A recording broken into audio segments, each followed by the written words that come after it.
Chapter 14:16. Dad, why is Yinshan Mountain so bright tonight? How many candles do they light? At the foot of Yinshan Mountain, in a small farmhouse in Liujia village, a little kid was in his own yard after dinner. He looked up and saw that the lights on Yinshan Mountain were obviously brighter than before. He couldn't help but ask his father, "Little Tao, those aren't candles, those are electric lights. Marquis' new electric lights. Those things are much brighter than ordinary candles." A middle-aged man walked out of the house and patted the little boy's shoulder as he said, "Electric lights? Why are they called electric lights? Could it be a lamp made of lightning? Oh, this oil lamp uses oil, candles use wax, and it's said that electric lights use electricity. Marquis built a hydropower station on Bar River and uses water to generate electricity to light up the electric lights. That's why they're called electric lights." Wow, using water to generate electricity? Marquis is amazing. Yanwang College is also amazing. Dad, how much does one electric light cost? When will our house be able to use electric lights? This electric light can only be used by a godly school like Yanwang College. Ordinary people like us can't afford it. Little Tao, if you want to use electric lights, the easiest way is to get into Yanwang College. You know who Zhen from Han Village, right? He's the same age as you, but he got into Yanhuang College last year. I believe that our family's little Tao will be able to get in too. Yes. Dad, I must get into Yanhuang College. Yinshan Mountain's location was close to the center of Lantian County. It was surrounded by plain villages. Among the villages, Yinshan Mountain stood out like a crane in a flock of chickens. In addition, Li Zishuan built Yanhuang College on Yinshan Mountain last year. Yinshan's status in Lantian County rose quickly. The people would look up at Yinshan Mountain from time to time as if they were on a pilgrimage. In their eyes, Li Zishuan was the son of an immortal. Yinshan Mountain was a godly school, a holy land for learning. Therefore, the Cloud Mountain was lit up with very bright lights tonight. It immediately attracted the attention of the villagers around the Cloud Mountain. At this time, most people had just finished their dinner and had nothing to do. Therefore, the whole family moved their stools and sat in front of the door. They pointed at the bright lights on Cloud Mountain and discussed animatedly, clicking their tongues in wonder. Yamacho, all the lights in the classroom are working normally, which means that the power generated by the 3 generators is enough to supply the entire Yanhuang College. In Yanhuang College, Mo Huai stood in front of the teaching building and said to Li Zishuan with a smile, "Good. If that's the case, I can be at ease. However, we can't neglect the education of electricity safety in the academy. Let's continue for another 2 weeks. We must let the students truly understand electricity and learn how to use it correctly." Li Zishuan heaved a sigh of relief and nodded to Mo Huai. Mo Huai smiled and said, "Yamacho, don't worry. The teachers in the physics department will definitely perform their duties well. However, with the lights, can the students read in the classroom at night before going to bed?" Li Zishuan smiled and said, "Mr. Yin has already mentioned this to me. Recently, the Academic Affairs Office will set a new class schedule for all classes. In the future, after dinner, the students will have 2 more classes. They will focus on their own studies, and the teacher will explain it to them. I call this evening self-study. After the evening self-study, the students can go to the dormitory to sleep. The dormitory's power outage will be postponed to midnight." Mo Huai said with a gratified expression, "That's great. Young people should be diligent and eager to learn. Yamacho has now created the conditions for the students to study hard. The students must cherish it." Li Zishuan nodded and said a few more words to Mo Huai. Then, he bid farewell and left. Today, Li Zishuan specially came over to observe the comprehensive test of the lights in the academy. At this time, it was impossible for him to go back to the county. He could only stay with his wife in Yunshan Villa for the night. What was worth mentioning was that the Yanwang Academy had installed electric lights and connected the wires. The Yinshan side courtyard was also equipped with electric lights. After all, they wouldn't need too many wires anyway. Li Gang, Sun Simiao, and the other elderly people stared at the electric lights in their own homes for a long time tonight. They stared until their eyes were dazzled. and only then were they willing to look away. When Li Zexuan returned to the villa, the lights were on in the house. Han Yushi was sitting in the bedroom, flipping through an unknown book. Her face was full of smiles. It was obvious that she was very happy at this time. Today, she expected that Li Zexuan would definitely not return to the county after finishing the matters in the academy. So, she came with him. "Husband, you're back." Hearing the movement at the door, Han Yushi quickly raised her head and saw Li Zexuan walking in. She got up and greeted him. My wife is still reading." Li Zexuan smiled and asked casually. Han Yushi helped Li Zexuan take off his coat and smiled. It's too early. I'm not sleepy yet." "Husband, this light is really good. Usually, after we eat dinner, we can only go to bed after a short while. But with the electric light, it's different. After dinner, we can read books. The girls can also embroider under the light. After working for a while, we can rest. I feel that this day is much more fulfilling than before." Li Zexuan couldn't help but laugh. "Hey, a small light is actually so good in your mouth," Han Yushi said with sparkling eyes. "Of course. Husband, don't you think that the nights in the past were much more boring than the days? Other than sleeping, it's still sleeping. If you sleep too much, it's easy to be listless. Now that there's light, people can also do things at night that they do during the day. Whether it's reading or needlework, it's much more meaningful than lying in bed and not being able to sleep." Li Zexuan smiled and scratched Han Yushi's white and tender nose. "Hee. Wife, you're right. However, other than reading and needlework, there's something more meaningful waiting for us to do tonight. Wife, do you want to know what it is?" Looking at the naughty smile on Li Zexuan's lips, Han Yushi quickly reacted. Her tender face blushed, and she hurriedly said, "I don't know, and I don't want to know. Husband, quickly wash up and sleep." "Hee. If we're going to sleep, of course, we'll wash up together and sleep together." No." Electricity and light were used on Yinshan Mountain. Even at night, it was as bright as day. This news seemed to have grown wings.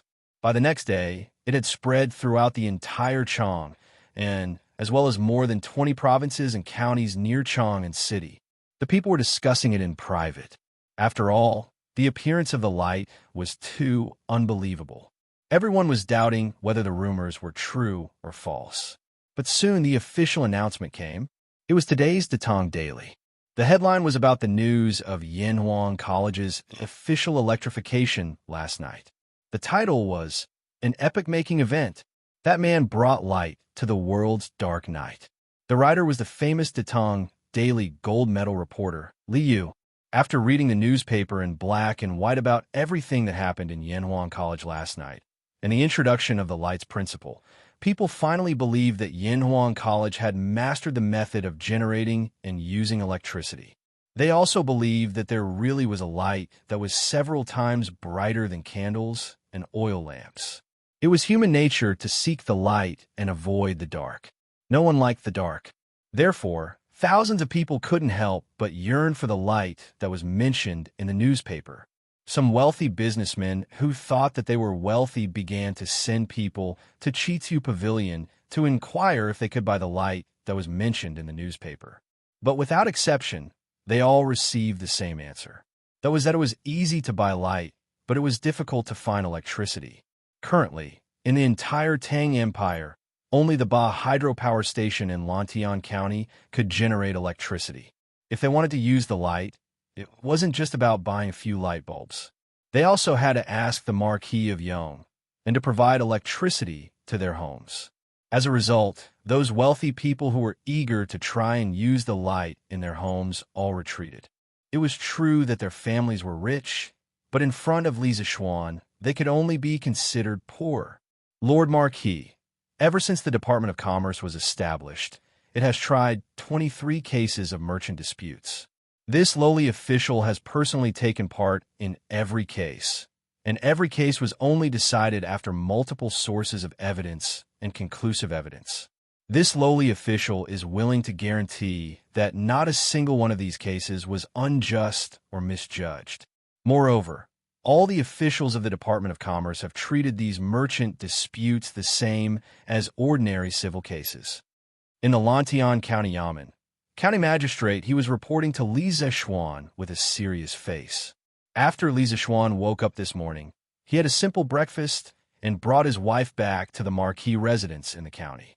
Thinking of the vigorous business tax reform and the crackdown on evil campaign that had been carried out in Lantian County a few days ago, Li Zexuan didn't even warm his seat after returning to the marquee residence before rushing to the Lantian County Yamen to find County Magistrate he to understand the situation.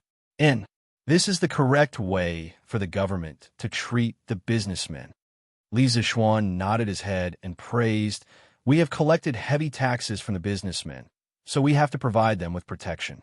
To put it bluntly, the government is no different from those local bullies who ask for protection fees from the businessmen. The local bullies have collected protection fees from the businessmen and have fulfilled their duty to protect them. If our government can't do as well as the local bullies, then it will be difficult to collect the business tax of Lantian County again. County Magistrate, he nodded his head solemnly. This official will remember marquee teachings today and will do my best to make the Department of Commerce better. Go ahead and do it. If you encounter any obstacles, just let me know. I will clear the obstacles for you," Li Zexuan said with a serious face. "Thank you, Marquis, for your support." County Magistrate, he quickly cupped his hands and thanked him. After a pause, he said, "Marquis, there were indeed many people who opposed the new business decree issued by the Department of Commerce at the beginning. But after the gangs formed by the local ruffians in Lantian County were all wiped out, the direction of public opinion immediately developed in our favor. The merchants in the city began to actively file their taxes. Even the merchants outside the city rushed to Lantian County to buy shops in order to enjoy the preferential policies that our Department of Commerce provided for the merchants in Lantian County. According to this official's knowledge, the reason why these businessmen suddenly came to Lantian County to open shops was to obtain the same status as the farmers and craftsmen. Businessmen have always been a class that has been despised. Now that Marquis has decreed that businessmen, farmers, and craftsmen have the same status, from now on, Lantian County will only be divided into scholars and commoners. When those businessmen who were bullied in other places heard this news, how could they hold back? As for the second reason, those merchants who wanted to set up shop in Lantian County mainly wanted to send their children to the county school in Lantian County. After all, in other counties, this kind of treatment was something that couldn't be bought with money. Among these businessmen, the most prominent one was Chong, and city's #1 cloth merchant, and also a member of Marquis Yan Huang Chamber of Commerce, Chao Wendong. On the day the Department of Commerce was established, he brought his family to Lantian County. He said that he would be settling down in Lantian County in the future. He even bought a house in advance. Under Chao Wendong's leadership, the businessmen from other states and counties followed suit. The prices of shops in Lantian County rose again and again. In a short period of time, it was hard to find a shop. County Magistrate, his words were filled with excitement. He had reason to be excited. The small Lantian County had now become a bustling county, second only to Chong and City. There were many shops, and there was an endless flow of businessmen. Although Li Zexuan was the one who came up with the specific strategies and policies, and he was just a tool man, he was happy to have such achievements even if he was just a tool man. I know all of this. After the new tax law is implemented, how much business tax do you think the county office will be able to collect in the first month? Li Zexuan smiled and asked again. Hearing Li Zexuan ask this, County Magistrate, he smiled even more happily. He cupped his hands towards Li Zexuan and said, Marquis, from the monthly profit figures reported to the county office by the major shops in the city, the county office will be able to collect more than 4,000 strings of coins in this month. It's even more than the previous year's business tax revenue. For 1,000 strings of coins, that's still okay. Li Zexuan frowned and muttered softly. This soft muttering was heard by County Magistrate and he could not help but want to vomit blood. He thought to himself, you're still not satisfied with 4,000 strings of coins in business tax every month? You might as well just lead your troops to the major shops in the city square and rob them. As if he saw through County Magistrate's thoughts, Li Zexuan said lightly, You don't have to think that I'm magnanimous, But the business tax revenue of Lantian County must exceed the agricultural tax as soon as possible. Only when the business tax is much higher than the agricultural tax, then we will have the capital to reduce the agricultural tax for the farmers, so that all the citizens of Lantian County can eat their fill and wear warm clothes. Hearing this, County Magistrate He's heart was in turmoil. He did not expect Li Zishuan to raise the business tax to reduce the agricultural tax. At the same time, he could not help but respect Li Zishuan, thinking that Marquis was the one who truly thought for the citizens. Marquis treats the citizens with benevolence. This official admires you. After a moment of silence, County Magistrate He cupped his hands towards Li Zishuan and said with a face full of admiration, "As an official, I naturally have to help the citizens. This is what this Marquis should do, and it is also what you should do." Li Zishuan said lightly, "This official understands." County Magistrate He cupped his hands, and then he suddenly remembered something. So he quickly asked, "Marquis, this official heard that Yinhuang College used electric lights last night, which can make the night as bright as day. I wonder if this electric light can be promoted to the county?" Li Zishuan was a little speechless. After a moment of silence, he said faintly, "Do you have a mine at home? The kind that can produce copper?" Chapter 14:17. Marquis, what do you mean?" In a Lantian County office, County Magistrate He heard Li Zishuan's strange words and asked in confusion. Li Zishuan explained helplessly, "The transmission of electricity requires wires. Have you seen the cement pillars at the foot of Yinshan Mountain? That is the electric pole that carries the wires. The wires connecting the two electric poles are made of copper. Just the distance between the hydropower station and Yinhuang College already consumes more than 2,000 caddies of copper. If the electricity is connected to Lantian County, how much copper do you think it will consume? Who can afford it?" County Magistrate He was shocked when he heard this.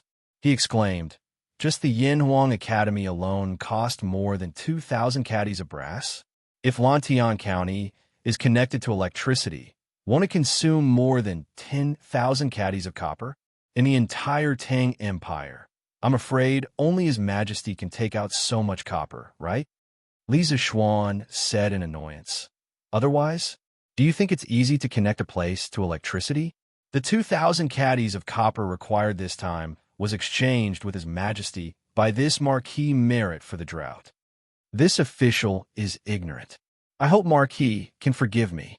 County Magistrate He clasped his hands in embarrassment and said tentatively, "Marquis, His Majesty has bestowed Lantian County to you. Logically speaking, all the mineral veins in Lantian County should belong to you. You can send people to search for mineral veins in Lantian County. Perhaps you can really find a copper mine." Li Zishuan frowned and said, "You have been an official in Lantian County for many years. Have you ever heard of a copper mine here?" County Magistrate He said hesitantly, This official has never heard of it. But this official heard that Marquis is good at searching for dragons. So you want this Marquis to send people to search for mineral veins in Lantian County?" Li Zishuan rolled his eyes and said, This official doesn't dare. This official doesn't dare." County Magistrate He hurriedly cupped his hands and said, "I'm just hoping for a fluke. What if Lantian County has a copper mine? That way, our Lantian County can be connected to electricity. Marquis, didn't you say before that you wanted to turn Lantian County into a commercial city? If we can get electricity and use electric lights, then the night in Lantian County will be as bright as day, and we can open a night market." "Night market?"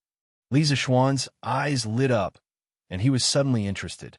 He looked at County Magistrate He and said with a faint smile, "You have a lot of ideas." "That's right. This Marquis is indeed planning to open a night market after Lantian County is electrified, so as to further stimulate Lantian County's commercial potential.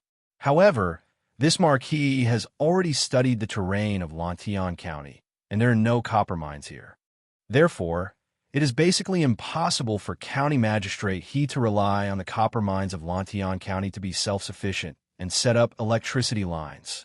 Furthermore, His Majesty had previously promised this Marquis 3 ore veins. Shu Lan's vanadium titanium magnetite mine is one of them. Logically speaking, this marquis can also request for another copper mine from His Majesty. Hearing this, County Magistrate He's eyes lit up.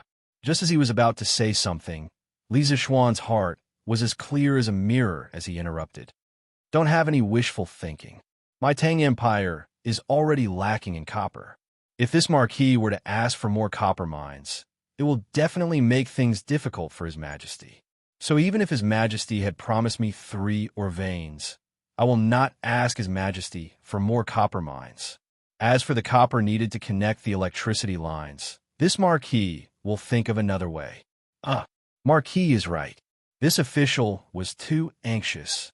County Magistrate, he hurriedly cupped his hands and said submissively. Li Zixuan nodded his head and said, No matter what, your original intentions are good. Right. Remember that at the beginning of every month, order the Department of Commerce to check the accounts of the various shops. If anyone is found to be evading taxes, punish them severely according to the rules. Also, the officials of the Department of Commerce must ensure that they are honest and clean. This marquis will set up an additional monitoring team. If anyone is found to be accepting bribes from merchants or helping merchants to evade taxes, they will be punished severely. Where there were benefits, there would be corruption. The Department of Commerce was in charge of Lantian County's commerce. Usually, the benefits it handled were huge. It was hard to guarantee that there would not be a few officials who would be tempted by wealth and lose their principles. On this point, Li Zixuan had to be careful. When County Magistrate he heard this, his heart trembled. He cupped his hands and said, This official obeys. This official will keep a close eye on the Department of Commerce and prevent any corruption from occurring. That's good. Li Zixuan nodded his head and left. Regarding the electric lamp, it was not only County Magistrate he who wanted it. Li Zixuan also wanted it. Even Li Zixuan's father and mother wanted it. After lunch, Father Li, Mrs. Li, Yi Guochong, and old Madam Yi wanted to go Yinshan Villa to stay for 2 days to experience the magical electric lamp. This was because in the morning, Han Yushi had told them a lot about the advantages and magical aspects of the electric lamp in front of them.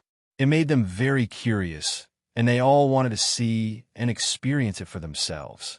Li Zixuan thought that there were still some things to do at Yanhuang College, so he brought Han Yushi and a few elders with him. The group of people and 3 carriages quickly left the county and arrived at the foot of Yinshan Villa. After Li Zixuan sent his family to Yinshan Villa, he went to Yanhuang College by himself and met Li Tai, Chang Chumo, and the others. Yamacho, the electric lamp last night was really bright. You have brought a magical item to the college. I just don't know when Chang and City will be like Yanhuang Academy, where there will be electricity and electric lights. The little fatty Li Tai said excitedly when he saw Li Zixuan. At this time, he was really glad that he had chosen to follow Li Zixuan to Yanhuang College to study. Although Yanhuang College was located in the remote Yinshan Villa, after nearly a year of renovation, this place was even more advanced than Chang and City. It was even more fascinating. Moreover, Yanhuang College's knowledge was unique in this world. Some things in Yanhuang College were also unique in this world. This place was like a celestial palace above the mortal world, full of magic. Everything that seemed impossible had a chance to become possible here. Li Zixuan glanced at the little fatty and said, Chang, and City has 108 markets, and millions of people live in them. If you want to connect them with electricity and let everyone use electric lamps, let's not talk about whether we have that many copper wires. Even if we do, Chinke, use your knowledge of electricity and do some calculations. Can one Ba hydropower station provide electricity for millions of people? The currently Tai was no longer the pedantic scholar from before who only knew how to say yes. When he heard this, he quickly reacted and said with an embarrassed expression, Yamacho is right. But if one hydropower station is not enough, then we can just build a few more, can't we? The electric lamp is so useful. The officials in the imperial court will definitely support my father's construction of the hydropower station. Li Zixuan said unhappily. Do you think building a hydropower station is as easy as eating a meal? Doesn't it cost money? Many people in the Tang Empire still have problems eating. The officials will not allow His Majesty to do such a wasteful and costly thing. Li Tai also knew that Li Zishuan was telling the truth, so he could only nod awkwardly. Cheng Chimo said at this time, Xiao Xian, Yamacho, I heard that the academy is going to change the class schedule and add 2 classes every night. Is it true? Yes. Yamacho, is it true? Sun Zifan also quickly asked. Li Zishuan crossed his arms in front of his chest and said, Of course it's true. Now that the academy has electric lamps, the night is as bright as day. If we don't make use of such a good condition, wouldn't it be a waste of God's gift? Cheng Chumo widened his eyes and said bitterly, Ah, damn. Yamacho, you want the academy to use electric lamps just to add 2 classes for us. Isn't this too much? If we knew this was the case, we wouldn't have wanted you to install electric lamps in the academy. Li Zishuan said unhappily. That's because you don't want to. It doesn't mean that others, Yamacho, Duke Lu, Duke Yi, and the other dukes are here. At this time, Emo Zhong came over and cupped his fists. Before Li Zishuan could say anything, Cheng Chumo trembled and quickly said, Cough, cough. Yamacho, I still have something to do, so I'll go back to the dormitory first. Then, without waiting for Li Zishuan to say anything, he ran away as fast as he could. The main thing was that Cheng Chumo often warned him. So Cheng Chumo was worried that he would be punished by his father in front of so many people and lose face. Li Tai, Sun Zifan, and the others were not used to appearing in front of these old generals, mainly because they did not like to be restrained, so they also left behind Cheng Chumo. Li Zishuan shook his head helplessly, then turned around and went to greet Cheng Chumo, Qin Xiong, and the others. Uncles, why are you so free today to come to Cloud Mountain personally? After Li Zishuan welcomed them into the academy and greeted them, Li Zishuan asked, Today the few of us old fellows came here especially to thank you, little Xian. Cheng Chumo laughed and said in a rough voice, Xiao Xian, the water wheel you gave us earlier is a great help to us. Our villages together have a population of more than 10,000 people and tens of thousands of acres of fertile land. If it weren't for your water wheel, the villages might have had no harvest this summer. It's a small matter if we don't receive rent, but if the villagers don't have food to eat, that's a big matter. As Li Zishuan had always been close to the Cheng, Qin, Niu, Yu Qi, and Li Jing families, when the workshop produced the water wheel, it was sent to them immediately. This was not something that others would be jealous of, because before the water wheel was produced, Cheng Chumo, Qin Xiong, and the others had already pre-ordered it with Li Zishuan, so it was reasonable for him to supply it to them first. Li Zishuan heard and asked, Uncle Cheng, has the canal in your village been repaired and the water is flowing? Cheng Chumo nodded and said, It's repaired. The water is flowing. This is all thanks to you, Xiao Xian, for giving us the water wheel first. You don't know, but when old Fox Zhongsun saw that we got the water wheel, he was so anxious that he pulled out many strands of his beard. Li Zishuan didn't respond to the latter part of the sentence. Instead, he smiled slightly and said, Uncle Cheng is too polite. This is only a small matter. With the relationship between our families, why do you need to personally come over to thank me? Before Cheng Chumo could say anything, Qin Xiong interrupted, Xiao Xian, don't believe him. Jijia coming to thank you today is fake. He wants to see the light bulb, to see you, the immortal child who brings light to the world's dark night. For Qin Xiong to be able to say this, it was obvious that he had seen today's Datong Daily, because the headline was the article written by Li Yu. Epic making. That man brings light to the world's dark night. Hey, second brother Qin, in front of the younger generation, can't you be more tactful with your words? As an elder, I, old Cheng, feel a little embarrassed. Cheng Chumo said at this time. Everyone could not help but be speechless, thinking in their hearts, how do you look like you're embarrassed? How shameless. Oof. Madman Cheng, you're really thick-skinned. Even I find it embarrassing to walk with you. Yuchi Jingda did not give old Cheng any face at all and attacked verbally. Cheng Chumo sneered and said indifferently, "Embarrassing? If you find it embarrassing, then go away. Why do you want to come to the academy with me?" Seeing that these two old enemies were about to fight, Li Zixuan hurriedly said, "Since you all want to see the light bulb, why don't you stay in the courtyard for a night? You can still make it in time for morning court tomorrow when you wake up." The second phase of the Cloud Mountain Courtyard project had long ended, and even the third phase was nearing its end. Now, there were many modern-style courtyards in Cloud Mountain, and Li Zixuan had already given each of these old generals a courtyard. The Cheng family's courtyard had always been lived in by Cheng Chimo. Even if a few courtyards were given away, there were still many left, completely enough for the academy's professors in the future. "Huh, that's exactly what I'm thinking." Cheng Chimo laughed and said, "It's rare for us to come to Cloud Mountain. Since we're here, we have to pay Dr. Sun a visit." Back then, Divine Dr. Sun had also put in a lot of effort to heal second brother Qin's old injuries. "We have to pay him a visit." Qin Xiong nodded and stroked his beard. "That's how it should be." Li Zixuan did not stop them, and the group left the academy and headed towards Sun Simiao's courtyard. The next day, Li Zixuan woke up groggily from his dream, feeling like his brain was about to split open. After seeing the bright lights last night, Cheng Chumo was very excited and insisted on pulling all the natives of Cloud Mountain together to hold a light party. During the meal, Li Zixuan was not good at persuading people to drink, so he was forced to drink a lot by Cheng Chumo and the others. When he drank, he naturally did not use his inner force to dissolve the alcohol, so he really woke up with a hangover this morning.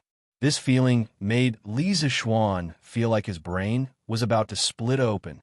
Marquis, the first batch of vanadium titanium magnetite ore from Shu has been shipped back. Without eating breakfast, he only used the cold water from the well to wash his face. After a while, Lu Feng hurriedly ran over and cupped his fists towards Li Zixuan. Li Zixuan was stunned, and then said excitedly, "What? The vanadium ore is here? That's great. Let's go. Follow me to the workshop." Chapter 14:18. "Young master, why are you here?" Faubert saw Li Zixuan in the workshop of the strange interest pavilion and quickly greeted him. Li Zixuan stopped in his tracks, but his eyes swept across the courtyard. As he looked, he replied, "Faubert, I heard that the vanadium ore from Sichuan has been transported back, so I came to take a look. Where is it? How much is there in total?" Faubert said with a smile, "Young master, the ore has been transported to the steel mill. I know that you value this kind of ore, so I didn't dare to leave it outside." Li Zixuan smiled and was about to speak when another person came into the workshop. "The vanadium ore is here. Where is it?" "Hey, Yamacho, you're here too?" It was Wang Ji. Vanadium was a catalyst necessary for mass production of concentrated sulfuric acid. Not only was Li Zixuan concerned, but Wang Ji had also been waiting for the vanadium ore from Sichuan to be transported back. Li Zixuan nodded with a smile and said, "Yes. Mr. Wang, you're quite fast, aren't you?" Wang Ji said happily, "Hey, as the leader of the chemistry department, of course I have the responsibility to help the academy develop new chemical raw materials. I've been looking forward to this vanadium ore for a long time." "Young master, the guards transporting the ore this time are all Chang people from Sichuan.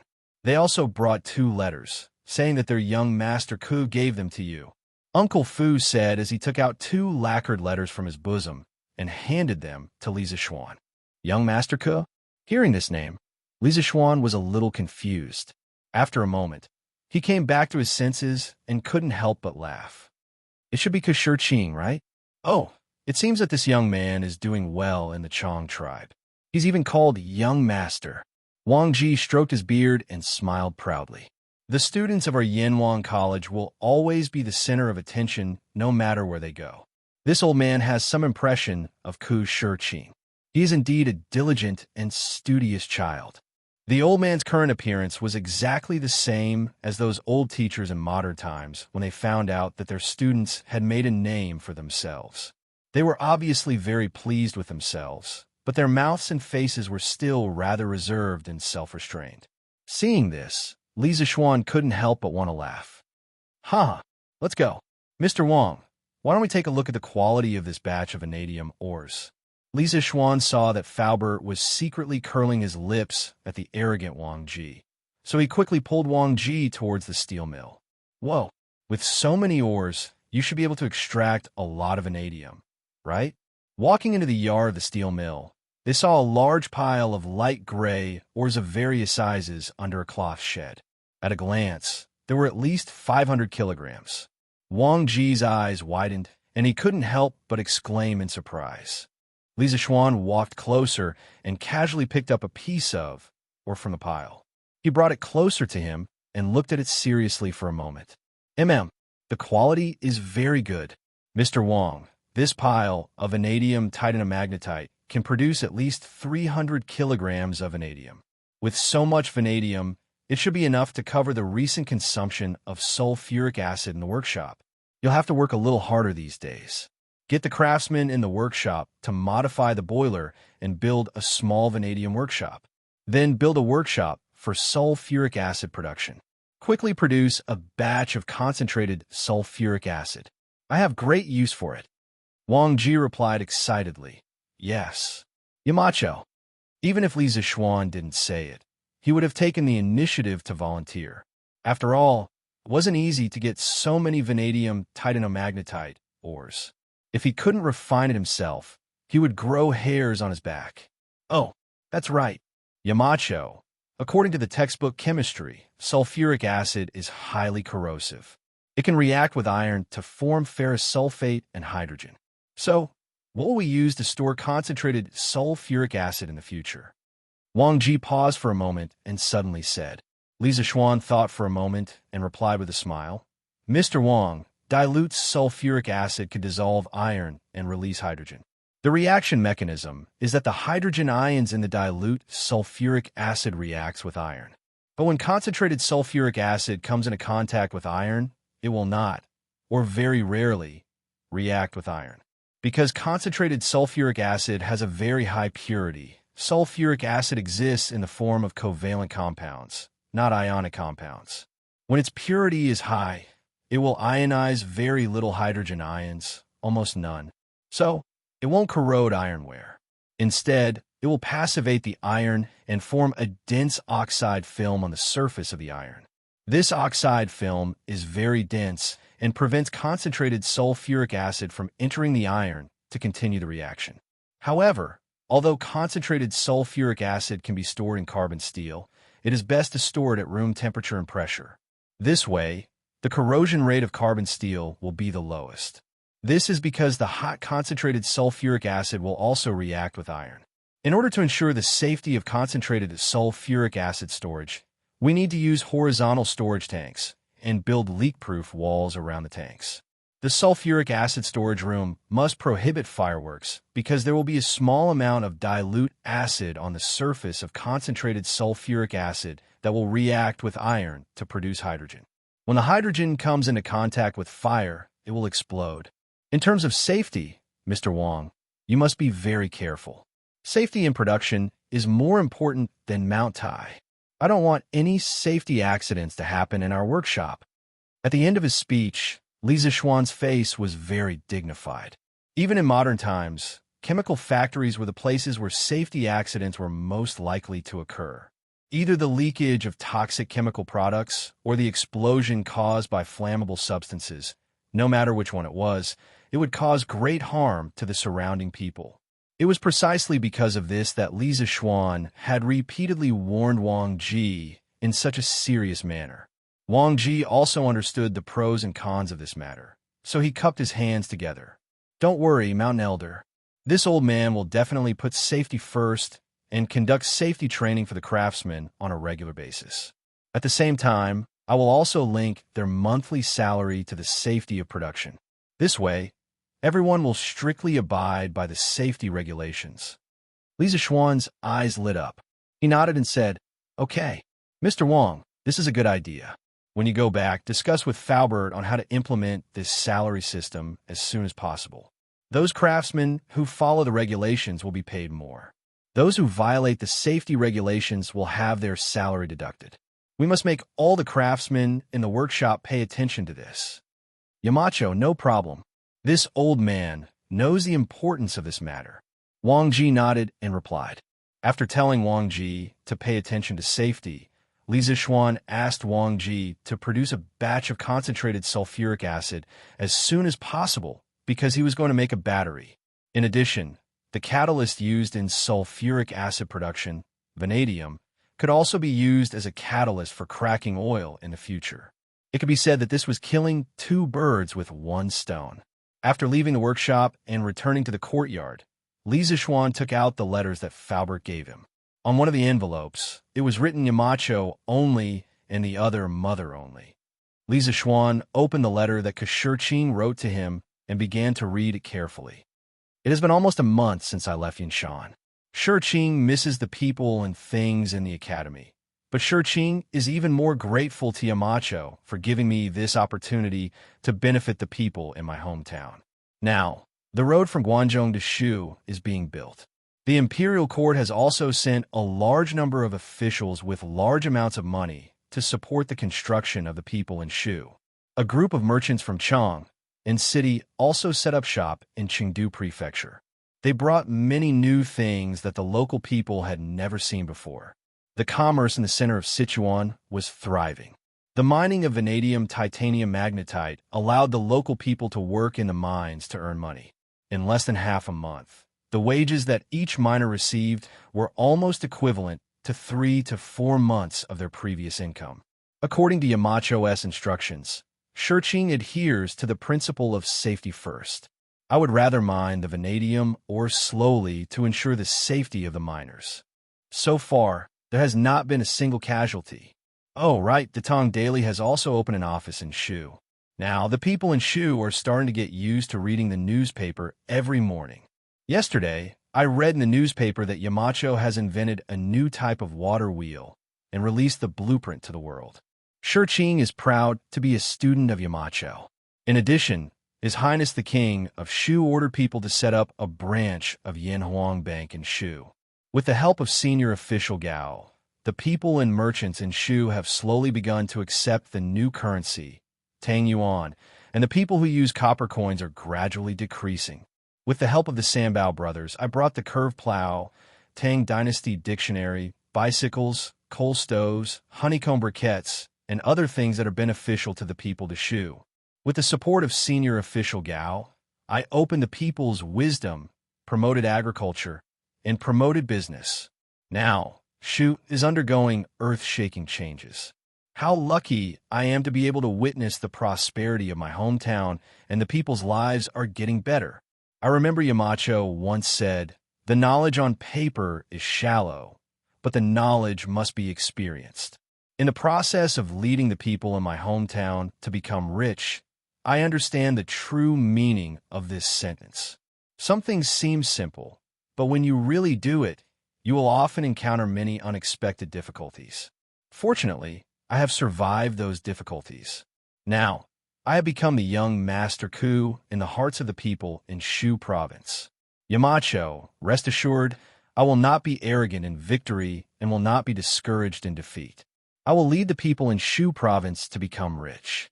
I will not lose face for Yamacho and will not smear the reputation of Yanhuang College. I, Shurqing, wish Yamacho success in everything and good health. Husband, what are you looking at? Why are you so happy? Li Zixuan had just finished reading the letter and was about to sigh when Han Yushi walked over and asked softly with a smile. Nothing. It's a letter written by a student of the academy. Li Zixuan said with a smile as he pulled his wife to his side. A letter from a student? Aren't all of your students in the academy? Why do they need to write to you? Han Yushi frowned her beautiful willowy eyebrows and asked doubtfully. Li Zixuan smiled and asked, "Wife, do you still remember the student named Shurqing who volunteered to go to Shu Province?" Han Yushi frowned and thought for a moment, then said with a smile, "Oh, I remember now. His mother came to Cloud Mountain to deliver a letter to you. It's him. This child is now doing well in Shu Province. As a teacher, I am very gratified to see it. Li Zixuan handed the letter to Han Yushi and smiled. I see. I was wondering why my husband was smiling so happily. Han Yushi took the letter, swept it aside, and said happily, My husband is benefiting the people of Lantian County, because Shurqing is benefiting the people of his hometown. This student is very similar to you, my husband. The Yanwang Academy has produced many talents. In the future, if the students of the academy can be like Ku Shurqing and use their own knowledge to bring prosperity to the world, then my husband will truly have students all over the world, and your name will go down in history. Li Zixuan couldn't help but feel excited when he heard this. He patted his wife's shoulder and sighed. That's why Yanwang College is the greatest wealth and support of the Tang Empire and our family. Instead of studying the art of intrigue and mingling in the imperial court, it's better to open the school and teach thousands of students what I have learned. In the future, I will have students all over the world. Even if you're the prime minister or the emperor, you will have to respect me. These were the words from the bottom of his heart. When Li Zixuan first established the Yanwang Academy and spread the knowledge of engineering, it was to benefit the people of the world and to seek a little bit of welfare for the toiling masses of this era.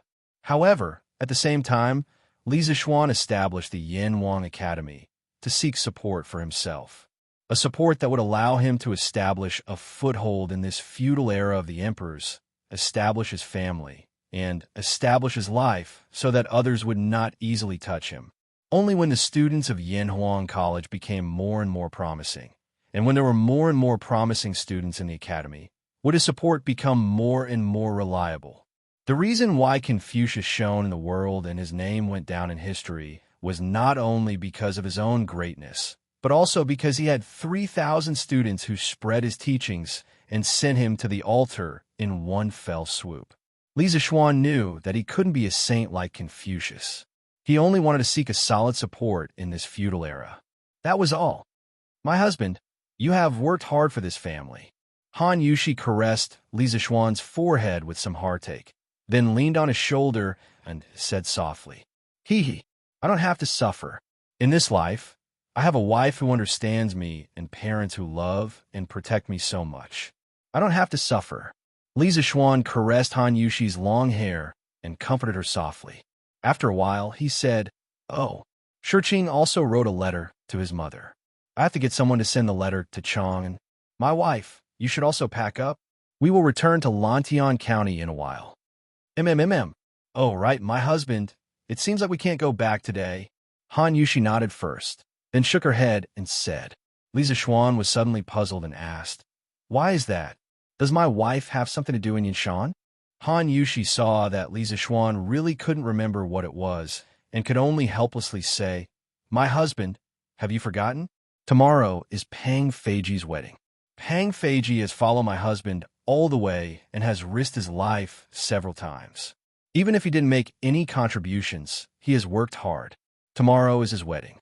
Shouldn't my husband make a trip there? Li Zixuan opened his mouth and suddenly understood. Lu Feng had mentioned this to him before, but he had too many things to do on a daily basis and accidentally forgot about it. At this time, he smiled a little embarrassedly and said, Yes. Look at my memory. I almost forgot about this. Thank you for reminding me. Then let's not go back to the county tonight. Let's go to the wedding banquet tomorrow. Han Yushi smiled sweetly and nodded in agreement. Chapter 1419. Hey, Brother G's second uncle, you're here. Come in and have a seat. You are? Oh, you're Brother G's eldest uncle, right? Brother G told me about you. Please come in. Brother G's eldest uncle. Please come in and have a seat. The next day, it was close to noon. In front of the Han family village's new residence, red silk was fluttering in the wind. Pang Feiji's two underlings, Xiongda and Xiong'er, were serving as hosts at the entrance of the courtyard, greeting the guests. These two brothers were twins. Today, they were wearing brand new clothes, which made them look especially festive. It was fitting for the occasion. Yo, Brothers Liu, you're here so early too? At this time, two people came over. Xiongda's eyes lit up, and he quickly went forward to greet them warmly. They were Li Zixuan's current bodyguards, Lu Feng and Lu Yin. Lu Feng smiled and said, Brother Pang's wedding, of course we have to come early. We also want to see if there's anything we can help with. All right, where's Brother Pang? Xionda laughed and replied, Boss is changing his clothes now and preparing to marry the bride. The former Japanese Princess Xiaomu is now the adopted daughter of the Plum Village's second master Lu. She has changed her name to Lu Xiaomu. We can tell outsiders that she was an orphan when she was young and was later adopted by second master Lu. This way, we can avoid unnecessary trouble. Lu Feng nodded and said, I've heard Marquis mention this before. Don't worry, our people won't let it slip. He knew that this was a new identity that Li Zixuan had helped Pang Feiji's relatives and friends to avoid suspicion. Oh, all right. Brother Lu, when will Marquis and Madame Marquis arrive? Xionda asked. They should be here soon. Marquis asked us to come first. He said he'll come later. Xionda and Xiong, you guys go ahead. We'll go in and see if there's anything we can help with. Lu Feng replied and walked into the courtyard. Feiji is doing well now.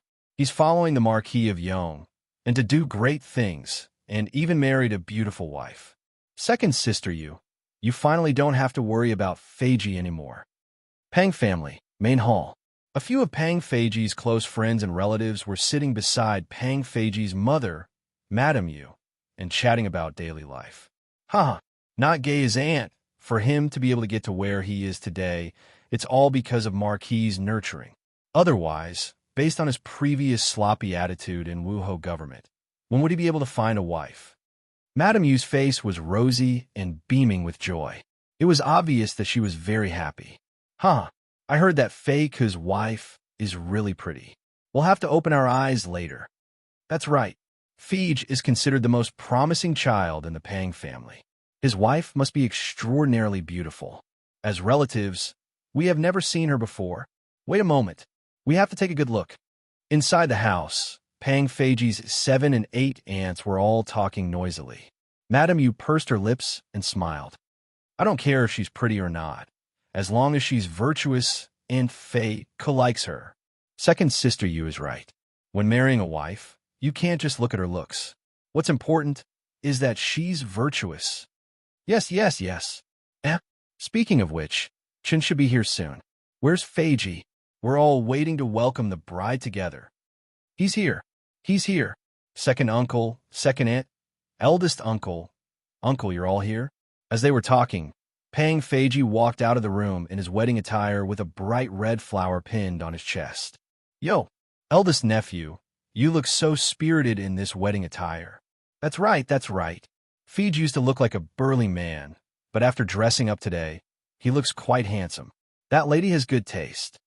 Pang Feiji felt a little embarrassed after hearing everyone's praises. He scratched his head and smiled. That's enough, uncle, second aunt stopped talking. If you continue, people will say that you're selling melons and praising yourselves. Hey, look at you, child. How can you say that about your relatives? That's right. If we're old ladies, then Feij, aren't you a watermelon? Everyone burst into laughter when they heard that. Eldest brother, the auspicious hour is here. We should go to Plum Village to welcome the bride. At this moment, Big Xion walked in and said to Pang Feiji, That's right. Feij, go and welcome the bride. Don't miss the auspicious hour. Madame Yu also stood up and said, Yes, mother. Pang Feiji nodded.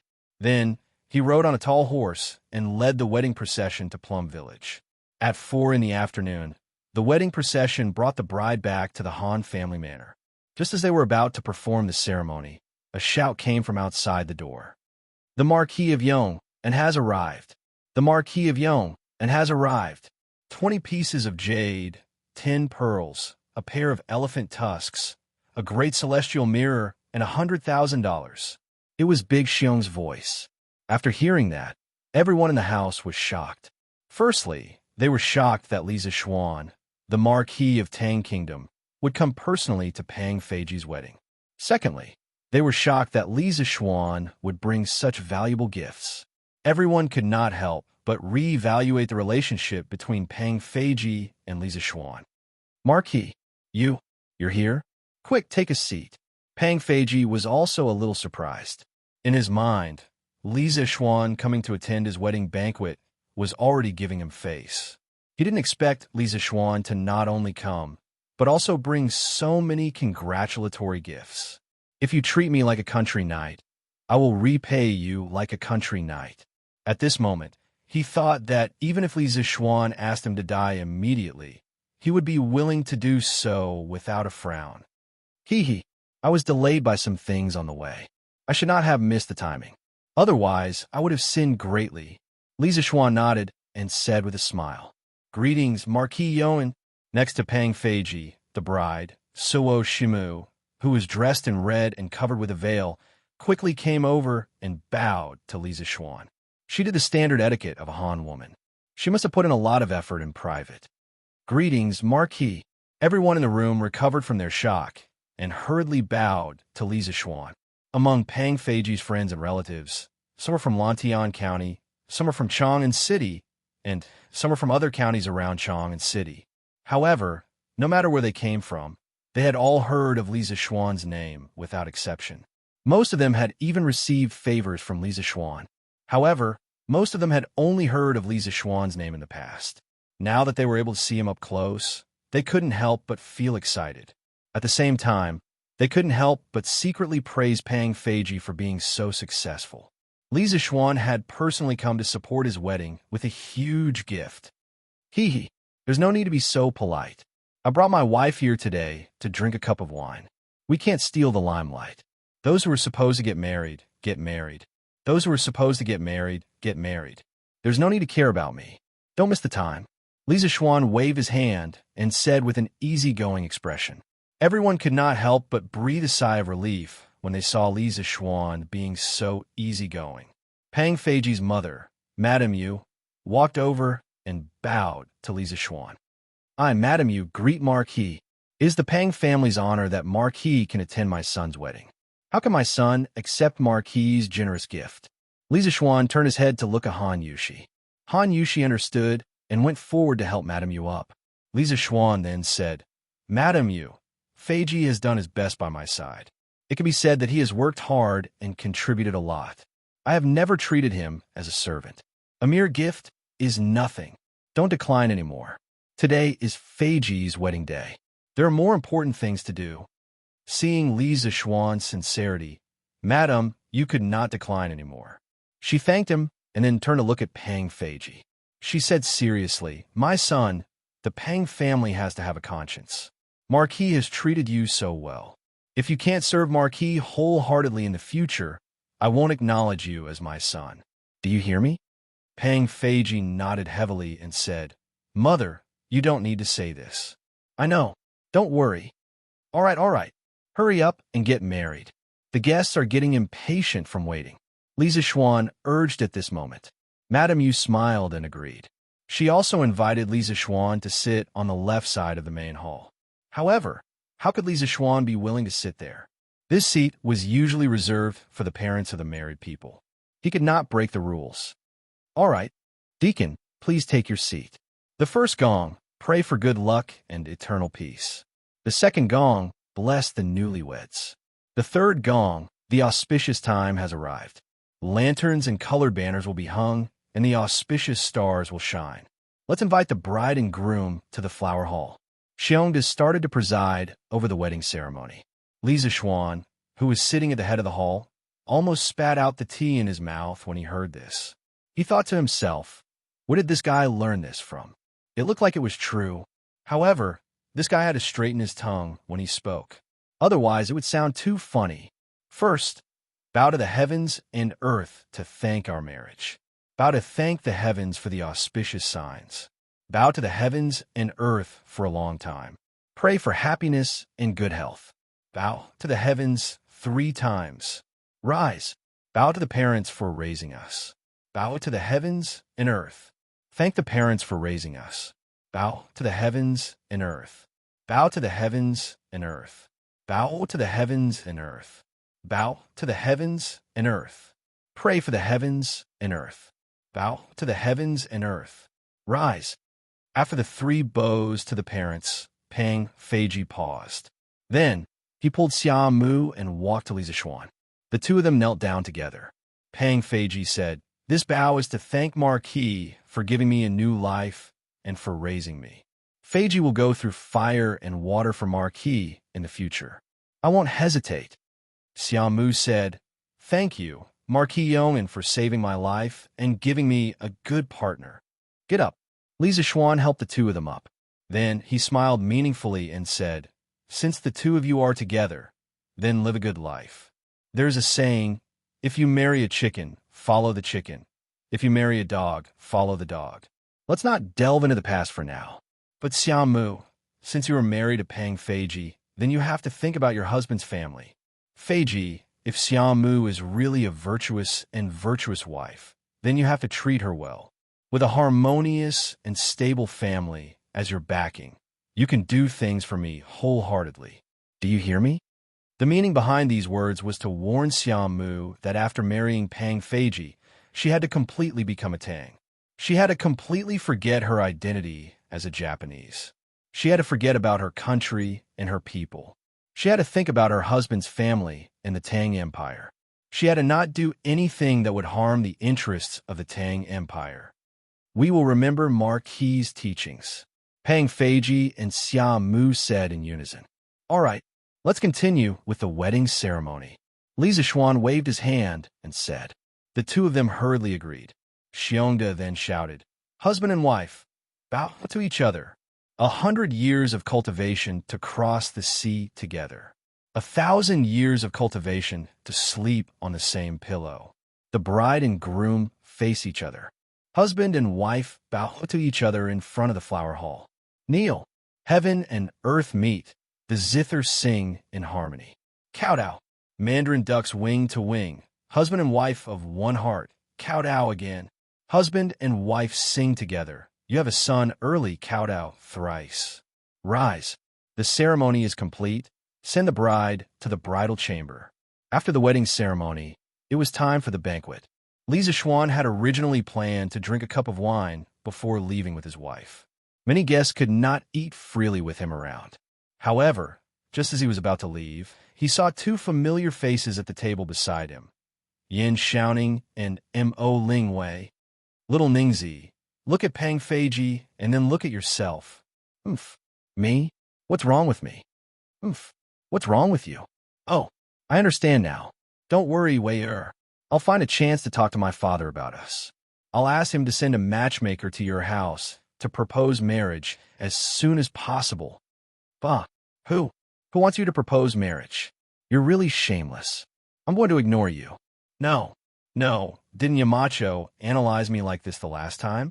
"Wei Er, don't you want to marry me?" Hearing this, Li Zixuan was speechless. He really wanted to pick up a brick and smack Yin Xiaoning's head. He had seen emotional idiots before, but he had never seen such an idiot before.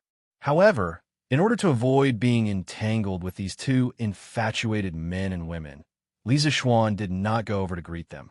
He only informed Pang Feiji before leaving with Han Yushi. Today, they had attended a wedding banquet. It wouldn't be long before they had to attend another wedding banquet. To be honest, Li Zixuan was very happy to see that his good brother, Yin Xiaoning, could find a good match.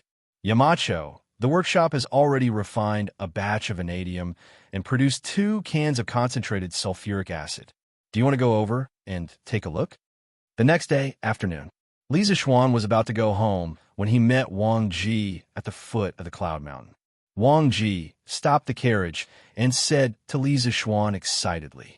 So fast, Li Zixuan was shocked. He had planned to come back to the Cloud Mountain to check on the progress in a few days, but he did not expect Wang Ji to produce concentrated sulfuric acid so quickly. This kind of progress was truly beyond his expectations. However, looking at Wang Ji's panda eyes and his face full of excitement, Li Zixuan immediately understood that Wang Ji's progress was so fast because this old man had stayed up late in the workshop again. "Mr. Wang, how many times have I told you? I told you not to stay up late and not to rush the progress. Why didn't you listen?" Li Zixuan looked at Wang Ji and reprimanded him. Yamacho, it doesn't matter. I slept for more than 4 hours last night. I'm still energetic. Besides, there are electric lights in the workshop now. Working at night is almost the same as during the day. Chapter 1420. Besides, there are electric lights in the workshop now. Working at night is almost the same as during the day. Li Zhuan staggered and almost fell to the ground. He thought to himself, "So I invented the electric light just to make you stay up all night to work? Now that you mention it, I'm a bit like a black-hearted capitalist." Mr. Wang, listen to my advice. Staying up all night is bad for your health.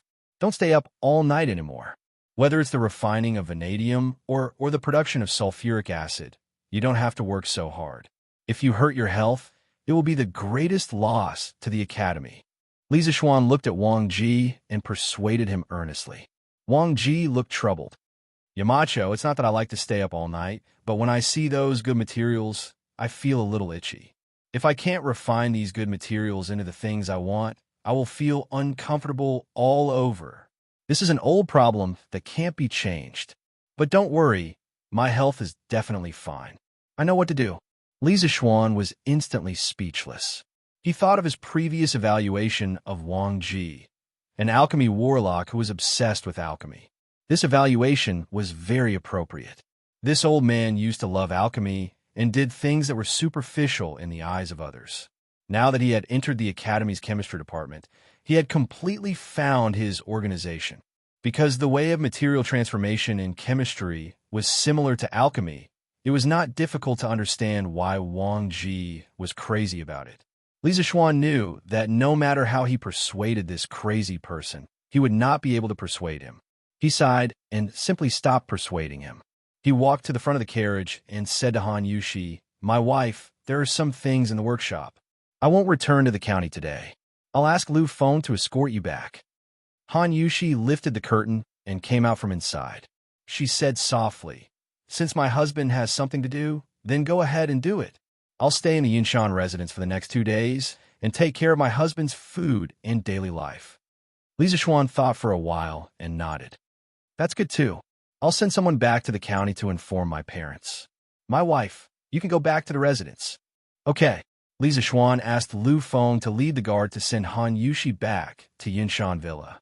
Then he followed Wang Ji to the steel mill of the workshop. "Yamacho, look, this is the refined vanadium."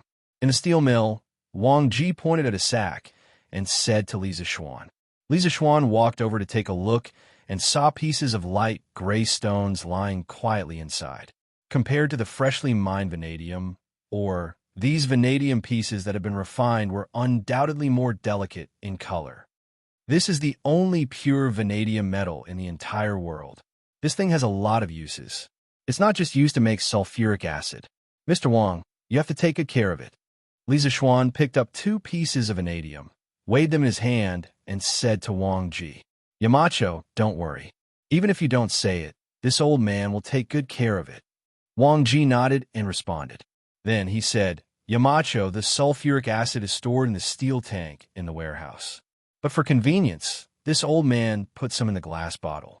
Yamacho, can you take a look and see if the purity is enough?" "Okay." Li Zhuan nodded and followed Wang Ji to a small laboratory nearby. Wang Ji put on thick rubber gloves, took a bottle of transparent liquid from the shelf, and handed it to Li Zhuan. Li Zhuan took it and shook it slightly. Seeing that the liquid inside wasn't as agile as water, but was rather viscous, he nodded inwardly. This was because highly concentrated sulfuric acid was indeed a viscous liquid. "Have you roughly estimated the concentration of this sulfuric acid?" Li Zhuan turned his head to look at Wang Ji and asked. Wang Ji nodded and said, "This old man has calculated the ratio of raw materials input and output, as well as the total amount of water added. If we ignore the leakage of sulfur dioxide during the production process, the theoretical concentration of sulfuric acid is about 97%. But considering the various errors in the production process, the actual concentration of sulfuric acid should be about 90%. 90%? It's almost enough for our workshop to use in the future," Li Zhuan said with a gratified smile. Then he opened the bottle cap, dipped a glass rod in a few drops of sulfuric acid, and dripped it on a piece of rice paper on the table. The paper quickly turned black where the sulfuric acid landed, and there was a burnt smell in the air. This was the strong dehydration of the sulfuric acid, causing the paper to be charred. Seeing this, Li Zixuan couldn't help but sigh. Very good. Now our workshop can finally produce sulfuric acid in batches. This is the cornerstone of the Tang dynasty's chemical industry. The three industrial acids were nitric acid, sulfuric acid, and hydrochloric acid. Currently, the workshop could produce both sulfuric acid and hydrochloric acid on a large scale. Electrolysis of salt water produces sodium hydroxide, hydrogen, and chlorine. Hydrogen can be burned in chlorine to produce hydrochloric acid. The only one left was nitric acid. The production of nitric acid was more complicated. The nitric acid industry was closely related to the ammonia industry. The workshop didn't have the catalysts needed, so this could only be left for the future. Mr. Wang, I will take some sulfuric acid with me in a while to make a battery. A battery that can last longer than the previous voltaic battery.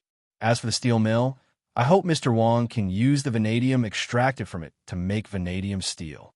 Li Zixuan paused for a moment and said, Vanadium steel? Could it be that Yamacho wants to add vanadium and charcoal to molten iron to make a new type of steel? Wang Ji's eyes lit up. This was the first time he heard Li Zixuan talk about using vanadium to make steel. Li Zixuan nodded and said, That's right, that's the gist of it. As for the specific ratio of each material, I will give you a few references later. Adding vanadium into the steel is like adding wings to a tiger.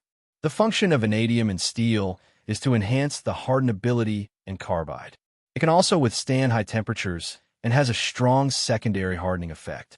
It has a significant effect on increasing the hardness by more than 3 times.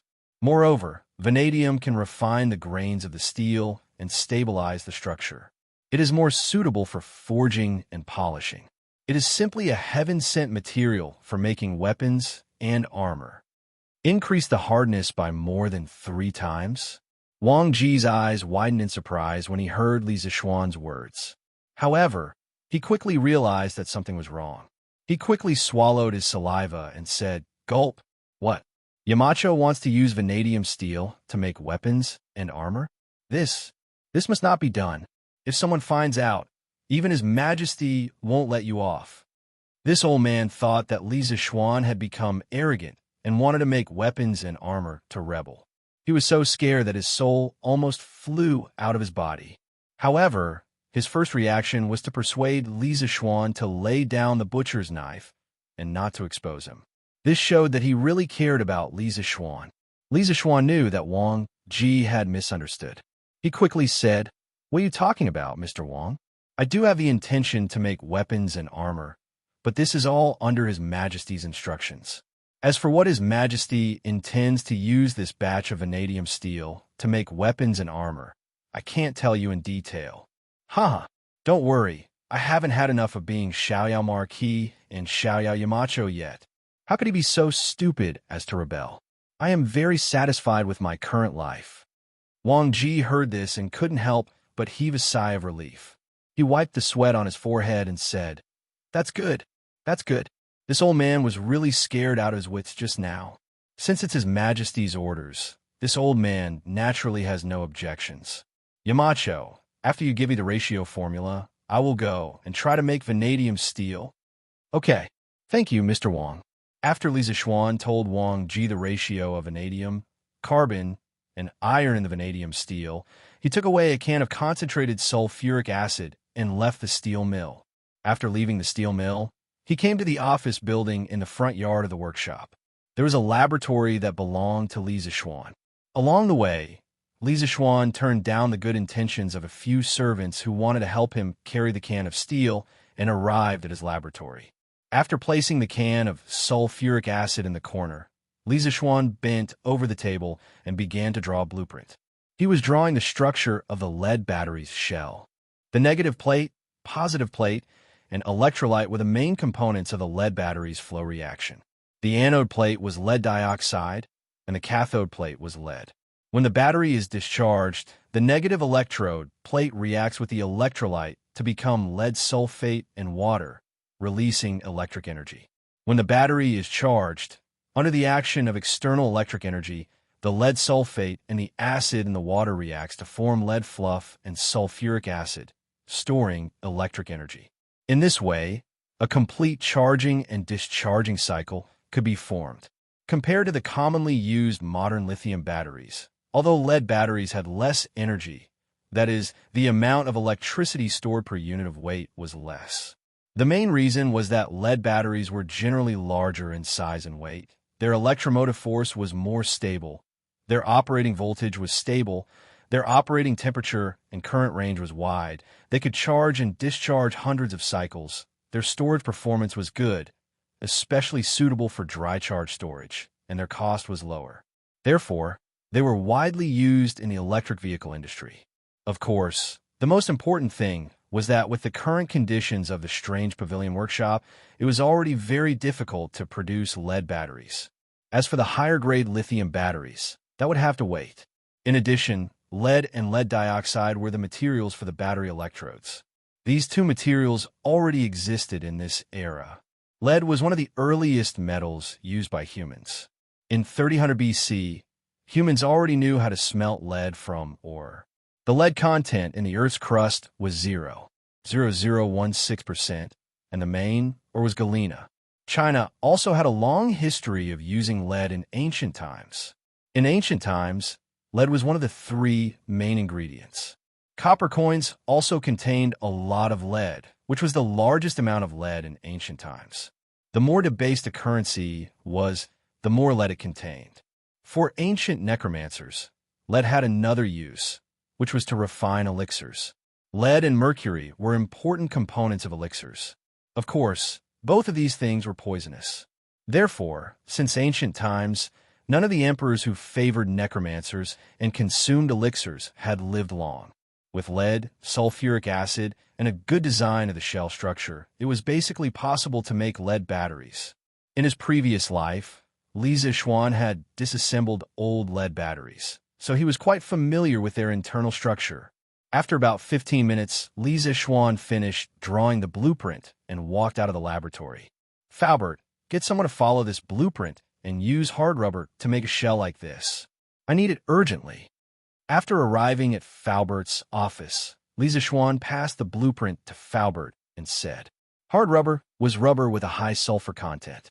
At a low temperature, the sulfur bonds could increase the range of movement between the chains, so the rubber would not harden. However, if more sulfur was added, for example, 25% to 50%, based on the weight of the rubber, the bonds between the chains would become even tighter, causing the rubber to harden. This type of rubber was called hard rubber. In the 21st century, the main material used for battery shells was ABS, high-strength and high-density plastic.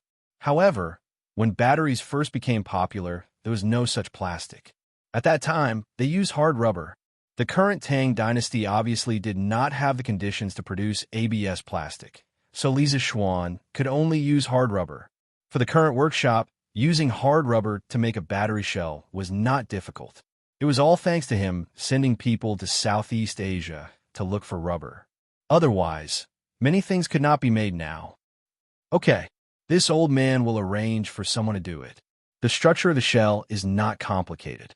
I estimate that it will be done in about 2 hours. Faubert took the blueprint and gave it a quick glance. The workshop had all kinds of ready-made machines, so he was confident that he could make the shell within 2 hours. He did not ask Li Zixuan the purpose of making the shell, because he knew that Li Zixuan was going to tinker with something new. As for what the new thing was, he would know when it was done. This was the tacit understanding that he had developed after following Li Zixuan for so long. Okay, then I will have to trouble Faubert. Li Zixuan smiled. Faubert smiled and brought the blueprint to the yard where the rubber was produced. Li Zixuan, on the other hand, went to the courtyard where the glass was fired. This was because the partition in the modest battery was made of glass. About 4 hours later, the materials for the battery's shell, cathode and anode plates, as well as the separator and the electrolyte were all prepared. Li Zixuan began to mix the electrolyte for the battery. This was very particular. Generally speaking, the sulfuric acid concentration of lead batteries was between 1.27 and 1.28. If the concentration was too low, it was easy to lose power. After a long period of use, lead sulfuric acid crystals would form between the two plates. It could not be removed during the recharging process and would become a blind spot. When the amount of lead sulfuric acid crystals formed reached a certain level, the battery would not be able to store power. Moreover, if the concentration of sulfuric acid was higher than the standard, lead sulfuric acid crystals would form easily. Therefore, the ratio of sulfuric acid to distilled water in the electrolyte must be strictly controlled.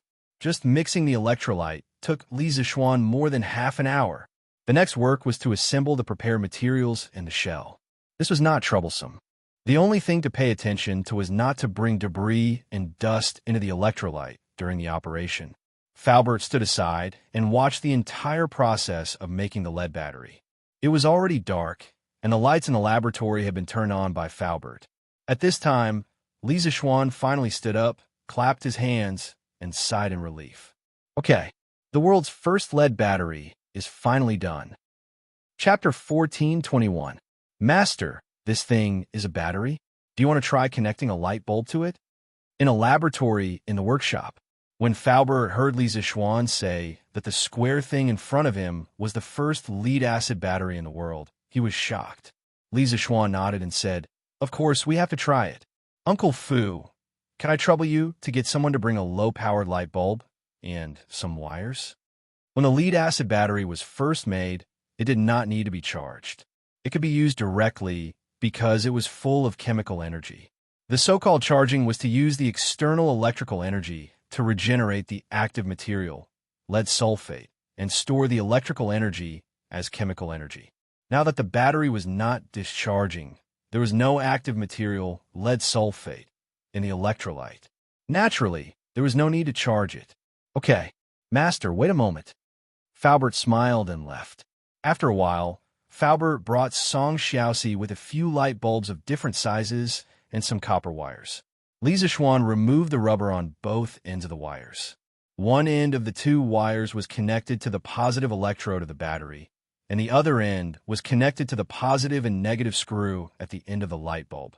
The moment the wires touched the end of the light bulb suddenly lit up. It lit up. It really lit up. It seems that the power of this lead-acid battery is stronger than the voltaic battery that you made before. This kind of light bulb can't be lit up by the voltaic battery. Faubert could not help but exclaim. When it came to electricity, he could be considered as half an expert. Although he did not speak as professionally as Wang Ji, he understood the general idea. Yamacho, your lead-acid battery is really a success? My goodness, it can light up such a big light bulb. What is the output voltage of this lead-acid battery? Speaking of the devil, Wang Ji came out of the steel mill to take a look. He did not expect to see this scene as soon as he stepped into the laboratory. He could not help but ask in surprise. Compared to Faubert, his question was obviously more professional. Li Zixuan smiled and replied, "In this lead-acid battery, the voltage of each battery pack is about 2 volts. There are a total of 6 battery packs connected in series, and the voltage is about 12 volts. Naturally, the voltage is higher than the voltaic battery.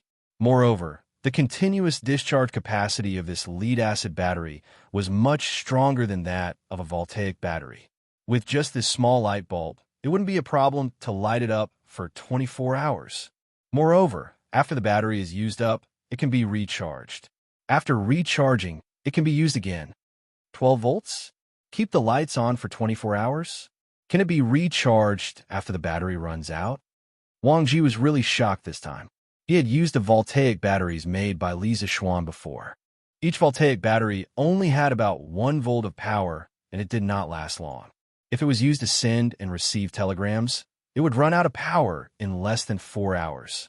Today's batteries, whether it was the output voltage or the ability to supply power for a long time, were far superior to the voltaic batteries. Moreover, the lead batteries could be recharged after they ran out of power, unlike the voltaic batteries, which could only be thrown away after they ran out of power. These unparalleled and inconceivable advantages made Wang Ji doubt his life a little. "Yamacho, can you tell me the principle behind the charging and discharging of this lead-acid battery?" This is the first time I've heard of a battery that can be recharged and recycled. After a while, Wang Ji recovered from his shock and looked at Li Zixuan expectantly. Although it was already late, Li Zixuan knew that if he didn't explain the principle of charging and discharging lead-acid batteries to Wang Ji today, with this old man's temperament, he probably wouldn't be able to sleep tonight. In order to let the old man sleep well, Li Zixuan took out a piece of blank rice paper and wrote a chemical equation on it with a pencil as he began to explain. Mr. Wang, the material of the anode plate of this battery is lead dioxide, and the material of the cathode plate is lead. The electrolyte is prepared dilute sulfuric acid. There is a separator in the electrolyte to separate the electrolyte between the two electrodes and prevent the electrodes from shorting. When discharging electricity, the lead in the cathode plate reacts with the electrolyte to produce lead sulfate and water, releasing electricity. When charging the battery, under the action of external electricity, the lead sulfate reacts with the acid in the water to produce lead fluff and sulfuric acid, storing electricity. It took nearly half an hour to explain the charging and discharging principle of the battery to Wang Ji. During this time, Wang Ji raised a lot of technical questions, and Li Zixuan patiently answered them one by one. When everything was finished, it was already close to midnight. Yamacho, this lead-acid battery is really amazing, especially now that we have a hydropower station in Lantian County and Yanhuang College is connected to electricity. The role of this battery is even more obvious. After using up the electricity outside, it can be recharged with electricity from the hydropower station. Perfect. It's simply perfect. This old man is truly in awe of Mountain Chieftain's ingenuity. Wang Ji's eyes became brighter and brighter, and the gaze he looked at the lead-acid battery became more and more passionate. At this time, he suddenly remembered that he came here to find Li Zixuan for business, and quickly said, "Oh, Yamacho, the steel mill has already produced vanadium steel. This old man has done some experiments in private, and this vanadium steel is indeed much harder than ordinary steel. Yamacho, do you want to go take a look?" Li Zixuan looked at the dark sky outside and couldn't help but ask, "Faubert, what time is it now?" After transmigrating for so long, Li Zixuan still couldn't accurately determine the time. He estimated that he wouldn't be able to practice this skill in his lifetime. He could only wait until the invention of the watch, and then he would be able to completely control time. "Young master, it should be midnight now." Faubert was silent for a moment, and then replied, "Midnight, which was 9 o'clock in the evening." He actually worked from 1 or 2 o'clock in the afternoon until 9 o'clock in the evening, and he didn't even eat dinner in the middle. Not only did he not eat dinner, but Faubert and Wang Ji also didn't eat. I'm not looking. I'll look tomorrow." "It's not early today, Mr. Wang. Faubert, this man is iron, rice is steel. Everyone go back early to eat and rest. Our bodies are the capital for our inventions." At this time, Wang Ji, a workaholic, actually wanted to drag him to the steel mill to work. Li Zixuan would never do that, even if he was beaten to death. He still had a wife and children at home. Oh, he didn't have any children yet, but he couldn't go back too late and make his wife worry, right? Therefore, he waved his hand and said to Wang Ji and Faubert, "Hee, young master is right. Then this old man will go first. I'm old, I can't handle it," Faubert said with a smile. Wang Ji was unwilling, but seeing that Faubert had said so, he couldn't disagree, so he could only pack up and leave the workshop with Li Zixuan. They went up Yin Mountain. He was now living in the academy's teacher's dormitory, not Yin Mountain residence, because his title had not reached the level of a professor. However, based on Wang Ji's enthusiasm in chemistry and his recent results, it was only a matter of time before he became a professor in the academy. "Husband, you're back? You haven't eaten yet, right? I'll heat up the food for you now." When they returned to the residence, Han Yushi heard the movement at the door and quickly came out of the house to welcome them. Obviously, she hadn't slept, waiting for Li Zixuan to come back. "Wife, why aren't you asleep at this time?" "It's all my fault. I was so busy in the workshop that I forgot the time and forgot to send someone to tell you," Li Zixuan said apologetically. "Husband, don't say that," Han Yushi hurriedly said. "You're busy in the workshop, and it's not midnight yet, so I'm not sleepy. All right, let's not talk about it. I'm going to warm up with my husband." Li Zishuan hugged Han Yushi and kissed her gently on the forehead. He said, "My wife is so considerate. I'll give you something good in a few days." Han Yushi asked curiously, "What good thing?" Li Zishuan smiled mysteriously and said, "I'll keep it a secret for now, but it'll definitely be a big surprise." The next day, Li Zishuan went to the workshop again after breakfast. Speaking of which, he was now sitting in the position of marquis. Logically speaking, he didn't have to work so hard. Even if he ate, drank, and played every day, with the huge foundation he had built previously, he could guarantee that he wouldn't have to worry about food and clothing for the rest of his life. When he first transmigrated, Li Zishuan thought that as long as he could be a marquis, he would spend his life waiting for death. However, sometimes, only when you really sat in that position would you understand your responsibilities. Li Zishuan was now the Yamacho of Yanhuang College, the real master of tens of thousands of people in Lantian County, and the helmsman of the entire Yanhuang Corporation. Behind him, countless students were learning from him, improving and growing. Countless people were relying on him to eat. Countless craftsmen were using his innovative technology and tools to liberate productivity, and countless merchants were relying on him to become rich and realize their own value. He couldn't stop. His position as marquis was created by the invention of engineering. Therefore, he had the obligation to bring engineering to greater heights in this era. Moreover, to him, creating modern things in the ancient times was where his joy lay. He wanted and was willing to make this Tang dynasty even more advanced and powerful. When he arrived at the steel mill, Wang Ji was already waiting there. These 2 days were the weekend of the academy, so old Wang didn't have any classes at the academy. He could also devote himself to scientific research. "Yamacho, look, this is vanadium steel. This is vanadium steel that was refined according to the 3 different vanadium ratios that Yamacho provided." Wang Ji pointed at the pile of steel on the ground and said to Li Zishuan, "Let's use this vanadium steel to make swords and armor first. Then we'll test it out." Li Zishuan nodded and said, "The ratio of vanadium in vanadium steel was generally not high, around 0.025% to 0.059%. Different ratios of vanadium would result in different hardness of vanadium steel. As for which ratio was the most suitable for making swords and sabers, and which was the most suitable for making armor, all of these would need to be tested. In addition, by adding a certain ratio of vanadium to the steel, one could make rebar that could be used as the framework of reinforced concrete. Compared to ordinary steel, rebar's hardness and toughness were both very good. It was suitable to be used as the framework of reinforced concrete in large projects. It could significantly increase the strength of the project and increase the level of earthquake resistance.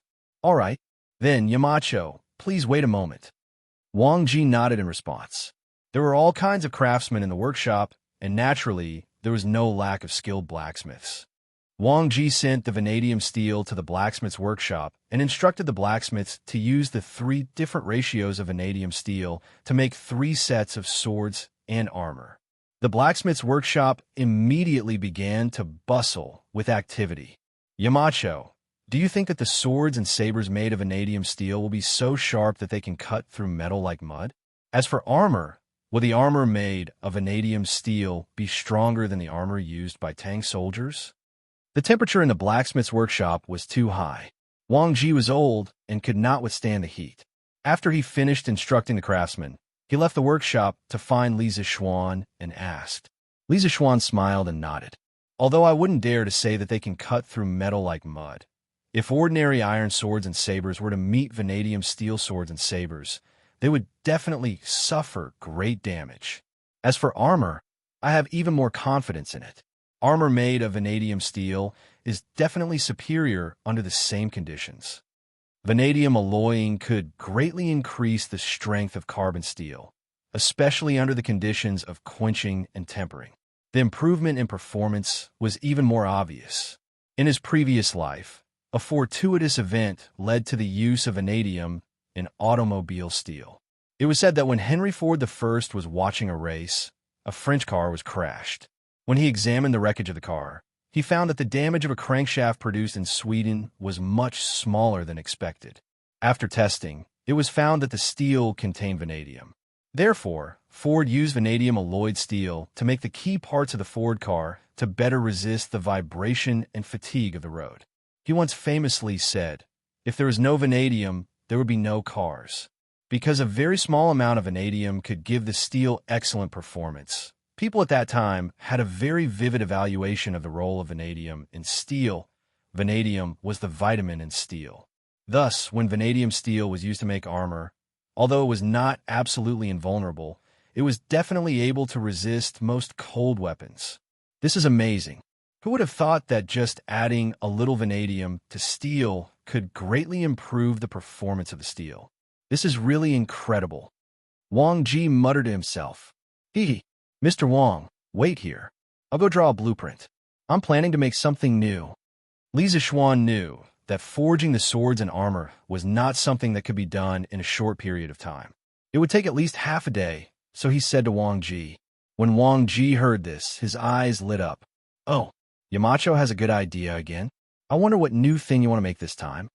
Mr. Wang, you will know in a while. When the armor is done, remember to send someone to inform me. Li Zixuan did not say anything, so Wang Ji smiled.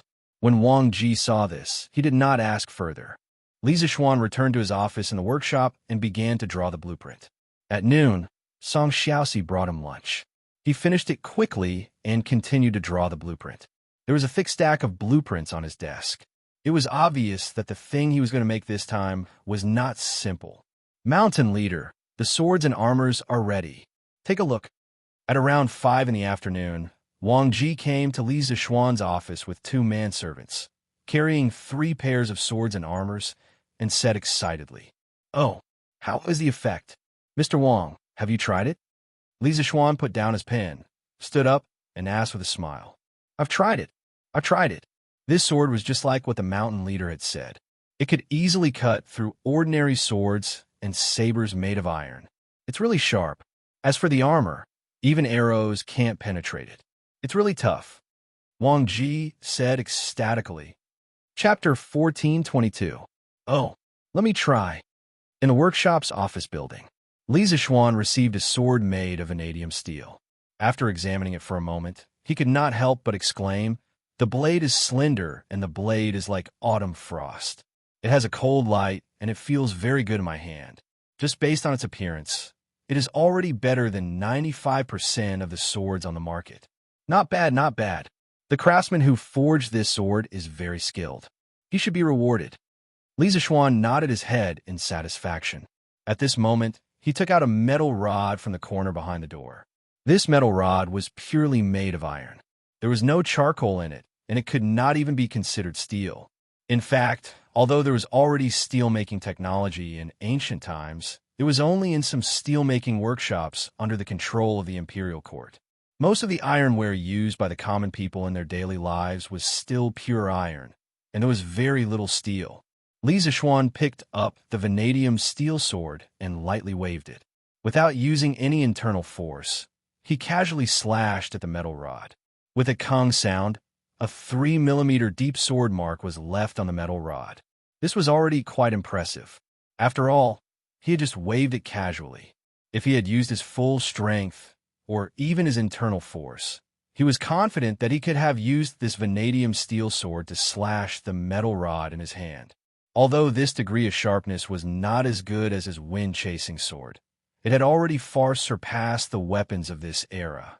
Li Zixuan turned around and looked at the armor made of vanadium steel that Wang Ji was holding. This was a radiant armor. The origin of the name, radiant armor, was said to be related to the circular shield on the chest and back. This was because the circular shield was mostly made of copper and other metals.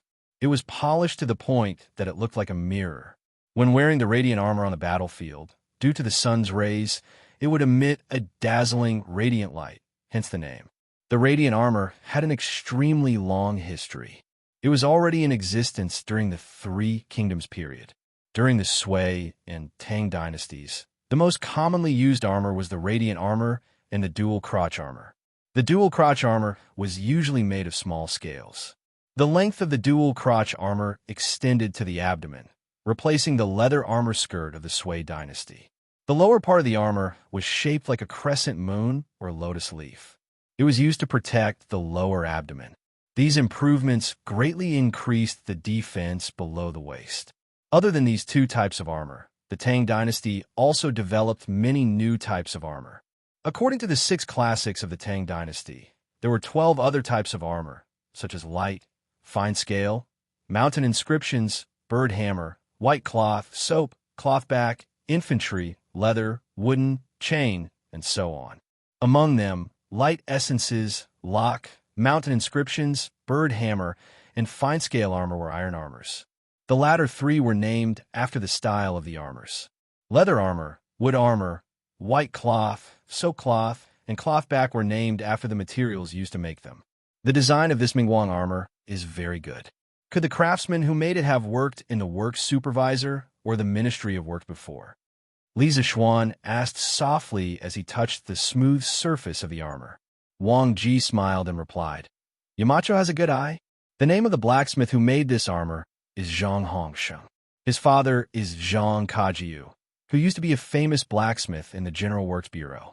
His qualifications and skills are not below Ministry Yan's. However, he is old now, so he retired from the Bureau and took over his father's work. Zhang Hongsheng inherited Zhang Kajiu's skills in sword and armor forging.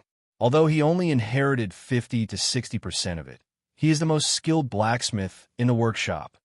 Zhang Kajiu. When Li Zishuan heard this name, he found it familiar. After muttering it twice, his face suddenly changed. He exclaimed, "Zhang Kajiu? Mr. Wang, are you saying that Zhang Hongsheng's father is Zhang Kajiu? Zhang Kajiu used to work in the work supervisor? He was also Minister Yan's colleague?" Zhang Kajiu was the most famous craftsman in the Tang dynasty. His Kajiu sword was ranked 14th in China's ancient weapon ranking. The famous poet of the Tang dynasty, Bai Juyi, once wrote a poem about the Kajiu sword. The poem said, "A 1,000 years after Ojizi's death, the elves secretly taught Zhang Kajiu. Kajiu forged the sword in Wu Mountain." In the poem, Bai Juyi believed that Zhang Kajiu's craftsmanship was taught to him by Ojizi 1,000 years ago. As for who Ojizi was, anyone with a little knowledge of history would know. Ojizi was the founder of ancient craftsmanship in China and the creator of the Dragon Spring Sword. When Ojizi was born, the Eastern Zhou dynasty was in conflict. First, the Wu kingdom conquered the Chu kingdom. Later, the Wu kingdom annexed 45 kingdoms to the south of the Yangtze River. When he was young, he learned metallurgy from his uncle and began to forge bronze swords, iron hoes, iron axes, and other tools. He discovered the difference between copper and iron and forged his first iron sword, the Qixing Longyuan sword, or Longyuan sword for short. In the Tang dynasty, to avoid the taboo of Emperor Gaozu Li Yuan, he changed the word yuan to quan and called it the Qixing Longquan sword. It was the first cold weapon in China. Bai Juyi believed that Zhang Kajiu's craftsmanship was taught to him by Ojizi. From this, it could be seen that Zhang Kajiu's craftsmanship was superb. However, there were almost no records of Zhang Kajiu's life in the history books. They could only guess from some ancient poems. As for his birth date and history, there were no records.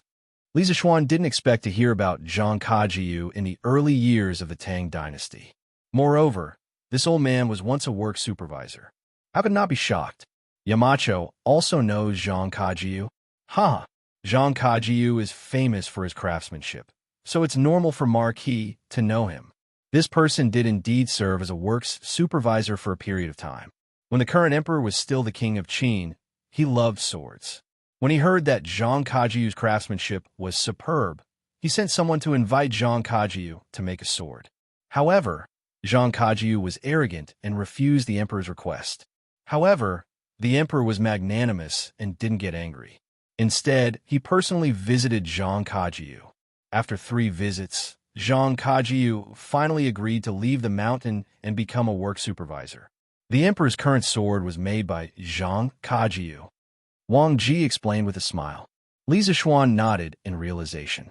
He didn't expect there to be such a past. Suddenly, he felt that something was wrong. He asked, Zhang Yajiyu is a famous swordsmith and was once highly regarded by the current emperor. Even if he is old now and has retired from his position as a supervisor, he should at least not have to worry about food and clothing, right? Why would he let his son work in our workshop? Wang Ji frowned and couldn't help but ask, Yamacho, what do you mean by that? Don't tell me all the craftsmen come to our workshop for money? Don't you allow people to come here for their own interests and to realize their dreams? Old Wang was obviously hurt by Li Zixuan's words. As the leader of the chemistry department of Yanwang College, his monthly salary wasn't small. He didn't lack money, but didn't he work in the workshop every day? He was doing it for his dreams. Li Zixuan knew that he said the wrong thing and had an embarrassed look on his face. He hurriedly said, cough, cough. Mr. Wang, that's not what I meant.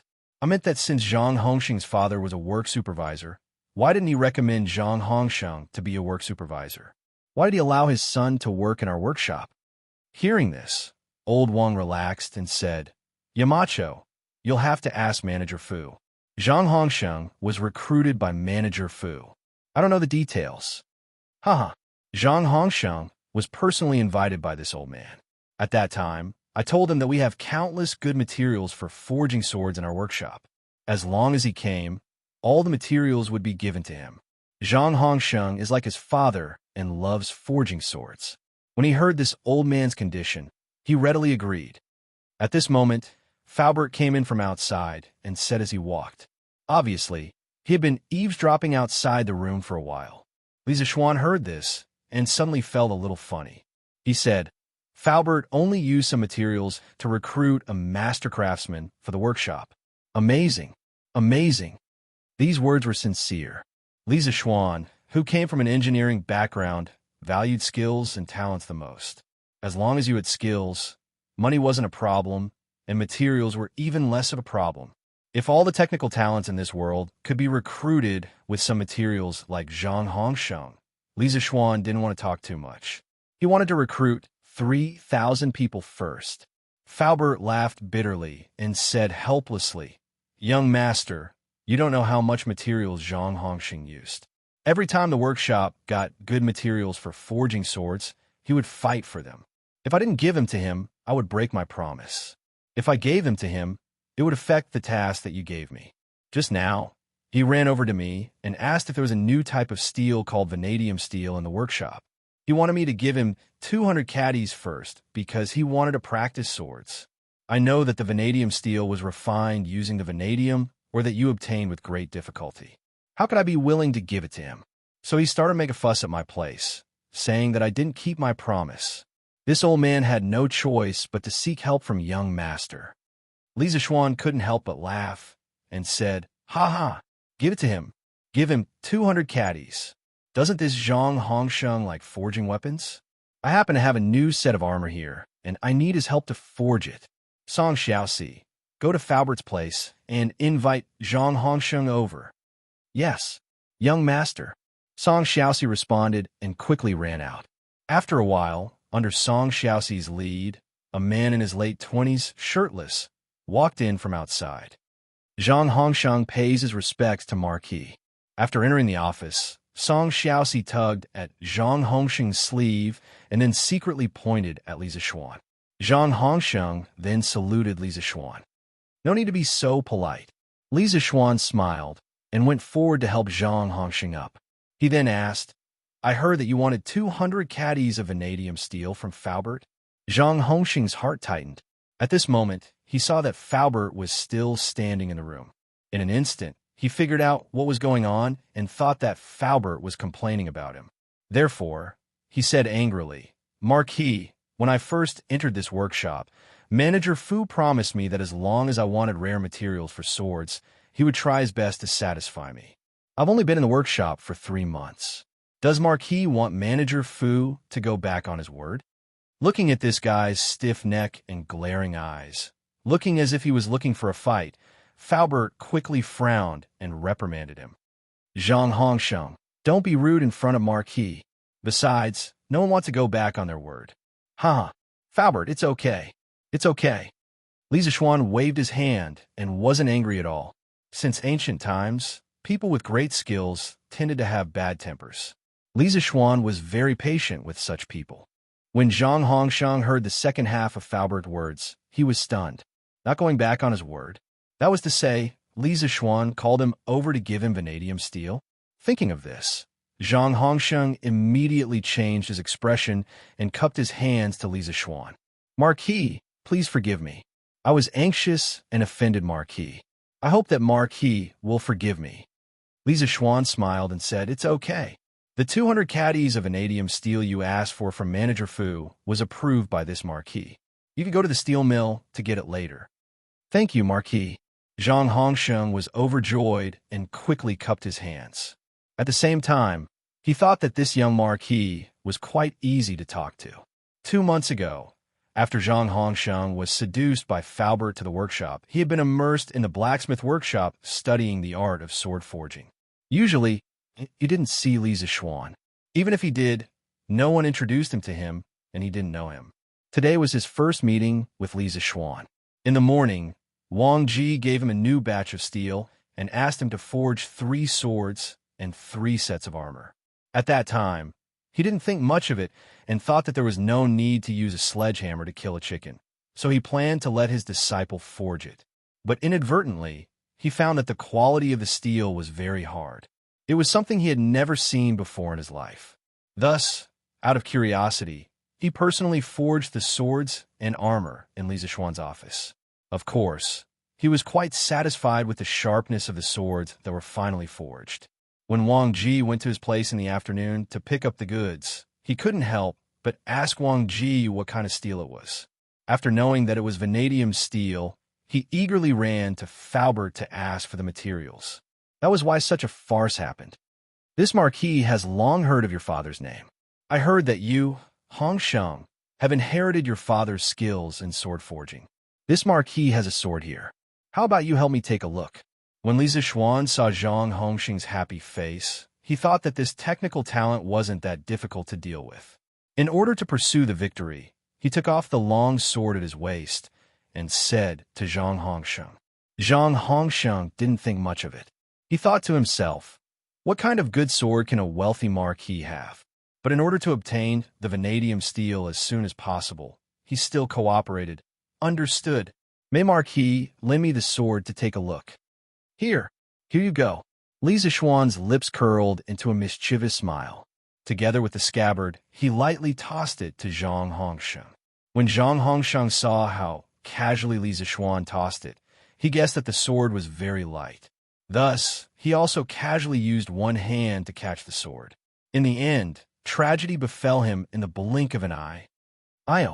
When the wind-chasing sword touched Zhang Hongsheng's hand, Zhang Hongsheng realized that something was wrong. But at this moment, even if he wanted to use both hands to catch the sword, it was too late. He could only watch as his body was brought down by the wind-chasing sword. Seeing that his entire body was about to hit the ground, he suddenly felt a gust of wind in front of him. Following that, a hand grabbed his shoulder, preventing him from falling any further. In a flash, Li Zixuan appeared in front of him and supported him. Brother Zhang, I'm sorry. This Marquis forgot to tell you that this sword is rather heavy. I'm sorry for startling you. Li Zixuan hurriedly apologized. This apology immediately caused Zhang Hongsheng's face to turn red. He waved his hand in shame and said, This Zhang's knowledge is shallow. I didn't know that there was such a small sword in this world, but it's extremely heavy. It's no wonder, Marquis. This Zhang shall taste this sword for Marquis. Saying which, Zhang Hongsheng's heart was filled with amazement.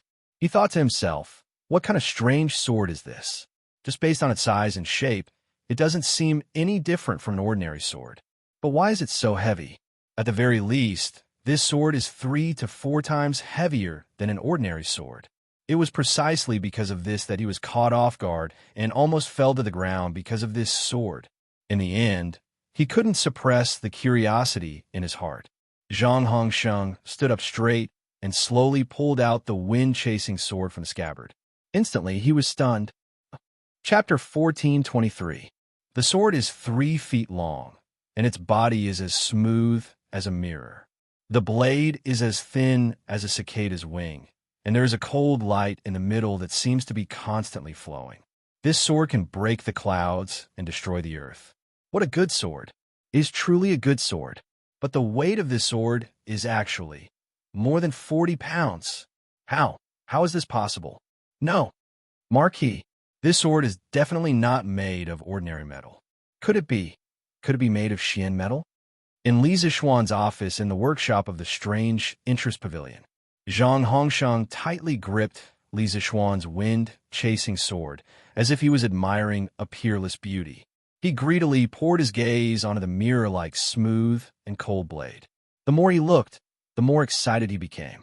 In the end, he raised his head to look at Li Zixuan in disbelief and asked in a trembling voice.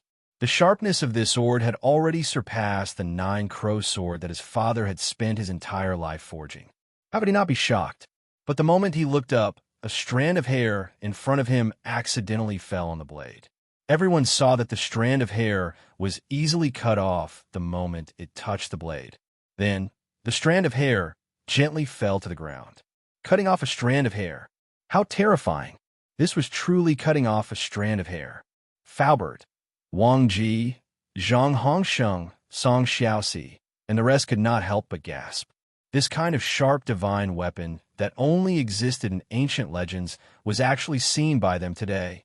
At this time, Li Zixuan smiled at Zhang Hongsheng and said, "Brother Zhang, you guessed right.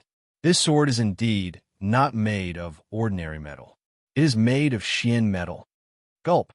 Zhang Hongsheng fiercely swallowed his saliva. At this time, he had completely let go of the arrogance of a swordsmithing clan's descendant because the sword in Li Zixuan's hand was more awesome than any sword he had ever seen. Why did he have to be arrogant? Therefore, he handed the wind-chasing sword to Li Zixuan with a face full of admiration and said, "How can such a peerless sword not have a name? Marquis, please tell me which famous sword this is? Which famous swordsmith made it?" Li Zixuan replied in a low voice, "This sword is called the wind-chasing sword. My master obtained it by chance from an otherworldly expert when he was traveling the world. As for who forged it, I don't know." Wind-chasing sword? What a good name. It's a pity that I don't know which famous artist it came from, Zhang Hongsheng murmured. After a moment of hesitation, he gritted his teeth and said, "Marquis, this Zhang has a presumptuous request. I hope that Marquis will grant it." Li Zixuan took a deep look at Zhang Hongsheng. His eyes seemed to be able to see through people's hearts. He smiled and said, "You want to borrow this sword to bring it back for your father to take a look?" Zhang Hongsheng was taken aback and then said with some embarrassment, Yes, Marquis. My father spent his entire life pursuing the ultimate path of swordsmithing. This wind-chasing sword, whether it is the material or the craftsmanship, is a peerless sword that this Zhang has never seen before. My father will definitely be happy when he sees it. He is already very old, and as his son, the only thing I can do is to make him happy while he is still alive so that he won't have any regrets. Senior Zhang's lifelong pursuit of the ultimate path of the sword is indeed admirable, but this wind-chasing sword was left behind by my master. How can this Marquis so easily lend it out? Li Zixuan softly sighed and then changed the topic. Zhang Hongsheng's expression immediately darkened. He thought to himself that he was overthinking things. Who would be willing to lend out such a peerless sword? Furthermore, this wind-chasing sword was left behind by Li Zixuan's master when he was alive. Its significance was extraordinary. But at this moment, Li Zixuan said again, "However, on account of your filial piety, it's not that I can't lend you this sword, but you have to promise to help me forge a new set of armor. After you agree, I will immediately lend you the sword and allow you to lend it for 3 days." Zhang Hongsheng's eyes lit up as he hurriedly said, "Marquis, I agree. Not to mention a set of armor. Even if you want me to forge 100 or 1,000 sets of armor, I'm willing." Li Zixuan found it somewhat funny and said, "Brother Zhang, this Marquis hasn't even said what kind of armor I want you to forge yet, and you're already agreeing so readily." Zhang Hongsheng said confidently, Marquis, it's not that I want to boast, but I can forge all kinds of armor from the past dynasties, such as wrought tin armor, black armor, sleeve armor, double crotch armor, light armor, fine scale armor, Shaman armor, Mingguang armor, and so on. Marquis, why don't you tell me what kind of new armor you want me to forge? Zhang Hongsheng was bragging happily when he suddenly remembered the embarrassing incident of almost falling down when he received the sword. He felt that he couldn't speak so confidently in front of Li Zishuan, otherwise he would easily fall down. After all, he was someone who had suffered a loss once. Everyone couldn't help but laugh when they heard Zhang Hongsheng's incoherent words and his obvious cowardice at the critical moment. The main reason was that this guy was too King realistic, wasn't he? Li Zishuan didn't laugh. He turned around and picked up a stack of drawings on the desk, then took out 4 of them. Then, he gestured for everyone to come to his side. He spread out the drawings and said, "Brother Zhang, the armor I want you to forge is called plate armor. The so-called plate armor is not just a piece of iron plate. It has to be light and portable, flexible at the joints, and cover the whole body. Here, this is the drawing." Among the many drawings he drew in the office this morning, one of them was drawing armor. Everyone looked at the drawing and couldn't help but widen their eyes. Zhang Hongsheng couldn't help but exclaim, This plate armor is actually covering the whole body? Although this defense is indeed more comprehensive than the Mingguang armor, if the whole body is used for defense, how heavy would this set of plate armor be? If soldiers wear it, how can they walk? Not to mention fighting. Li Zishuan explained the side. As for how heavy this set of plate armor is, we will talk about it later. First, I will explain the structure of this plate armor to you. This set of plate armor is composed of a helmet, armor, breastplate, back armor, shoulder armor, wrist armor, elbow armor, leg armor, shin armor, and steel shoes. The joints are stacked with multiple layers of movable steel plates, which can ensure that the soldier's movements in battle won't be hindered. The inside of the shoulder armor doesn't use steel plates and maintains a hollow structure, thus allowing the limbs to have more room to move. The joints connecting the body and other parts are lined with deerskin or linen, and interlocking chainmail is used to protect the inside. This way, the weight of the entire armor is borne by the whole body, and it is also comfortable to wear. The breastplate of this plate armor is made up of 3 pieces. The middle piece is narrower and serves as a connection. This structure also allows the breastplate to have a certain degree of mobility, allowing the wearer to move more flexibly. Of course, the biggest feature of this set of plate armor is the use of the neck armor. A simple helmet couldn't protect the parts below the mouth, but this set of plate armor used a large neck guard with a jaw guard to achieve the effect of complete protection of the face. For the purpose of insurance, this set of plate armor also used armpit guards to protect the armpits. In addition, the surface of the plate armor is designed with ridges to strengthen the protective effect and reduce the weight. This way, all parts of the human body are within the steel armor. On the battlefield, it is completely impenetrable and unafraid of a rain of arrows. In fact, the plate armor that Li Zishuan wanted to make was called Gothic plate armor. In his previous life, he was not only an engineering student, but also a military enthusiast. He had seen many disassembled pictures of ancient countries' armor on the internet. Plate armor was known as the king of armor, and it was the symbol of medieval knights. It was the ultimate defense of the cold weapon era. In the 100 years of war between England and France, there was no record of an arrow being able to penetrate plate armor. Later on, when firearms were introduced, plate armor was so strong that it could even withstand the damage of ordinary matchlock guns. From the 14th century to the 15th century, the progress in the structure and shape of armor was very obvious. The most famous plate armor in the history of the world, the Gothic and the Milanese plate armor, began to appear at this time. Because the former became popular in Milan, while the latter was greatly influenced by the Gothic art style, these 2 styles of armor were called the Milanese and the Gothic. However, whether it was the Milanese style or the Gothic style, both originated from Italy. It was just that the Germans had developed the Gothic style to its peak, causing many people to mistakenly believe that the Gothic style originated from Germany. Among all the plate armors, these two were the most popular. It wasn't that there were no other styles, but they were all imitations of these two styles. The Milanese style was characterized by its smooth lines, close-fitting, elegant, and beautiful design.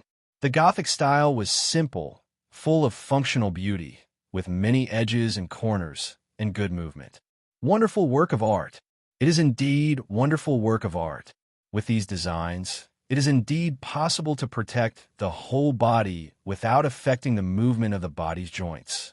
But how heavy is this set of plate armor? Can the soldiers bear it? Zhang Hongsheng couldn't help but exclaim. The Tang dynasty's Mingguang armor was considered the most advanced and defensive armor in the Tang dynasty. However, compared to the full body plate armor designed by Li Zixuan, it paled in comparison. However, the only thing that Zhang Hongsheng was worried about was the weight of the full body plate armor. The rest of the people also looked at Li Zixuan doubtfully. Obviously, everyone agreed that the defense of the plate armor was far superior to the Mingguang armor. The only thing they were worried about was the weight. Li Zixuan smiled slightly and said, "Haha, you don't have to worry about the weight. This kind of plate armor is at its peak. The weight of a full body plate armor will definitely not exceed 40 pounds. As for the Mingguang armor, it should be around 50 pounds, right? At the same level of defense, the plate armor is definitely lighter than the Mingguang armor." Li Zixuan wasn't bragging. In the modern era, when plate armor was mentioned, people's first reaction was that it was heavy and inflexible. In fact, this was a misunderstanding of plate armor. In fact, plate armor was not only flexible, but also light. A full body of Gothic plate armor would not exceed 25 pounds. 1 pound in the Tang dynasty was about 600 grams in the modern era, so 25 pounds would be about 40 pounds in the Tang dynasty. A full body of Mingguang armor would weigh about 30 pounds. A soldier wearing Gothic plate armor could even perform all kinds of difficult movements. It was very flexible. Moreover, the plate armor made by a skilled armor master could not even fit a piece of paper in between the plates. Its defense was simply too good. It was like a beggar's version of Iron Man. And Li Zixuan wanted to make 5,000 of such Iron Man. How is this possible? This set of armor is definitely more than 40 pounds. Zhang Hongsheng shook his head fiercely, his face full of disbelief. Li Zixuan smiled and said, "Brother Zhang, I'm afraid you've misunderstood. I don't intend to use the casting method for this plate armor. I want to use the forging method to polish the plate armor to about this thickness." As he spoke, Li Zixuan used his hand to indicate a thickness of about 5 millimeters. Not only was the forged armor thin, but it was also stronger than cast armor. This was already an indisputable fact. Forging? Such a thin thickness? And you want to ensure that the thickness is uniform? Zhang Hongsheng was a little troubled. "Marquis, according to your request, it's not impossible, but it's extremely time-consuming and laborious. I can still make 1 or 2 pieces, but if there are too many of them, I really can't do anything." At this time, Zhang Hongsheng was very glad that he stopped in time when he was bragging. Otherwise, he would have embarrassed himself again. At the same time, he secretly vowed not to brag in front of Li Zixuan in the future, because Li Zixuan was poisonous. As long as he bragged in front of him, he would be instantly slapped in the face. Li Zixuan smiled again and said, "Brother Zhang, you've misunderstood again. The forging method I'm talking about is not the manual forging method you think it is, but a stamping machine with constant power and constant speed. It can ensure that the surface of the forged item is smooth and uniform." Stamping machine? There's such a magical weapon in the world? Why don't I know about it? Zhang Hongsheng said excitedly. According to Li Zixuan's words, the stamping machine could be regarded as a magical weapon in the eyes of blacksmiths. After all, with this thing, there would be no need to hammer at a time to forge iron. Li Zixuan said, "This stamping machine is driven by water, so it can also be called a hydraulic stamping machine, but it hasn't been made yet. When it's done, it will definitely have this effect. Xiaoxi, go and invite Mr. Mo and Ink Girl over. Tell them that I have something to ask of them." "Yes, young master." Song Xiaoxi took the order and left. Faubert then asked, "Young master, You want to invite Mr. Mo over to make the hydraulic stamping machine you just mentioned? Li Zishuan nodded and said yes and no. It can only be said that it's not all of it. The hydraulic stamping machine is only a small part of the work. We now have a water wheel under the Bar River Dam. This thing can directly provide power for our machine. We just need to connect some transmission mechanisms on it. However, in addition to the hydraulic stamping machine, I also plan to make some other things. We'll talk about it when they come. The reason why Europe could make full body plate armor in the Middle Ages was because of the hydraulic stamping machine. Li Zishuan wanted to make this thing last year, but he didn't have a dam at that time, so he couldn't make the hydraulic stamping machine. Now that the dam and hydropower station were all built, he could finally show his skills. Chapter 1424. Young Master, Mr. Mo, and Miss Mo are here. Oh, Young Master Yin is here too. Song Xiaoxi led Mo Huai and Mo Lingwei to Li Zishuan's office in the workshop. Surprisingly, Mo Lingwei was followed by Yin Xiaoning. Li Zishuan clicked his tongue in wonder, wondering if Yin Xiaoning had already settled his father-in-law. Mo Huai. Yamacho, I heard that you have some instructions for us. Mo Huai cupped his hands and said. Li Zishuan hurriedly greeted them. Mr. Mo, Ink Girl, please take a seat. I called you here because I plan to start a new round of technological innovation in our workshop. There are many aspects involved, and I need your help. Technological innovation? Then why didn't you call me Xiao? Yamacho? Yin Xiaoning was a little dissatisfied. Li Zishuan said unhappily. I didn't call you, but didn't you come here yourself? Besides, if I called Ink Girl, isn't that the same as calling you? Hey, what are you saying? Yin Xiaoning couldn't help but laugh. Mo Lingwei blushed and pinched Yin Xiaoning's arm hard. Ahem. Mo Huai's eyes were very sharp. How could he not notice these two's little movements? His old face immediately darkened. He coughed heavily and said, Yamacho, if there's anything you need us to do, just say it. I'll do my best. Li Zishuan nodded and said, Take a seat first. Let's sit down and talk. The few of them sat around a glass coffee table. Fortunately, Li Zishuan's office was big enough that it didn't seem crowded even with 7 or 8 people. After everyone sat down, Li Zishuan took out a few blueprints, spread them out, and said in a deep voice, Now, we have a dam. Ladies and gentlemen, at present, not only do we have a dam, but we also have a water wheel. This water wheel is not only used to irrigate the farmland, but can also provide power for the machinery. Actually, I don't need to say this, and all of you should understand. The first thing we need to do is to build a hydraulic press. This is the blueprint of the hydraulic press. After the press was completed, the water wheel needed to be modified into a power device that could be connected to the press. This was nothing more than adding some cranks and connecting rods for transmission. It was very simple. After the modification, the punching machine can be connected to the water wheel. Under the driving of the water wheel, it can replace human strength and repeatedly forge steel. Moreover, the impact force is almost the same every time. In terms of precision forging, the effectiveness of this thing is absolutely incomparable to human strength. Mo Huai looked at the drawing seriously. After a while, he nodded and said, Yamacho, there's no problem with the modification of the press machine and water wheel. Leave these 2 matters to this old man. Li Zishuan smiled. That's exactly what I was thinking. Mr. Mo has been involved in the Murky River project from the beginning to the end. Now that you're in charge of the hydraulic machine, that's the most suitable. Everyone in the workshop will do their best to assist you in this matter. Thank you, Yamacho. Mo Huai cupped his hands and said. Li Zishuan smiled and said, Brother Zhang, after the hydraulic press machine was completed, you will lead all the blacksmiths in the workshop to produce the plate armor I gave you. You will need to make at least 5,000 sets of such armor. Previously, Li Er had talked to him and said that he wanted to expand the Black Armored Army from 3,000 to 5,000.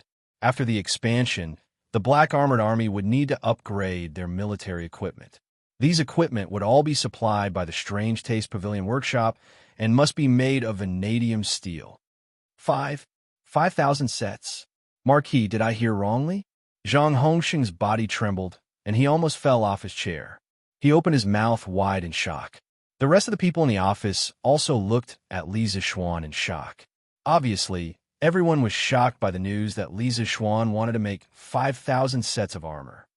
Yamacho, why do you want to make so many sets of armor? What if someone finds out? Then, after the shock, Imo Huai asked worriedly.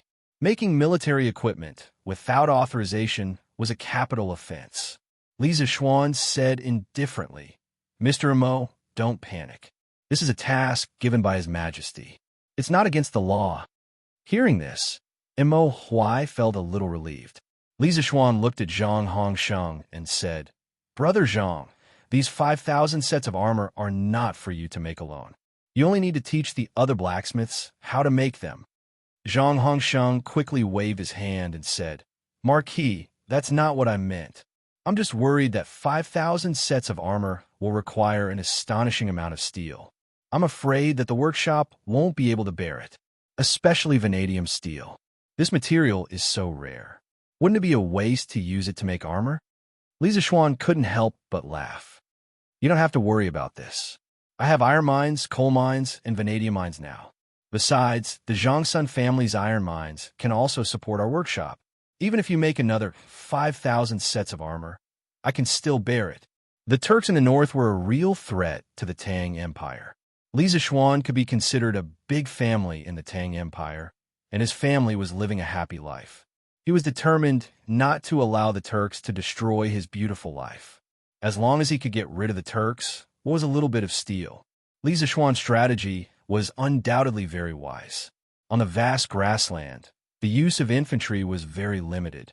Only the highly mobile cavalry could gallop freely on the grassland and achieve a surprise victory. The Black Armored Army was the trump card of the Tang Empire's cavalry. Li Zixuan wanted these 5,000 Black Armored Army to transform into 5,000 Iron Mans and sweep through the Turks' lair.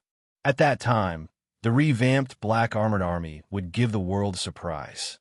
Zhang Hongsheng finally understood the true foundation of the Strange Taste Pavilion Workshop. He clasped his fist and said, Since that's the case, I will do my best to lead all the blacksmiths in the workshop to make 5,000 sets of armor for Marquis in the shortest time possible. Li Zixuan nodded and said, That's great. Before the hydraulic press is completed, Brother Zhang can lead the blacksmiths to make 5,000 horse lances. All of them must be made of vanadium steel. In addition, we will also make a batch of horseshoes. The cavalry of the Tang dynasty usually used horse lances as their weapons. They were longer than swords and were the most convenient weapon to use when charging. If they were made of vanadium steel, it would undoubtedly increase the sharpness of the lances. Against the Turks who wore simple leather armor, it would be as easy as cutting vegetables. As for the horseshoes, when his white horse was injured last year, he nailed horseshoes to it. However, he did not popularize it because there was a shortage of iron at that time. According to academic research, horseshoes first appeared in ancient Rome around the 1st century BC. These horseshoes were made of copper or iron and were shaped like the lower part of a horse's hoof. However, they were not fixed the same way as now. In addition to using short nails, they also needed to be tied with leather. It was similar to the Roman shoes worn by the ancient Roman soldiers. Hence, it was also known as horse sandals. In China's Dunhuang Mogao grottos, there was a painting of nailed horseshoes. It was built on the wall of Cave 302 in the 4th year of Sui Kai Wang, 584 AD. From the painting, a horse was standing and tied to a tree. A man was standing behind the horse, holding the horse's right hind leg. The horse's hoof was turned upside down. There was an oval-shaped horseshoe painted on the hoof. Therefore, some people speculated that there were horseshoes in China during the Sui dynasty. However, this theory lacked archaeological evidence to support it. Moreover, according to Zhao Rushi of the Southern Song dynasty in his book Zhu Fanji, it was recorded that the horses of Dashi used iron as shoes. This was very novel. This showed that horseshoes were not very popular in the Southern Song dynasty. Indeed, from the Qin and Han dynasties to the Tang and Song dynasties, horseshoes were not found in the Central Plains. It was not until the Yuan dynasty that horseshoes began to be used on a large scale. As for why there was a painting of nailed horseshoes from the Sui dynasty in the Dunhuang Mogeo grottos, only the heavens knew. Horseshoes? What's that? Zhang Hongsheng could not help but wonder. Li Zixuan took out a drawing and explained, "It's a shoe for the horse to wear. It prevents the horseshoes from cracking due to long-term wear and tear. It can greatly reduce the consumption of horse's fart. The appearance is like this. If you don't understand, you can go take a look at my white horse later." The horseshoes on its hooves have been installed for almost a year. Zhang Hongsheng reacted and said happily, "Wearing shoes for the horse. Marquis, this is a good idea. In the past, I don't know how many horses I've seen crippled because of cracked hooves. With these horseshoes, it can prevent the horse's hooves from being damaged." Everyone was also amazed. Enchanting could not help but say, "TSK, why didn't I notice that your white horse was wearing shoes before?" Li Zixuan rolled his eyes and said unhappily, "That's because you're blind." Puffed. Mo Lingwei could not help but laugh. However, when she saw Mo Huai's face darken, she quickly stopped laughing. "Oh, that's right. Other than the horseshoes, when the time comes, you can make a batch of horse armor. It doesn't need to be too thick. It just needs to be able to withstand ordinary swords and sabers." Li Zixuan looked at Zhang Hongsheng and said, "As for horse armor, leather vest had already appeared during the Shang and Zhou dynasties. During the Three Kingdoms period, full horse armor began to appear. There was no need to give a blueprint for this thing." Li Zixuan believed that with Zhang Hongsheng's knowledge, he could definitely make it. Hearing this, everyone could not help but gasp. Vanadium steel plate armor, vanadium steel horse lance, horseshoes, and horse armor. Was Li Zixuan planning to build a super steel cavalry that was armed to the teeth? They believed that such a terrifying cavalry would give even the Turkic wolf cavalry a headache. This was because this was a cavalry that was invincible in both offense and defense. Gulp. No matter how stupid Zhang Hongsheng was, he understood that Li Zixuan wanted to play a big game. He swallowed his saliva and replied with difficulty, "Yes." "Marquis." Li Zixuan nodded. He took out the wind-chasing sword and handed it to Zhang Hongsheng. "All right, there's nothing else for you to do. Take this wind-chasing sword first." Zhang Hongsheng was pleasantly surprised. This time, he didn't dare to use one hand to receive it. Instead, he used both hands to forcefully receive it. He then bowed to Li Zixuan and said, "Many thanks for your trust, Marquis." 3 days later, this Zhang will definitely return this wind-chasing sword intact. This Zhang will take his leave now. Li Zixuan nodded and hummed in agreement.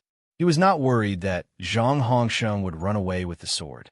After all, Zhang Crow's reputation was there. A monk could run away, but the temple could not. Right? Mr. Wang, Ink Girl, although the hydropower station's generator can operate normally, the copper core used in the coils is not pure copper. This will greatly affect the generator's efficiency. Therefore, I plan to build a second-generation generator with a high-purity copper core to upgrade the current generator. After Zhang Hongsheng left, Li Zixuan looked at Wang Ji and Mo Lingwei. High-purity copper core? Yamacho, it is inevitable that there will be impurities in the copper. How are we going to purify it? Wang Ji frowned and asked. Mo Lingwei also looked at Li Zixuan. Although she was good at physics, she was not weak in chemistry. After all, smart people learned everything quickly. She had read the Academy's chemistry textbook more than once. Li Zixuan replied in a deep voice, "Electrolytic refining. Now that we have electricity, we can use electrolytic refining to remove the impurities in the copper and obtain high-purity brass. The specific steps are very simple. We will use a copper sheet as the anode and sulfuric acid and bile alumina as the electrolyte. When electricity is applied, the copper on the anode will dissolve and enter the solution. The copper in the solution will then precipitate at the cathode. During this process, other than copper, there will also be impurities such as iron and zinc. Because iron and zinc are more flexible than copper, they can replace the copper in the electrolyte and precipitate copper at the cathode. When the metal is less flexible than copper, it will not dissolve and will form anode mud. This way, the copper precipitated at the cathode will be very pure. I see. This old man understands. Wang Ji thought for a moment and nodded with a smile. Li Zixuan sighed and said, That's good. We need to build an electrolytic workshop in the workshop as soon as possible to refine copper. Yes. Yamacho. Wang Ji cupped his hands and replied. Li Zixuan looked at Mo Lingwei and said, Ink Girl, other than upgrading the generator, I also want you to help me make an electric motor. Electric motor? What's an electric motor? Mo Lingwei was puzzled.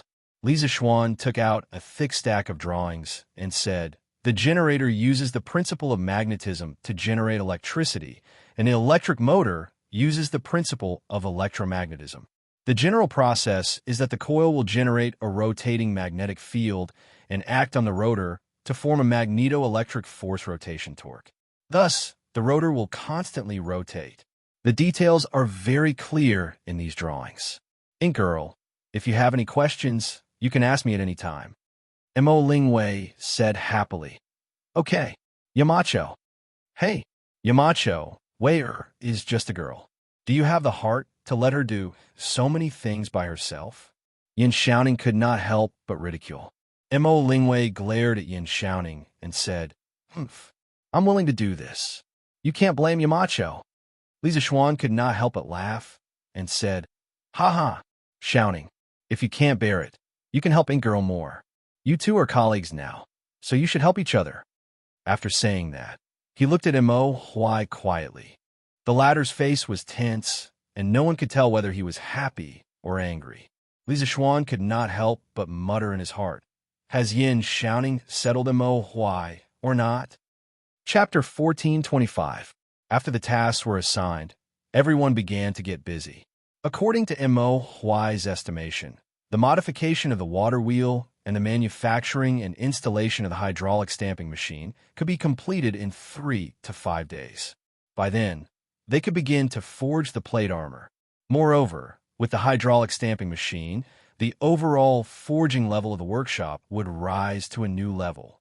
Not only in terms of forging, but the workshop's electricity and metal refining technology would also rise to a new level. This was a comprehensive technological innovation that could be considered as an upgrade for the workshop. After the upgrade, the workshop would soon have the ability to manufacture the second generation of bicycles. Because of the hydraulic stamping machine, they could manufacture bicycle chains. The previous front-wheel drive bicycles could be eliminated. As for the electric motor that Mo Lingwei was building, this was also very important because electricity could not only be used to light up light bulbs, but it could also be used to power machines. Mr. Mo, what do you think of Xiaoning? After leaving the workshop, Li Zixuan and Mo Huai went to Yinshan together. On the way, Li Zixuan suddenly asked. Hearing this, Mo Huai was stunned.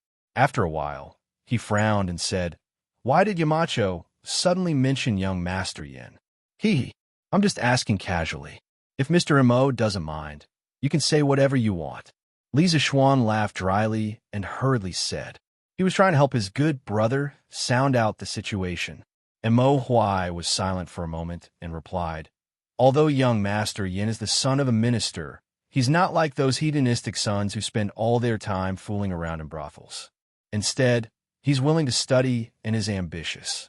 However, this kid keeps pestering my wire all day, which is really damaging my wire's reputation.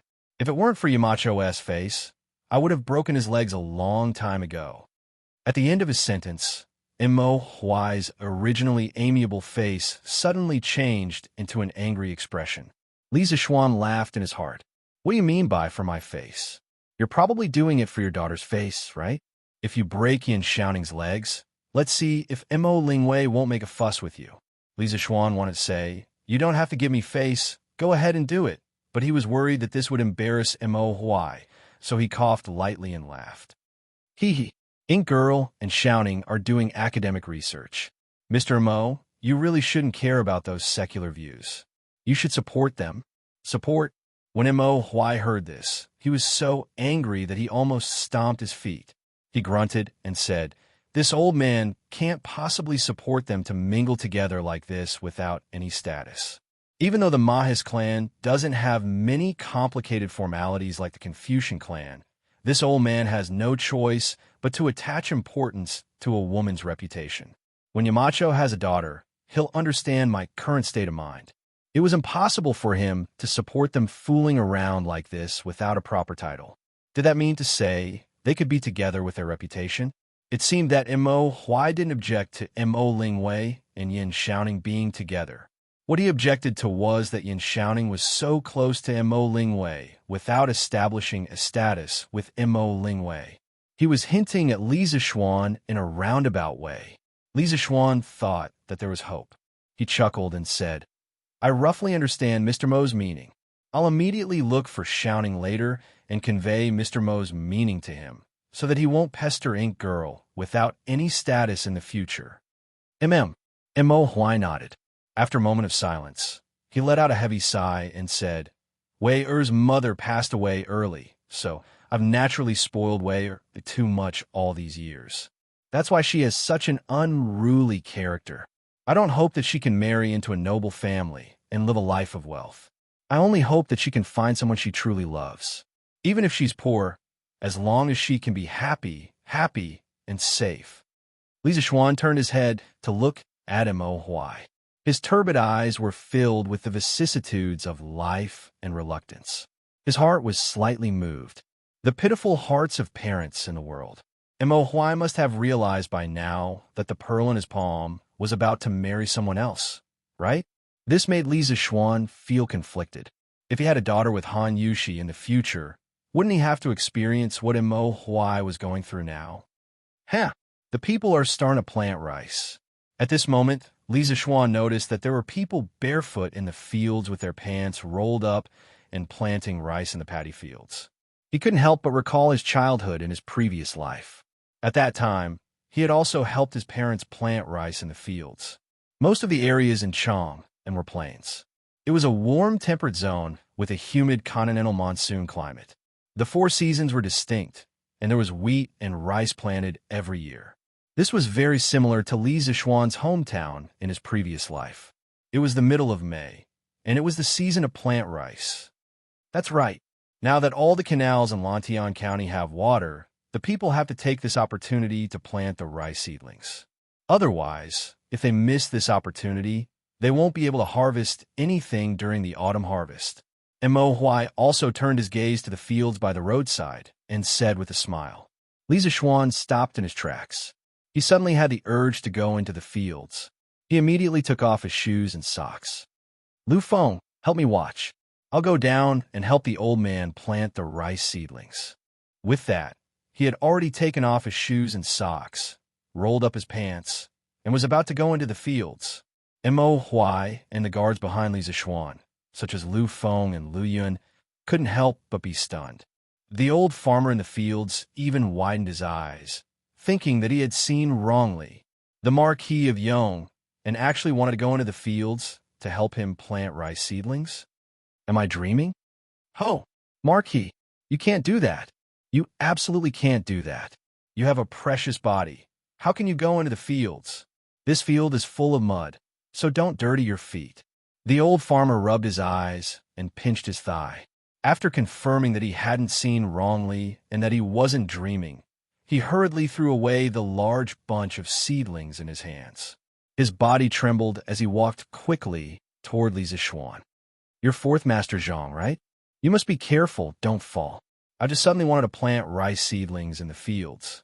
You go about your business, don't worry about me," Li Zishuan said with a smile. His memory was extraordinary, and he had the ability to remember everything he saw. He had some impression of this old man in front of him. He was Li Zhang from the Zhang family village in the west. He had seen him before when the people from the other villages came to Yin Mountain to learn how to plant cotton. Plant rice seedlings? "Marquis, you absolutely can't do that. How can you do this kind of rough work? Even I can do it myself." 4th Master Zhang was shocked and hurriedly said, "4th Master Zhang, look at what you're saying. Everyone is born equal. If you can do the work of planting rice seedlings, why can't I do the same? Don't worry, I'm not the kind of hedonistic son who doesn't know anything about farming. I won't waste your seedlings." Li Zishuan smiled. As he spoke, he went forward to pick up a bunch of seedlings in the field. Then, he skillfully separated 3 to 4 seedlings from the bundle of seedlings and used his index and middle fingers to clamp the roots of the seedlings. His palms faced the seedlings, and his index and middle fingers followed the seedlings downwards, inserting them into the soil. This series of actions was simply too perfect. Fourth Master Zhang, Mo Huai, Lu Feng, and the others on the ridge were all stunned. Because at this moment, Li Zishuan didn't look like a marquis at all. He was simply like a genuine old farmer. It was truly inconceivable. Fourth Master Zhang was stunned for a moment, then hurriedly joined the planting team.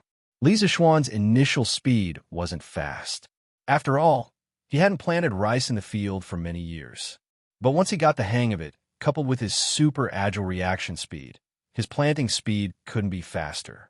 Fourth Master Zhang's jaw almost dropped because he couldn't see the movements of Li Zishuan's hand at all.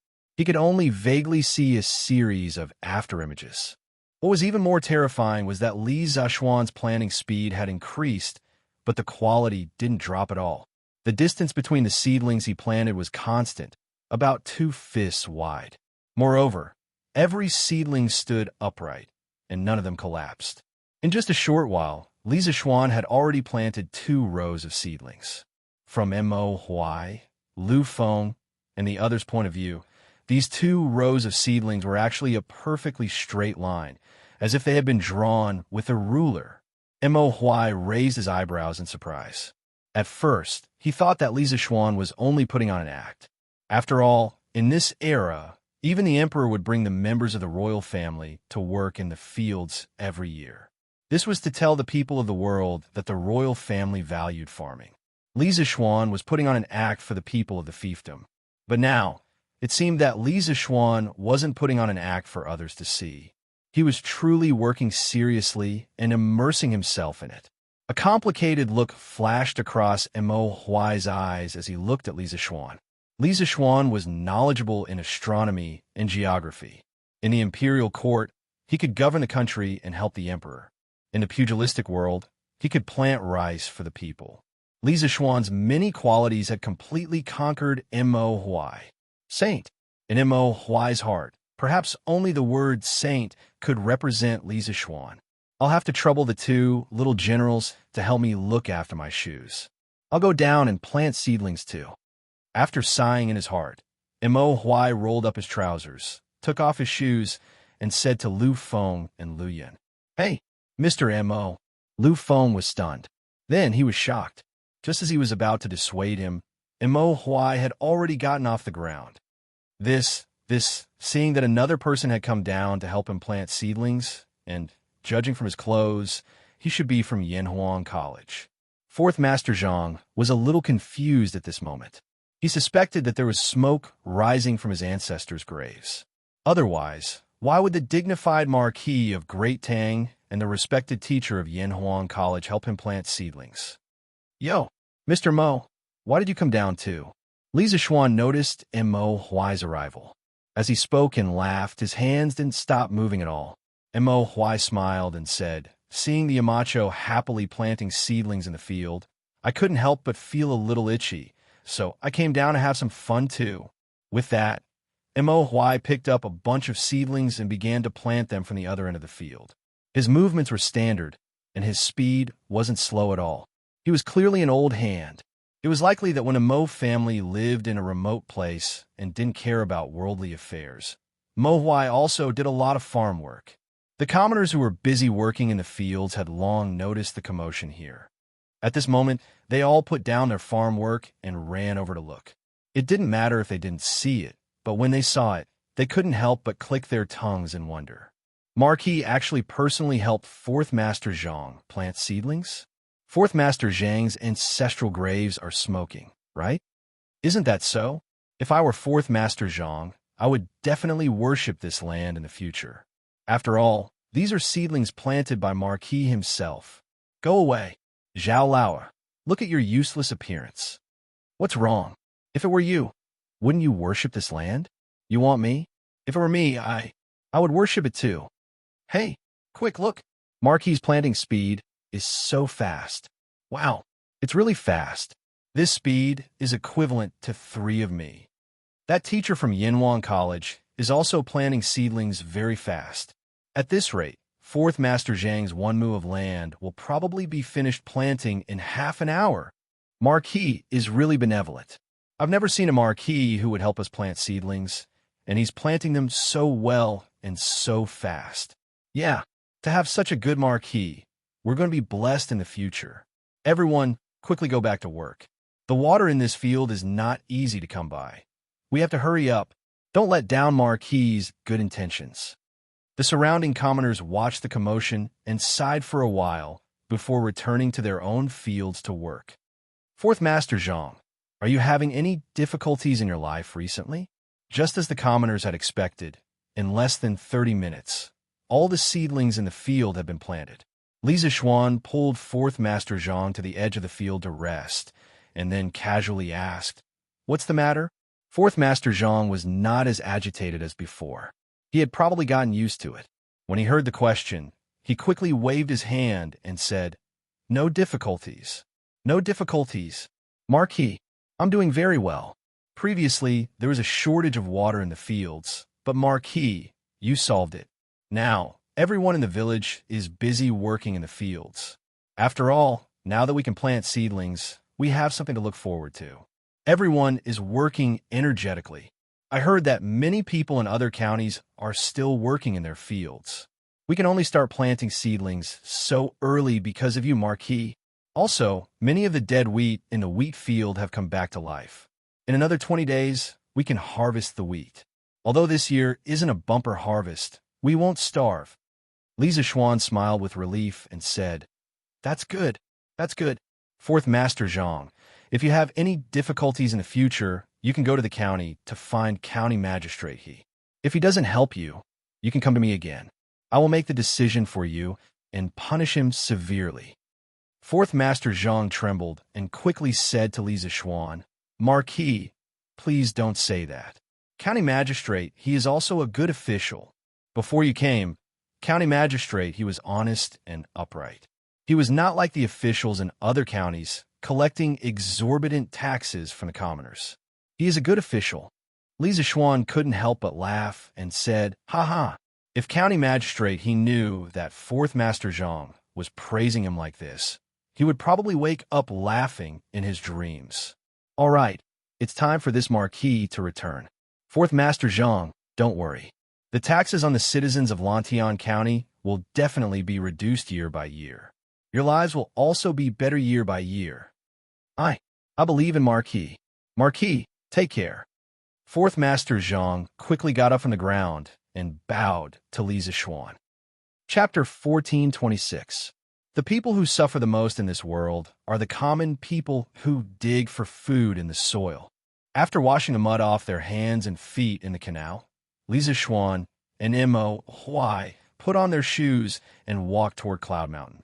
As for Lu Feng, Lu Yun, and the other guards, Li Zishuan sent them back first.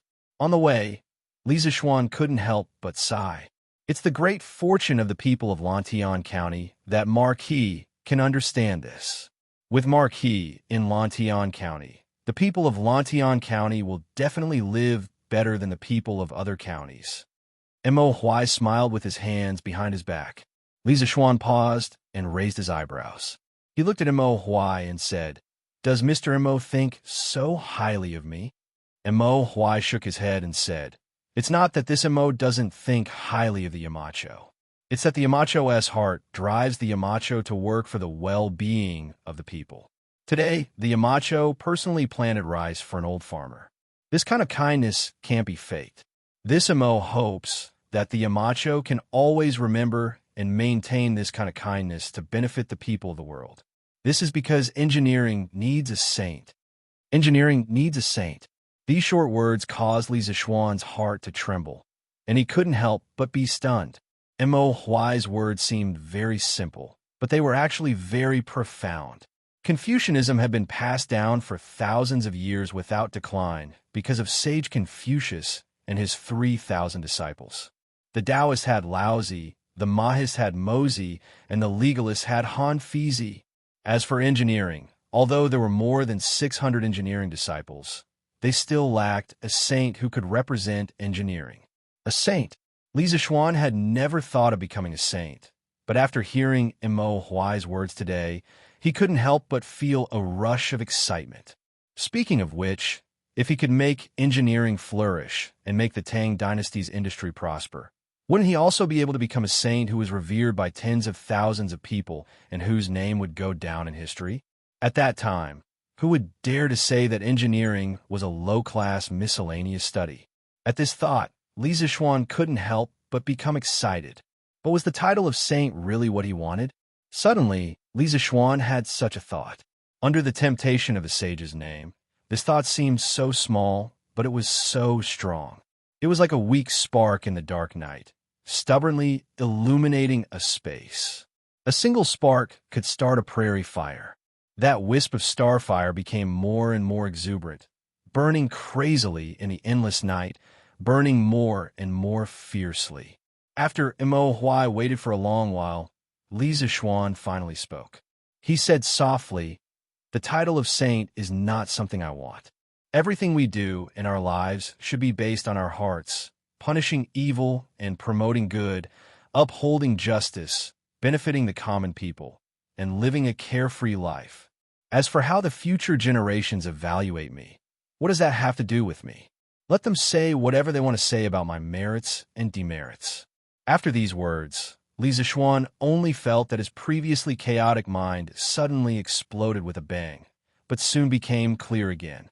At the same time, the genuine qi in his dantian, which had been quiet for a long time, became a little restless at this time. The threshold of the late stage of Grandmaster seemed to have become a little loose. Since the battle with the bearded man last year, Li Zixuan had luckily entered the middle stage of Grandmaster. Since then, he had given up the idea of making progress in martial arts, because he knew that on the road of martial arts, the further one went, the more difficult it would be. If he wanted to become a great Grandmaster like his master, spiritual master Ling Xiu, he might not be able to achieve it even if he spent his whole life. Instead of practicing martial arts 24 hours a day without rest, it was better to take time out to accompany his family and have fun. With his current status, there was no need for him to suffer. Moreover, Li Zixuan was a modern intellectual with high academic qualifications. He valued science and technology much more than martial arts.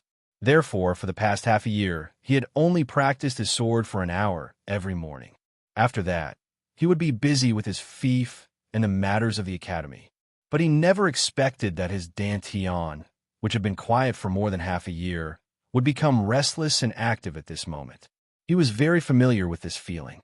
It was the sign of the loosening of the realm and the hope of breaking through the realm. People like to say that fame and fortune are just fleeting clouds, to show that they were indifferent to fame and fortune.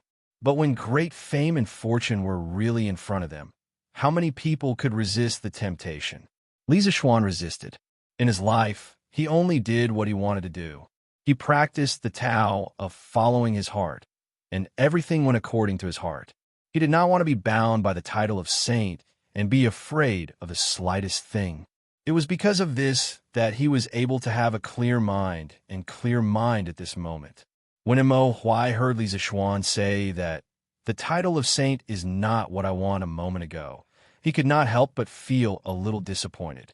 After all, if Li Zixuan could become a saint, it would be a huge blow to Confucianism. Although he did not expect Imo Huai to become a saint again, it did not mean that he could get used to the Confucianism that was spread all over the world now. Just as he was feeling disappointed, Imo Huai's expression suddenly changed, and he looked at Li Zixuan with a little fear in his eyes, because he felt the fluctuation of vital qi. Looking at Li Zixuan with his eyes closed and his face facing the sky, as if he was undergoing a heavenly connection, Imo Huai's heart suddenly surged with great waves of shock. Heavens! Could it be that Yamacho was going to break through the realm again? Did he have to be so monstrous? He had clearly just entered the mid-stage of Grandmaster last year. How long had it been? Why was he going to break through again? At this moment, Imo Huai could not care less about his disappointment. He quickly focused and guarded Li Zishuan to prevent anyone from disturbing Li Zishuan's epiphany. Fortunately, they were now beside the forest at the foot of the mountain. Usually, no one would come here at this time. While Mo Huai was guarding Li Zishuan, he looked at Li Zishuan with an extremely complicated expression. Perfect. Li Zishuan's martial arts, knowledge, and character were all dragons and phoenixes among men. If such a person had to be described with a word, it could only be perfect. Such a perfect young man with time and ability. If he did not become a saint, it would be a pity. Mo Huai sighed with regret in his heart. However, after Li Zishuan refused to become a saint, his thoughts were clear and he had an epiphany. This showed that the Tao he had chosen was the one that was most suitable for him. Thinking of this, the pity in Mo Huai's heart instantly turned into blessings for Li Zishuan. After an entire half an hour, the sky had completely darkened, and Li Zishuan finally opened his eyes. At the instant he opened his eyes, Mo Huai could clearly sense a strand of bright light flashing within those sharp eyes of Li Zishuan. How is it, Yamacho? Had he broken through? Mo Huai quickly asked. He asked because Li Zishuan's genuine qi was restrained. At this moment, he could not feel the fluctuation of genuine qi in Li Zishuan's body. Naturally, he could not see Li Zishuan's current realm. Li Zishuan shook his head and said with a wry smile, Mr. Mo, you must be joking. How can it be so easy to break through the realm after the Grandmaster? I just walked around the threshold just now. Mo Huai said seriously, Yamacho, this is already very good. Since you've already touched the threshold, it's only a matter of time before you break through. It's hard to imagine that, Yamacho, you're not even 20 years old yet, and you're already at the threshold of the Grandmaster late stage. With this kind of martial arts aptitude, it's hard to find a second person in the world, let alone the entire Tang Empire. Li Zishuan only felt that his mind was clear and his body was comfortable. Hearing this, he smiled and said, Haha, this is just pure luck. Mr. Mo, don't praise me. Maybe I'll become arrogant. It's getting late now. Let's go up the mountain quickly. With that, Li Zishuan led the way up the mountain.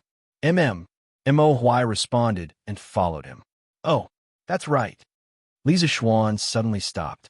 With Mo Huai on his back, he said in a deep voice, Mr. Mo, don't mention the sage in the future. Gong Shue is still a seedling. I don't want to stir up a dispute between the sects now. It's good that we're content with this corner of the world. Although a single spark can start a prairie fire, Gong Shue only has a few hundred disciples now. It's not enough to start a prairie fire. With that, Li Zishuan continued to walk up the mountain. Mo Huai, who was following behind, couldn't help but feel a chill in his heart. Obviously, Li Zishuan had sensed his little thoughts, which made him feel a little ashamed. He thought to himself that he couldn't play any tricks in front of Li Zishuan in the future. The next day, after Li Zishuan finished his sword practice and had breakfast, he walked to Sun Simiao's courtyard. After he returned home last night, Han Yushi told him that Sun Simiao had looked for him yesterday afternoon, but he couldn't find him. Therefore, Li Zishuan came over personally. When he walked into Sun Simiao's courtyard, he saw that he was already helping Sun Simiao clean the courtyard. This little girl stayed at her house at night. Early in the morning, she would come to Yinshan to take care of Sun Simiao's daily needs and help Sun Simiao treat illnesses and save people. She really treated Sun Simiao as her savior and was trying her best to repay him. She wanted to repay Sun Simiao for letting her see the light again. She also wanted to repay Sun Simiao for curing her brother's stuttering. Young master, you're here. Master and I went to the courtyard in the academy yesterday, but we couldn't find you. Master is reading a medical book in the backyard now. Go quickly.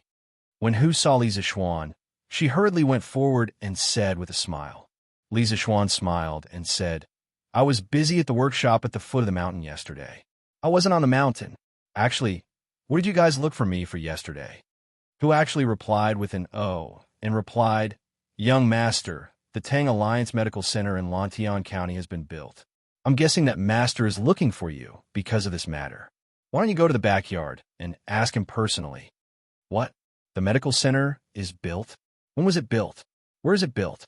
Li Zishuan was stunned. He had never heard of any medical center being built in Lantian County. How could it be built so suddenly? It was built 2 days ago. It's built in Yonge, a lane in the county. It's not far from young Master's marquee mansion.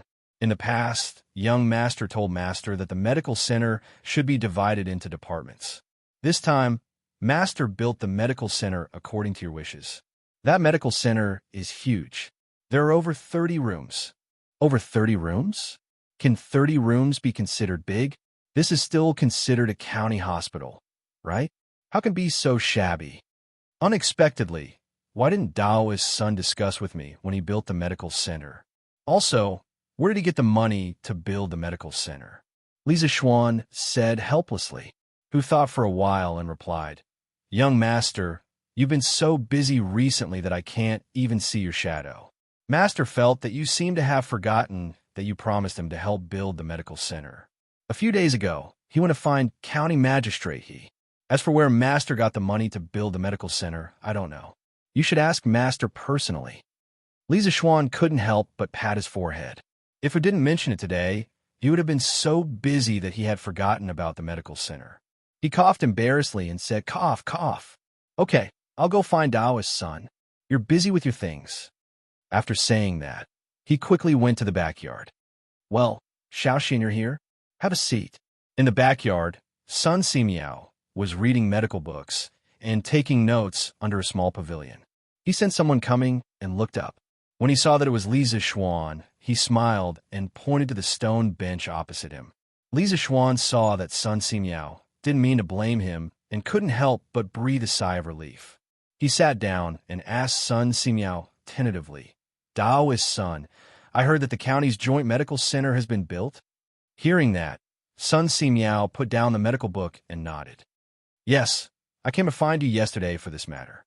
Now that the medical center has been built, it must be put into use as soon as possible to treat patients. Otherwise, wouldn't it be a waste to leave so many rooms empty? Lisa Schwan smiled and nodded. Yes. Dao's son is right. It should be put into use as soon as possible. Oh, right. I heard that there are more than 30 rooms in the medical center. Is that true? Sun Simiao said yes. It's true. I was thinking that if the medical center was divided into departments, it would need to prepare more rooms. I'm not wasting your money on purpose. Lisa Schwan shook his head. No, that's not what I meant. I just think that you prepared too few rooms. You should prepare at least 100. That's not right. What do you mean by saying that you're wasting my money? Are you saying that you're using my money to build the medical center? Sun Simiao raised his eyebrows and said, Yes. Xiaoxian, didn't you say that you would fully support me in developing and spreading medicine in Lantian County? You said that the manpower, material, and financial resources would be provided by you. Of course, the money to build the medical center should be provided by you too. Oh, right. The county government still owes the people money for the construction. Xiaoxian, you should pay the money as soon as possible. Lisa Schwan was stunned. He didn't know whether to laugh or cry. Obviously, Sun Simiao was using his name to ask County Magistrate he to gather a construction team to build the medical center. He didn't expect Sun Simiao to be so naughty at his age. It seemed that he shouldn't be called Li Shizen's naughty, but Sun Simiao's naughty. Ahem. Good. I'll go to the county government later and settle the debt with County Magistrate he. You don't have to worry, Dao's son. Although Old Sun was a little naughty, he had promised to help Sun Simiao build the medical center. Therefore, he had to pay for it. Sun Simiao nodded and sighed. Xiaoxian, the medical center has been built, but it still lacks a lot of doctors. You have to help me. Chapter 1427. Don't worry, Taoist Sunday. I'll go to the editorial department in a while and ask them to publish a notice on tomorrow's Datong Daily. I don't believe that we can't recruit people with money. At that time, the people we recruit will be personally tested by you, Taoist Sunday. Not only will they be tested on medical skills, but they will also be tested on medical ethics. Our Tang Empire's joint medical center will definitely not recruit those doctors with corrupt medical ethics and evil intentions. Yinshan Villa. Lisa Schwan heard Sun Simiao say that the medical center lacked doctors, so he said with a smile. Sun Simiao nodded and said, You don't need to say that. I'll do it. Those with bad medical ethics will only damage the reputation of our medical center. But Xiaoxian, there's something I have to tell you first. The Tang United Medical Center can't monopolize the doctors in the world and drive up the medical fees. Otherwise, I won't work for you. The scale of the Tang United Medical Center was huge. At least in this era where private medical centers were popular, the scale of the Tang United Medical Center was definitely the top. The bigger the scale, the more doctors they could recruit, and the private medical centers among the people would inevitably be excluded. At that time, once the private medical centers could no longer survive, the Tang United Medical Center would form a monopoly. Li Zixuan hurriedly said, "Taoist priest, you are looking down on me by saying this." The Tang Empire Joint Medical Center was established with the purpose of saving the dying and healing the wounded, and benefiting the common people. Even if you didn't say it, I wouldn't do such a wicked thing as raising the medical fees. In the future, the Tang United Medical Center will be curated by Taoist Sunday. Everything will be decided by you, including the pricing power of the medical fees.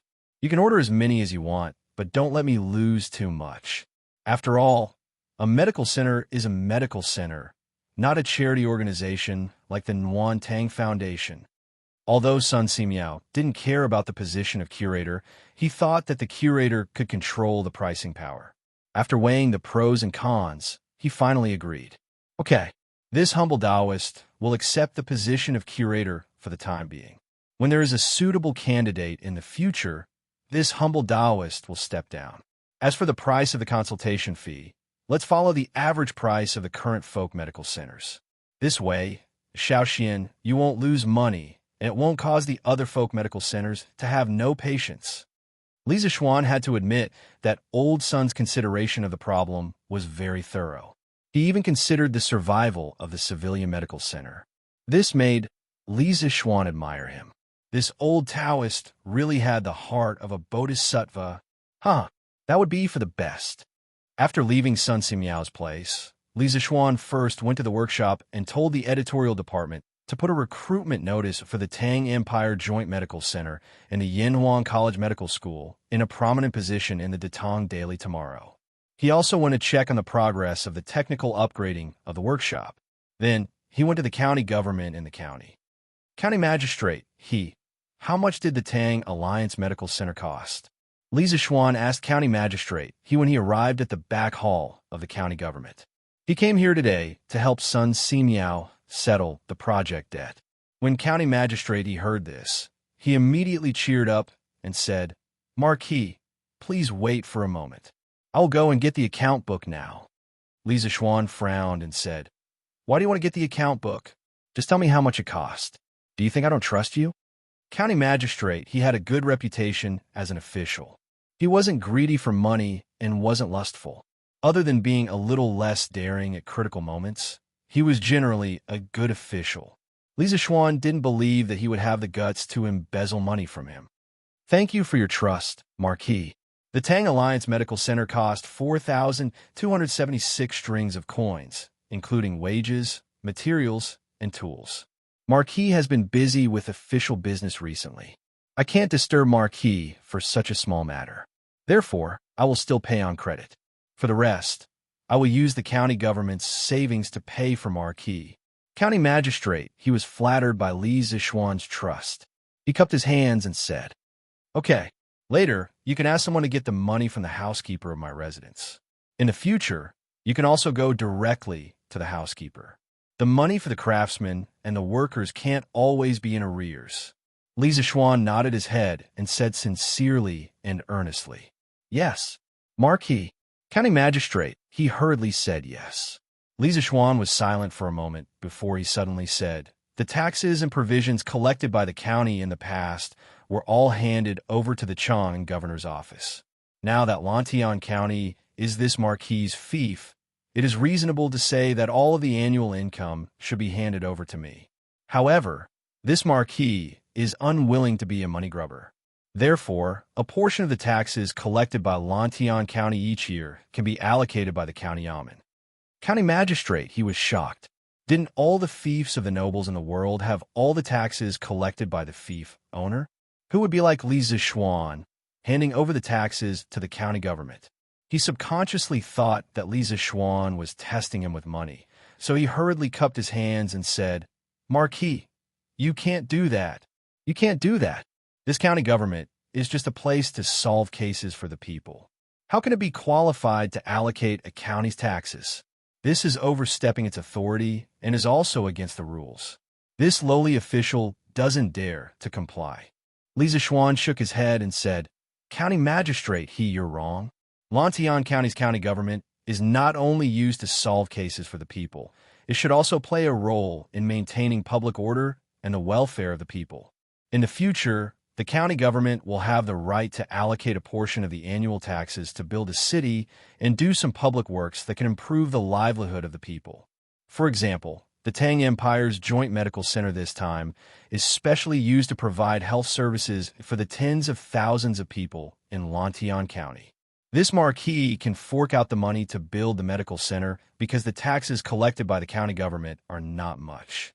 In addition, the county government also spent a lot of money to build the canals a while ago.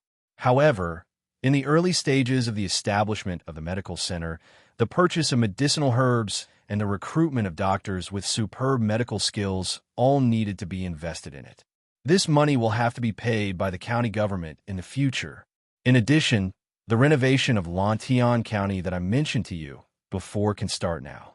It must be done in the shortest time possible to turn all the roads in the county into cement roads.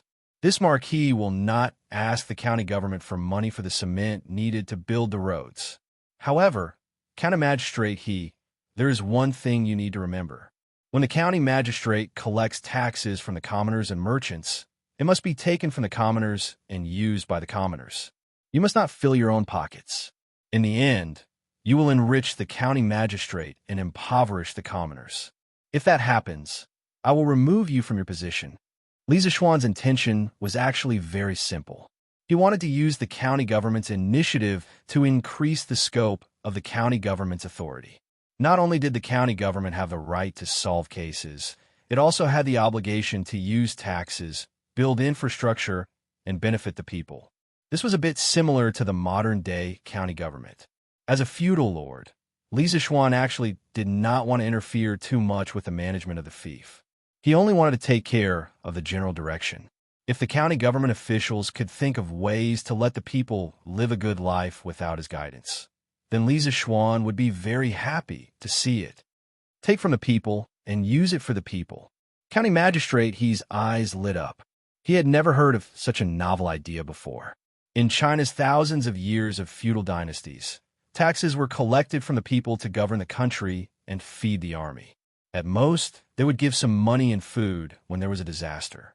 It would be like Li Zishuan, who directly let the county government transfer the collected taxes to build roads and medical centers for the people. County magistrate, he muttered to himself and cupped his hands in respect. Marquis treats the people with benevolence and benevolence. He will definitely receive the people's heartfelt love and respect. This official can help Marquis govern Lantian. It is truly a blessing of 3 lifetimes. Marquis, don't worry. This official will definitely implement Marquis' take from the people and use it for the people, governing philosophy, and let the people of Lantian live a good life. Li Zishuan nodded and said, "The population of Lantian County is still too small. Many of the lands are uncultivated. We can only implement benevolent policies to allow more citizens to migrate to Lantian County. This way, our county will be able to prosper and prosper. Moreover, in addition to the medical center, I also want to wait for an opportunity to introduce a cooperative medical system to reduce the burden of medical treatment for the people." Cooperative medical system? Marquis, what do you mean? County magistrate, he was suddenly puzzled. Li Zishuan thought for a while and replied, "As the name suggests, this cooperative medical system is a medical treatment model, where if one person is sick, the whole people will share the medical treatment. Every household only needs to pay a small sum of money every year to join the cooperative medical system. Within the validity period, as long as they are sick, they will be able to enjoy a certain percentage of the medical treatment fee and medical treatment fee reduction at the Tang United Medical Center. This will greatly reduce the burden of medical treatment for the people. It was the first time county magistrate he had heard of this cooperative medical system. He couldn't help but be surprised. At the same time, his mind was spinning rapidly as he weighed the feasibility of Lisa Schwann's plan. After pondering for a while, county magistrate he opened his mouth and said, "Marquis, how can a person not fall sick after eating all kinds of crops? Moreover, among the people, there are many people who still have old illnesses. These old illnesses are not only time-consuming and laborious to treat, but also costly. In this way, if we charge too much money, the enthusiasm of the people to join the cooperative medical system will be greatly reduced. However, if we charge too little money, the amount of money we have to spend every year to fill this hole will definitely not be a small amount." It had to be said that county magistrate, he was a discerning person. He could see the hidden problems in the cooperative medical system at a glance. Lisa Schwann nodded and said, "You are right. This cooperative medical system is indeed not enough, so I didn't ask you to implement it immediately. However, one thing is certain. The county government will not charge too much for the cooperative medical system. Otherwise, it will go against my original intention. As for the annual deficit, it will be subsidized by the taxes collected by the county government every year. Therefore, if we want to implement the cooperative medical system, the county government must have money. This is also why I set up the Department of Commerce and reformed the business tax. The more money we have, the more things we can do." The cooperative medical system he was talking about was actually the modern cooperative medical system in rural areas. It was a little similar to medical insurance. Although it was a little ahead of its time in the Tang Empire, Lisa Schwann felt that when his fief's finances were strong, it was very necessary to implement it throughout the county. County magistrate, he was suddenly enlightened. He said with admiration, "Marquis has great foresight. Your plan is truly admirable. Now that the business of Arlantillon County is thriving, the opposition of the merchants to the new business tax law is getting lesser and lesser. The time for us to implement the cooperative medical system to the people is just around the corner." Yes. However, although this marquis has given the county government the right to control the taxes, the county government must also prevent corruption.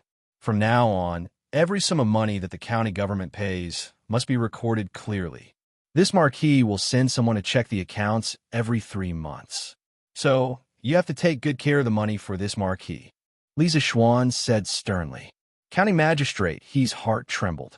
He quickly replied, "Yes, sir." The next day, the 2 announcements on Datong Daily attracted the attention of many people. Lantillon County's Tang Empire Joint Medical Center has been established. Sun Simiao is the head of the medical center. Many medical experts have been gathered to treat difficult and complicated diseases for the people. The fees are fair and honest. As the medical center has just been established, we are recruiting a large number of people with excellent medical skills and high medical ethics. Their monthly salary will be constant. Those who are both virtuous and skilled will have no upper limit on their salary and will be treated well. In terms of medical skills, they may even receive personal guidance from Head Sun. Those who are interested, please go to Lantillon County's Yong and Lantang Empire Joint Medical Center to sign up and accept the examination. Yanhuang College's School of Medicine has been established. The previous students of the academy will be integrated into Yanhuang College's School of Engineering. The head of the medical center will be Sun Simiao. Among them, there are 2 doctors from the Imperial Physician Bureau. Their medical skills are superb, and their medical ethics are noble. We are now recruiting medical students who aspire to become doctors to study medicine in the future. Those who are interested in medical skills, please go to Datong Daily's offices to sign up. On July 15th, together with the students who are applying for Yanhuang College's School of Engineering, come to Yunshan to take the entrance examination. The examination content for medical students will be announced in 2 days. Of the 2 announcements, one was about the Joint Medical Center of Tang Dynasty, and the other was about the enrollment notice of Yanhuang Academy's medical school. It caused a great reaction among the people. After dinner, the people couldn't help but gather in groups to discuss it. Tang Empire Joint Medical Center? Dr. Sun is the head of the medical center? then this medical center is too amazing. If I fall sick in the future, I must go there. That's a must. Dr. Sun's medical skills are known all over the world. With him around, is there any illness that can't be cured? I just don't know how the consultation fees are collected. Look, the salary that Tang Empire Joint Medical Center gives to the doctors is so high. In my opinion, the consultation fee definitely won't be too high. After all, the head of this joint clinic is Divine Dr. Sun, and the founder is the Marquis of Yon. Both of them are immortal-like figures, so how could they possibly earn this kind of money that goes against their conscience? Don't worry. Right. With Dr. Sun and Marquis Young, and this medical center definitely won't harm the people. It's just that this medical center is in Lantian County and not in Chang'an City. It's a bit inconvenient to run around. TSK, the salary that this medical center gives to the doctors makes me want to go. Hey, you're such a short-sighted guy. The salary is secondary. Do you understand? The most important thing is that if you go to the medical center, you'll have the chance to ask Dr. Sun for advice. This is something that can't be exchanged for with any amount of money. The Shun is right. To be able to ask Dr. Sun for advice on medicine, how many people can only dream of it? It's a pity that no one in our family knows medicine. It doesn't matter if no one knows medicine. Didn't you see it on the newspaper? Yanhuang College's medical center is recruiting students. Let your eldest child take the exam. If he passes, not only will he be able to go to Yanhuang College, he will also be able to receive personal guidance from Dr. Sun. Hey, why didn't I think of that?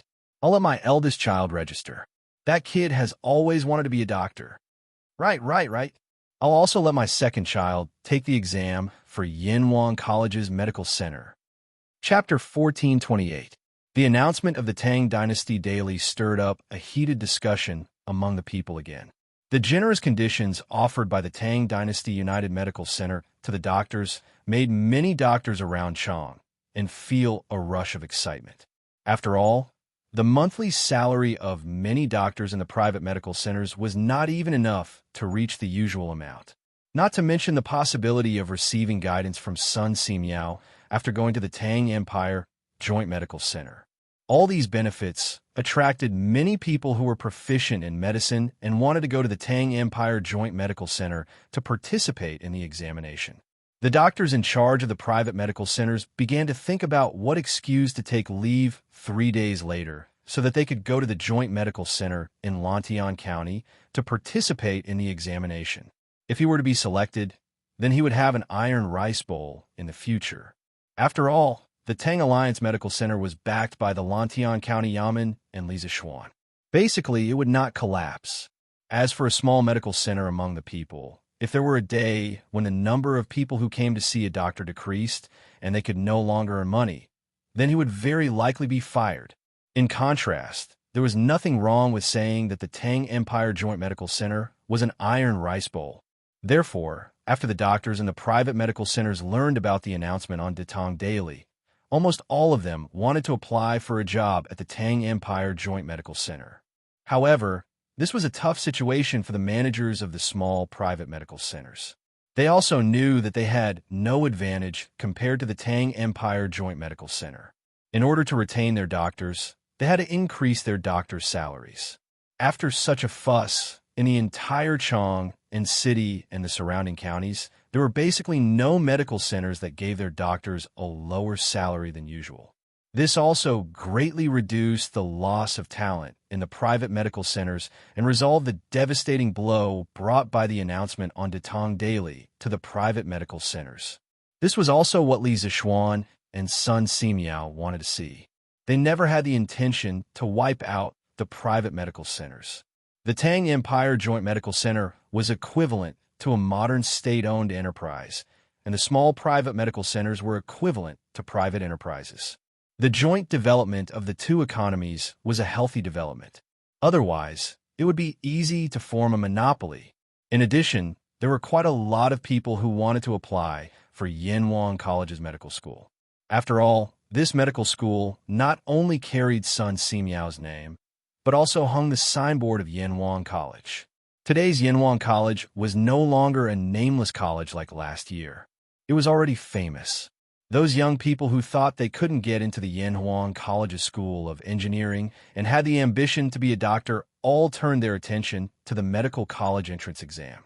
Many people ran to the nearest Datong Daily office to sign up before noon after reading the newspaper. As time went by, the news would spread wider and wider. There would be more and more people who knew about it and were willing to sign up for the entrance exam. This directly caused a certain amount of pressure on the Imperial Medical Department in Chang and City, because the Imperial Medical Department was not only responsible for treating the diseases of the nobles in the palace, but also for training medical students. Now that Yanhuang College had established a medical school, the number of students who applied for the Imperial Medical Department this year was bound to decrease. Not only that, many of the current students in the Imperial Medical Department wanted to directly leave the department midway and take this year's entrance exam of Yanhuang College's medical school. This was because Sun Simiao and the previous two respected doctors from the Imperial Medical Department, Dr. Qin and Dr. Wang. However, although the medical college's enrollment announcement had a certain impact on the Imperial Medical Department, the impact was very limited. After all, the Imperial Medical Department had a unique and incomparable advantage.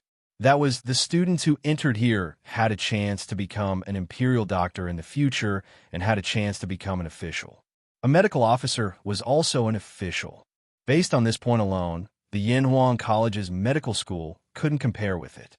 As for the Tang Joint Medical Center, although the examination and recruitment of doctors would start 3 days later, Sun Simiao didn't want the medical center to be so empty, so he opened the medical center in advance. As for the doctors in the medical center, they were temporarily the three of them, Sun Simiao, Dr. Qin, and Dr. Wang. Hu Jing and the two students from the Imperial Medical Department that Dr. Qin brought with him when he joined Yanhuang College were assistants. According to the original plan, the medical center's lobby on the first floor should have an inquiry desk and a registration desk. The medical center should also be divided into 7 departments: internal medicine, surgery, pediatrics, gynecology, acupuncture, ENT, and orthopedic. However, because of the lack of manpower, Sun Simiao and the others took the simplest way of waiting in line to treat the patients who came to the joint medical center. The 3 of them were all people with excellent medical skills, so naturally they could treat any disease in any department. In fact, strictly speaking, Chinese medicine didn't need to be divided into departments, because Chinese medicine was a holistic system, unlike Western medicine, which was divided into many small parts. However, the reason why it was divided into departments was that the doctors who came from the common people certainly didn't have excellent medical skills like Sun Simiao and Dr. Qin, who could easily solve all kinds of difficult and complicated diseases. Everyone actually had their own strengths, and the division of departments was undoubtedly to bring everyone's strengths to the extreme. Old lady, you have a deficiency of yin and internal heat, which can be seen from the internal disturbance. Your heart is in a mess, and your spirit can't be controlled. It seems to be bloated, but it's not bloated. You feel stuffy. Have you been having trouble eating and sleeping recently? At this time, Sun Simiao had just finished feeling the pulse of an old woman and said, Yes, yes, yes. Dr. Sun, you are really amazing. I not only have no appetite recently, but I'm also often upset. I can't sleep all night. The old woman hurriedly said. An old man next to the old woman looked at Sun Simiao eagerly and asked, Dr. Sun, do you think my old lady's illness can be cured? Sun Simiao smiled slightly. He picked up the writing brush and calmly replied as he wrote, This old lady has a deficiency of yin and yang. It's just a minor illness, so you don't have to worry. I'll give you a prescription to calm your nerves and nourish your qi. After 3 days, the illness will be cured. This is the prescription. Keep it well. There aren't any medicinal herbs in the clinic for the next few days, so take the prescription and go to other pharmacies to get the herbs. While speaking, Sun Simiao had already finished writing the prescription and handed it to the old couple. The old man quickly thanked him profusely. Thank you, Dr. Sun. Thank you, Dr. Sun. How much is the consultation fee? Sun Simiao stretched out a finger and said, The consultation fee is 100 copper coins. 100 copper coins? The old man was a little surprised when he heard this. When he brought his wife to the magnificent Joint Medical Center, he saw how grand and luxurious the medical center was. He thought that the consultation fee and medicinal fees in this medical center would be much more expensive than other places. But who knew that this was not the case? The consultation fee of the Joint Medical Center was basically the same as the consultation fee of the small medical centers outside. It was even cheaper than some. How could he not be surprised? Good. This is 100 copper coins. Thank you, Dr. Sun. Thank you, Dr. Sun. The old man quickly took out 100 copper coins and then left with the old woman, thanking her profusely. In fact, the old man was not the only one who was surprised by the friendly consultation fee of the Tang Joint Medical Center. The people who came to see the illness today were definitely here for the three famous doctors, Sun Simiao, Dr. Qin, and Dr. Wang. But at the same time, they were also a little nervous because they didn't know how much the Joint Medical Center charged. Now that they knew that the consultation fee of the Tang Joint Medical Center was almost the same as outside, or even much less than the consultation fee of those black-hearted medical centers, the people were all overjoyed and ran to spread the news. This reputation soon spread out. Chapter 1429. In the future, Lantian County won't be the only joint medical center in the Tang Empire. We will strive to have a joint medical center in every one of the 300 provinces and counties in the Tang Empire. This is a difficult project, and it will require a lot of manpower, material resources, and financial resources. However, our top priority now is to set up the medical center in Lantian County and make a name for ourselves. Only then will we be able to open joint medical centers in other places more smoothly. The Tang Empire Joint Medical Center in Lantian County had been running well in the past 2 days.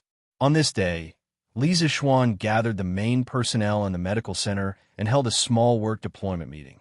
Because the medical center would be recruiting doctors tomorrow, the medical center would slowly get on the right track, and some things had to be arranged in advance. Tomorrow, there will be many doctors coming to apply for the job. Dao is Sun, and the two doctors must check carefully.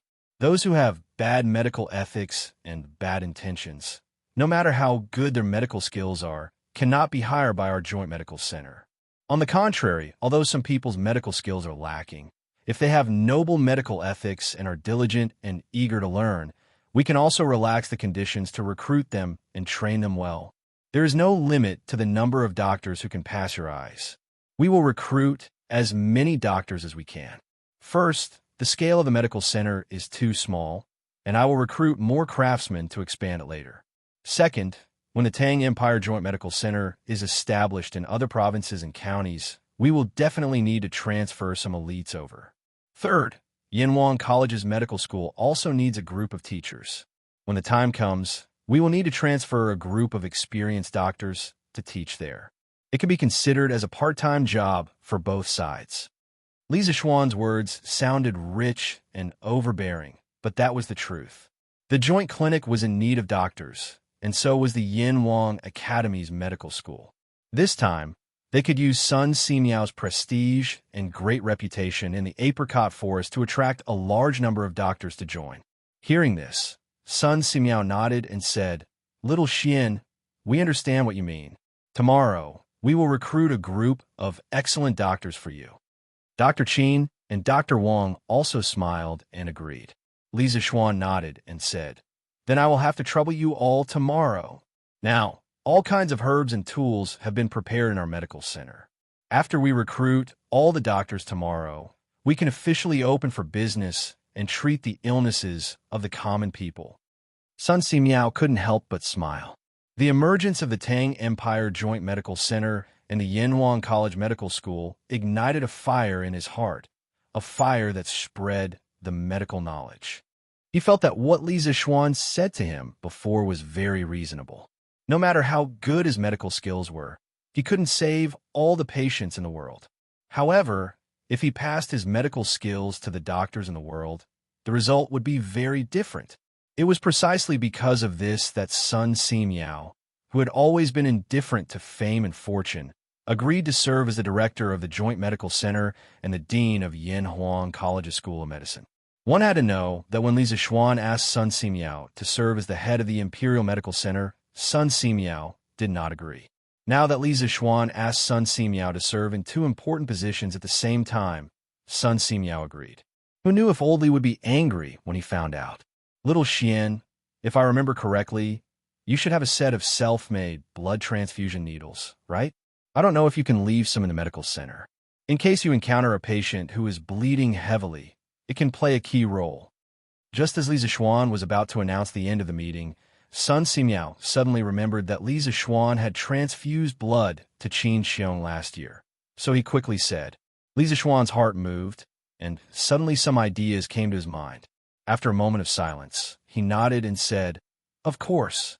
In addition to the blood transfusion needles, I will also get a batch of disposable rubber gloves, medical disinfectant alcohol, masks, and so on. In the future, all the doctors involved in all the surgical operations in the medical center must wear gloves and masks, and their hands and instruments must be disinfected with alcohol. In addition, I have a set of wound suturing methods here. When I have time, I will teach it to the surgeons in the medical center." Ever since he had rubber, Li Zixuan could not only make rubber needles, but also rubber gloves. This was very useful in surgical operations. Thinking back to the time when he had transfused blood to Qin Xiong, he had made the needles from disinfected duck intestines. It was simply too low class. As for the wound suturing techniques, he did not intend to keep a secret. Teaching it to the doctors in the hospital so that they could save more people would be a great merit. Wound suturing? There's such a treatment method? It's amazing. Yamacho, you have to keep your word. In the future, you must come and teach this method to the doctors in our medical center. Hearing this, Dr. Qin was pleasantly surprised. Of course, Li Zixuan nodded. Seeing that no one had anything else to say, he decisively announced the end of the meeting. It happened to be noon, and there were no patients lining up in front of the medical center. They had probably all gone home for lunch.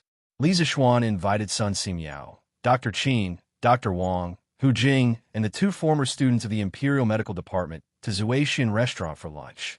Marquee, not good. There are many women surrounding the Datong daily office in Chang'an City. After lunch, Pang Feiji rushed to Li Zixuan and reported to him as soon as he came out of the Zuaishan restaurant. Chicken Bro had just gone through a big wedding, but he was still very dedicated. He reported back to Yunshan the day after the wedding. Now, he had become Li Zixuan's personal bodyguard, running errands and delivering messages for Li Zixuan everywhere. Li Zixuan heard this and could not help but frown. He asked in confusion, "Datong daily office is surrounded by women? Why is that?" Pang Feiji wiped his sweat and said awkwardly, "Marquis, the reason for this is that a few women wanted to sign up for the Yanhuang College Medical School's entrance exam. But since ancient times, there has been no precedent of women entering the school. The people in the office rejected them, but the women did not let it go. They said that in the Datong Daily's admission notice, there was no restriction that only men could sign up. Their ruckus attracted even more women to join them. They said, why can't women enter the school? Why can't women study medicine? There are even female medical officers in the palace." After hearing Pang Feiji's words, Li Zixuan felt like 10,000 alpacas were running through his heart. How could this be blamed on the admission notice he had written? Wasn't the admission notice in ancient times that only men were admitted? Did it need to be specifically stated? Sun Simiao, Dr. Qin, and Dr. Wang all frowned. This was not an easy matter to deal with. Then let the Datong daily office in Chang'an City close early today. We can't afford to offend them, but can't we avoid them? Li Zixuan said helplessly. Li Zixuan could not force the women who wanted to go to the medical school to study, because he had never hit women. However, it was also impossible for him to let them go as they wished. Allowing women to enter the school was a crime against the world. When the time came, those Confucian defenders would definitely gang up on him. This was a red line. Once crossed, there was a high possibility of being consigned to eternal damnation. Li Zixuan did not want to take this risk. He did not want to be entangled in trouble and bicker with people every day. Therefore, the only thing he could do now was to escape. It was not that he was biased against women, but the times did not allow it. Yes, Marquis. Pang Feiji heard this and hesitated for a moment. Then he cupped his fists and hurriedly left. Sun Simiao, who was at the side, said worriedly, Xiao Xian, hiding like this is not a solution. The Datong Daily Office is still open for business. You can hide for a while, but you can't hide forever. From what I see, why don't you tell the world about this in tomorrow's newspaper? Then those women will stop bothering you. Professor Qi nodded and said, Yes. Xiao Xian, hiding like this is not a solution. Why don't we do as Priest Sun said? At this moment, Li Zixuan's mind was occupied with other matters. Hearing that, he only replied indifferently, I got it. Actually, he was thinking in his heart, even if tomorrow's newspaper said that women were not allowed to enter the school, would these women really give up? Sir, you're finally back. When he returned to the home mansion, Xiao Yu hurriedly greeted him as soon as he stepped through the door. The workshop was undergoing technical upgrades. Recently, Li Zixuan and Han Yushi had returned to the county to live. He did not expect Li Yu to find him here, and it seemed like she had something urgent to tell him. Li Zixuan quickly stopped in his tracks and looked at Li Yu. He asked, What's wrong? Xiao Yu, you're looking for me today? Of course. Xiao Yu nodded and said, Sir, there are many commoner women who want to apply for Yanhuang College's medical school, but they were rejected by your subordinates. You have to make a decision for those women, right? Make a decision? Make a decision for what? Li Zixuan was puzzled. Then, he rubbed his eyebrows helplessly and said, Xiao Yu, I can't make a decision for them. On the admission notice, although it didn't say that women were not allowed to apply, shouldn't it be tacitly agreed? Since ancient times, where has there been a precedent of women entering the school?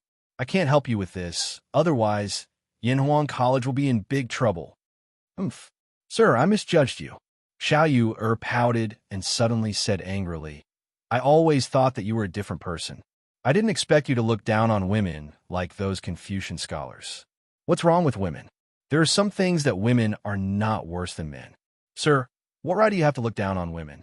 Besides, although there has been no precedent of women entering the school since ancient times, there are many precedents of women studying medicine. The Imperial Medical Department recruits many female students every year to act as female medical officers in the palace. Why can't Yanhuang College's medical school recruit women? Sir, when have you become so pedantic? After knowing Li Yu for so long, Li Zixuan had never seen Li Yu so angry. It was as if she was angry and unwilling to accept the fact that her idol had some flaws. After Xiao Yu finished speaking, she snorted and turned her head to walk out of the door angrily. Hey, Xiao Yu, wait. Previously, Li Yu's voice was relatively loud, so the people in the room had already walked out. Seeing Xiao Yu leave angrily, Han Yushi hurriedly shouted. Xiao Yu stopped in her tracks. Her eyes were a little red. She turned her head to look at Han Yushi and said, Sister Yushi, in Sir's eyes, you are the only woman he looks up to. He looks down on all the women in the world. It's useless no matter what I say. He doesn't know that many of the women who apply are pure and kind.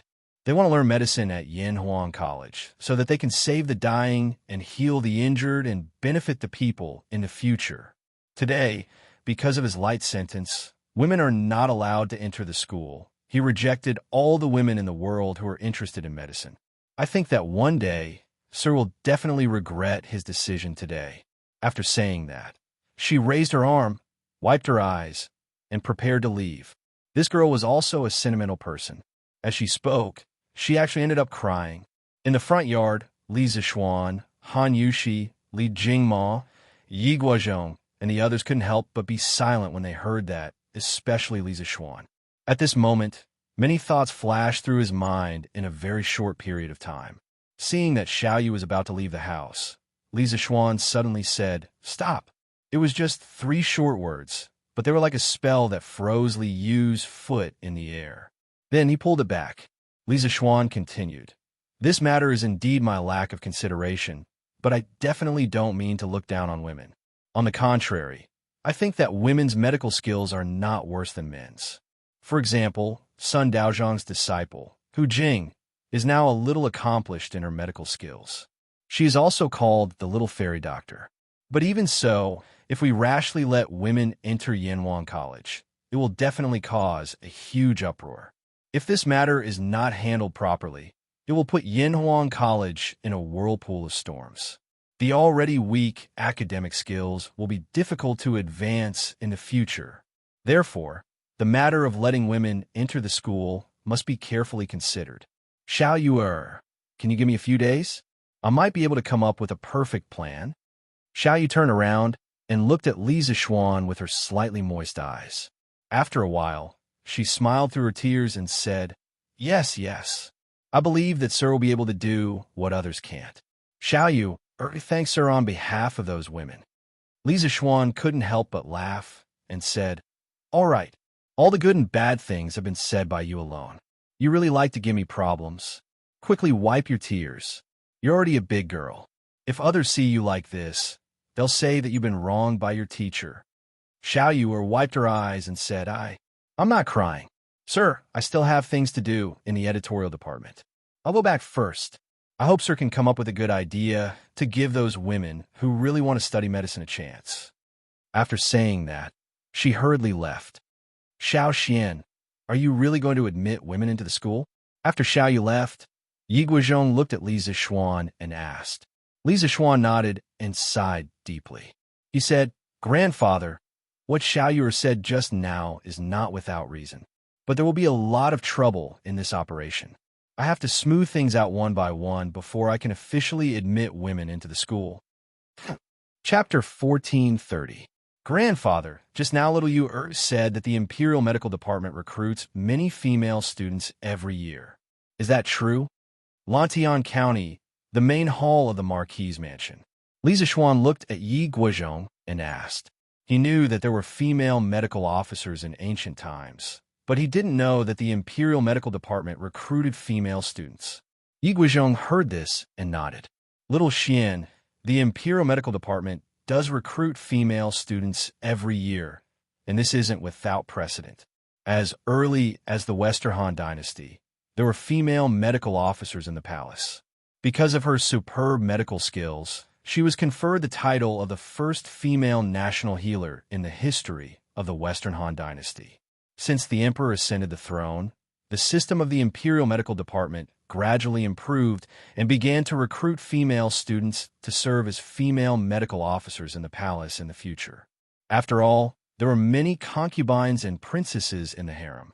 If they fell ill, it wouldn't be appropriate for an ordinary imperial physician to treat them. The female students of the Imperial Medical Department came from two sources. One was to select unmarried servants between the ages of 20 and 30 to let them enter the Imperial Medical Department to learn medical skills. The second was to recruit women with medical skills from the common people to take an examination. If they passed the examination, they would directly enter the Imperial Medical Department. In the future, they would have the qualifications to enter the palace after their medical skills had reached a small level. Most of the female doctors that were gathered from the common people came from medical families. Their ancestors had been practicing medicine for generations. After the accumulation of time, they also had a lot of experience. After going through the training of the Imperial Physician Bureau, their medical skills were often better than those of the illiterate servants of the officials. Those women who want to apply for Yanhuang College's medical school should belong to this kind of people. Li Zixuan heard this and frowned. He muttered in his heart for a moment and sighed. Hearing grandfather say this, if our Yanhuang College rejects these women who want to study, it would be a great loss. As far as he was concerned, he was actually happy to see a woman enter the medical school to study medicine. This was because the profession of a doctor couldn't lack women. Firstly, there were both men and women among the patients. Although doctors didn't differentiate between men and women, it would still be inconvenient for a male doctor to treat a private illness. Secondly, female doctors were usually more meticulous, which was a good supplement for male doctors. Didn't modern hospitals not only have female doctors, but also female nurses? Little Xian, you can say that, but you can't do that. In the eyes of many great scholars in the world, your engineering studies are deviant and rebellious. But because you are blessed by the emperor, they can't accuse you. But if you allow women to enter the school, you will give them a reason to attack you. Yanhuang College, which is already in a precarious situation, will become the target of public criticism. At that time, even His Majesty won't be able to protect you. When Yi Guocheng saw Li Zixuan's expression, he couldn't help but ask anxiously. Li Zixuan smiled and nodded. Grandfather, don't worry. I know the severity of the matter. However, since the Imperial Physician Department can recruit female students, then this matter may not be without room for mediation. Tomorrow, I will go to see His Majesty and sound out His Majesty. Husband, did that matter make things difficult for you? At night, after dinner, the husband and wife returned to the bedroom. Han Yushi hesitated for a moment, then looked at Li Zixuan, who was sitting in front of the desk and reading documents, and asked softly. Hearing this, Li Zixuan turned around and asked, Wife, are you talking about the matter of letting women enter the medical school? Yes. Han Yushi nodded, then got up and walked to Li Zixuan. She said with an ashamed face, Husband, I'm sorry. When little Yu came to the residence during the day, I heard what she said and felt that those women were very pitiful. In the end, I asked her to wait for you to come back and ask for your help. I didn't expect that it would cause so much trouble for you. Li Zixuan patted Han Yushi's hand and said with a smile, It's okay, wife. Although this matter is a bit troublesome, it's not completely impossible. In fact, in your heart, you should have the same thoughts as little Yu, right? Han Yushi's expression was slightly sluggish. Seeing Li Zixuan staring at her with a burning gaze, she said helplessly, Nothing can be hidden from your eyes. I just feel that those women among the common people came to study with the heart of benefiting the common people, but they were rejected. It's really a bit pitiful. Besides, I don't think that women can't learn good medicine and can't be good doctors. Isn't our village's Huzhan an example? Li Zixuan waved his hand and said with a smile, All right. Wife, I already said during the day that I don't have any intention of looking down on women. It's just that letting those women enter Yanhuang College will inevitably cause criticism. Tomorrow, your husband will go to the palace to ask His Majesty and see what his opinion is. All right, it's getting late. Let's rest. The development of the matter was beyond everyone's expectations. Ever since Li Zixuan released the Tang Dynasty Dictionary and introduced Pinyin last year, more and more people became literate, including women. Once a person became literate, they would become sensible and their thoughts would be liberated to a certain extent. In addition, the Tang Dynasty was an era of openness. At this time, the social status of women in the entire history of China was rarely matched. Therefore, early the next morning, the offices of Detang Daily in Chang and City, Lantian County, Xinfeng County, Xianying County, Yinyang County, and more than 20 other counties were besieged by women who wanted to apply for Yanhuang College's medical school. Many people were shouting, Why can the Imperial Medical Department accept female students, but Yanhuang College can't? There were even women who shouted, We want to see the Marquis of Yong, and ask him to give us an explanation. After receiving the news from various places, Li Zixuan had no choice but to order the besieged offices of Detang Daily to close down immediately. As for today's Detang Daily, it was all handed over to the newsboys to sell. Lantian County, Yong'an Square, Tang Dynasty Joint Medical Center. Today, doctors from all over the country had gathered here to accept Sun Simiao, Dr. Qin, and Dr. Wang's assessment and interview. Now, in the bamboo sieve in front of you, there are a total of 9 types of medicinal herbs. Please write down the names of the herbs on the paper. In a room on the 2nd floor of the medical center, Sun Simiao, Dr. Qin, and Dr. Wang were the main examiners. In front of them sat 7 or 8 doctors who came to apply for the position.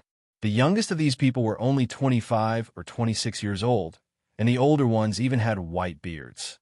From this, it seemed that the position of a doctor in the Tang Dynasty Joint Medical Center was very attractive to civilian doctors. When they heard Sun Simiao's first question, a few of them quickly identified the herbs and wrote at a fast speed. All right, time's up. They actually collected the answers they wrote. After about 15 minutes, Sun Simiao said to who was beside him, Yes, master. who responded and then went down to collect the answers written by those people. Sun Simiao, Dr. Qin, and Dr. Wang took it and then reviewed in the hall. After a while, the three of them exchanged opinions. After confirming that the review results were correct, Sun Simiao announced, Wu Chengyi, the bamboo sieve in front of you contains alpine ginseng, June frost, rock peppergrass, coiling dragon 7, eucamia ulmoides, angelica, roasted astragalus, erycema, and willingzi. And the answers you just submitted, only 8 of them were correct and 1 was wrong. Except for Wu Chengyi. The rest of you have all answered correctly. After his voice fell, everyone below was overjoyed, except for the youngest doctor.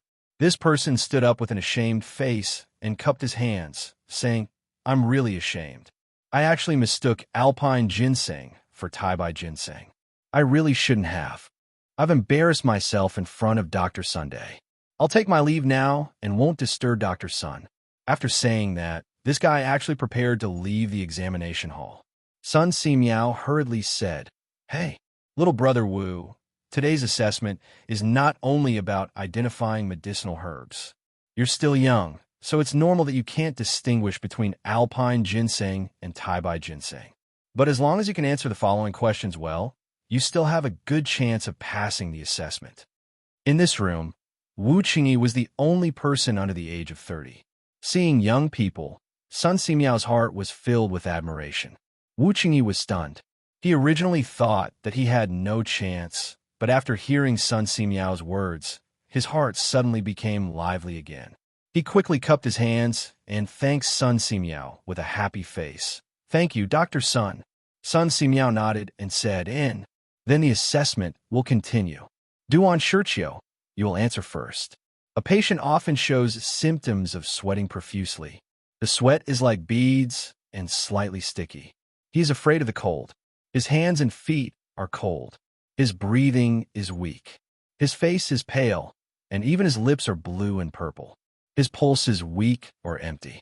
What kind of illness is this? How should I treat it? Duan Shirchio was a middle-aged man in his 40s. Hearing this, he frowned and pondered for a moment.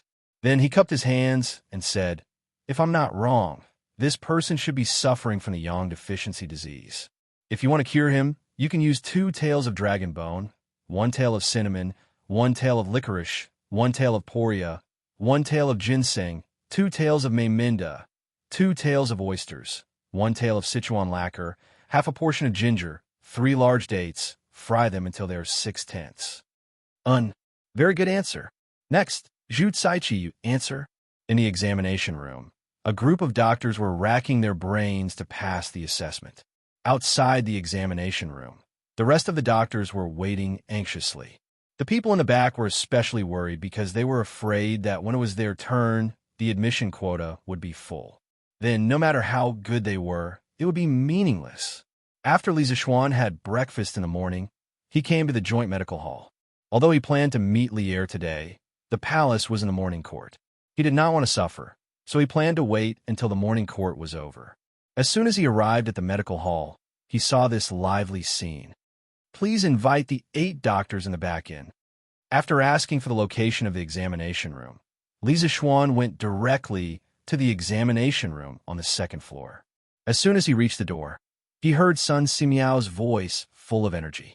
But after seeing the doctors who came in to apply, Li Zixuan's eyes instantly widened because he saw a woman in the team of doctors. So, he quickly quickened his pace and walked into the examination room. He heard Sun Simiao's surprised voice inside. Miss, we are hiring doctors here. Those who have nothing to do with it, please leave. After his voice fell, a woman's voice sounded in the room. Why do you say that, Master Sun? I came here to participate in the doctor examination of the joint medical hall. How did I become an unrelated person? Li Zixuan had already walked in at this time, but Sun Simiao did not notice him at all. Instead, he frowned and said, The Tang Joint Medical Hall only recruits male doctors. Miss, please leave. Dr. Sun, as a person outside the medical field, how can you be as pedantic as those pedantic scholars? The Tang Joint Medical Hall is hiring doctors as long as their medical skills are qualified. Why does it matter if the applicant is a man or a woman?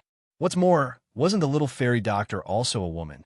If she can be your disciple, why can't I, Gu Qingyue, come to the Tang Joint Medical Hall to help the world and heal the wounded?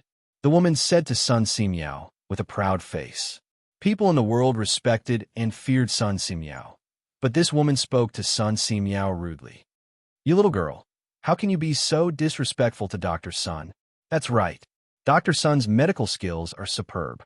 He has saved millions of people and is the role model of the medical world. How can he allow a little girl like you to criticize him? Gu Qingyue's words aroused the dissatisfaction of the doctors in the room, and they all began to criticize her. Who knew that Gu Qingyue was not afraid at all? She said coldly, "This is a selection of doctors. Since when did it depend on qualifications to be ranked? Dr. Sun has saved many patients, but what does that have to do with me? I just want a fair chance to compete. If Dr. Sun stumps me with medical skills, I have nothing to say. But if I am deprived of the opportunity to enter the Tang Joint Medical Hall because I am a woman, then I will not accept it. I will go to the Marquis of Yong and to ask for an explanation." Her words were powerful and full of vigor. Those doctors who had criticized her before were intimidated by this woman's cold and arrogant aura and actually shut their mouths. Although Hu Jingwei, who was beside Sun Simiao, subconsciously wanted to speak up for her master, she always felt that every word Gu Qingyue said was very reasonable. So much so that she could not say a single word of rebuttal for a long time. "Huh, I heard that someone wants to ask for an explanation from this marquis. Is this true?" Li Zixuan, who had been hiding at the back of the examination room, had no choice but to come out now. He touched his nose and said awkwardly, "During the enrollment process of Yanhuang College's medical school, there were women who came to apply, but he never expected that in the examination room of the Tang Joint Medical Hall, there would be a female doctor who came to apply for a position. He could not help but think to himself, the Tang dynasty's culture is really open. The Tang dynasty's feminism is really stronger than any other dynasty. Xiaoxin, you're here. Yamacho, young master, you're here. Marquis, nice to meet you, Marquis." Hearing that, Sun Simiao, Dr. Qin, Dr. Wang, Hu Jingwei, and the other doctors in the room all stood up and greeted him. The woman named Gu Qingyue did not move. She used her beautiful eyes to seriously size up Li Zixuan. The surprise in her eyes disappeared in a flash. She probably did not expect Li Zixuan to look so young. After a moment of sizing him up, she bowed and said, "I am Gu Qingyue. Nice to meet you, Marquis." Chapter 1431. In ancient times, women had obtained a high status through their labor in harvesting. At that time, they had even become the kings of their own tribes. Later on, the change in labor force made men the representatives of sovereignty. Since the establishment of the feudal empire, women were not allowed to be officials or doctors. They seemed to have become a tool for reproduction. However, there was one dynasty that was an exception, and that was the Tang dynasty. In the Tang dynasty, women had a unique status. This seemed to be an era where men and women were equal. This was reflected in the laws of the Tang dynasty. The laws of the Tang dynasty stipulated that women of the Tang dynasty had the right to inherit and could become the head of a household. A woman's virtue was to have no talent. If this sentence was used on women of the Ming and Qing dynasties, it would be perfect. However, women of the Tang dynasty were not like this. In the Tang dynasty, women could ride horses and shoot arrows. They could also attend all kinds of grand banquets. They were not like the ladies of the Ming and Qing dynasties, who had to hide in their boudoirs all day long. It was because of this open culture and the tolerance of women from top to bottom, coupled with Li Zixuan's introduction of dictionaries and pinyin, the literacy rate of the people of the Tang dynasty soared. Women's thoughts were also further liberated. This led to the pursuit of the Datong daily office in recent days. This led to Gu Qingyue speaking frankly and openly contradicting Sun Simiao in the examination room of the Tang dynasty's joint medical center. After the Tang dynasty, the feudal system became more complete and the centralization of power was further strengthened. This also led to the loss of women's rights. In the later dynasties, the Chung and Zhu Confucianism gradually became mainstream. The 3 cardinal principles and 5 constant principles became a fatal turning point for women. From then on, the status of women was gradually weakened. Until the Qing dynasty, women had almost no status in society. Therefore, it was not wrong to say that the Tang dynasty was an era where feminism was prevalent.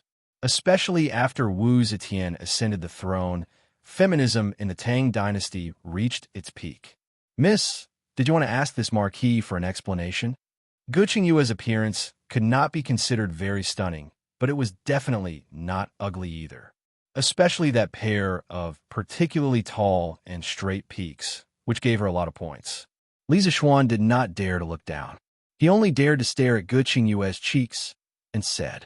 Ge Qingyue stood up straight and said in a neither servile nor overbearing tone, Marquis, Qingyue only wants a fair chance to compete with these male doctors. The Tang Empire Joint Medical Center is recruiting doctors, not son-in-law. Why do you care so much about gender? Li Zixuan nodded and asked with a smile, Miss Ge, you seem to be very confident in your medical skills. A trace of pride appeared on Ge Qingyue's face.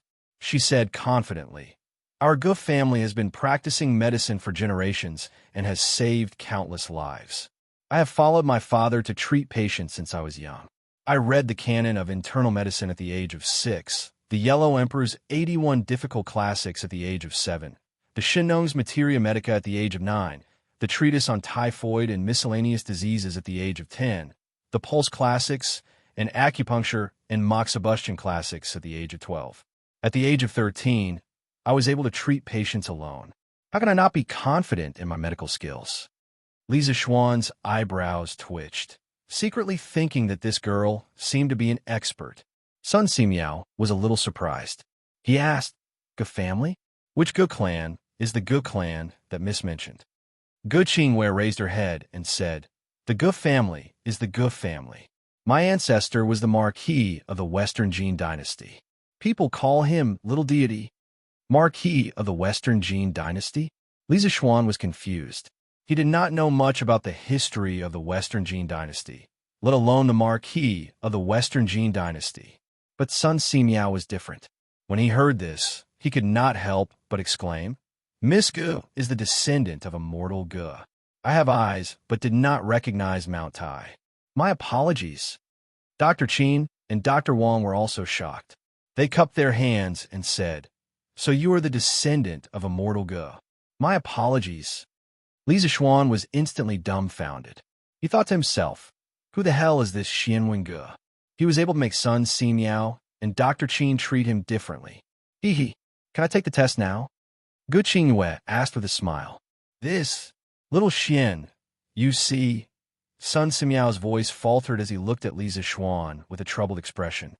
Ahem. Li Zixuan quickly put away the confusion on his face.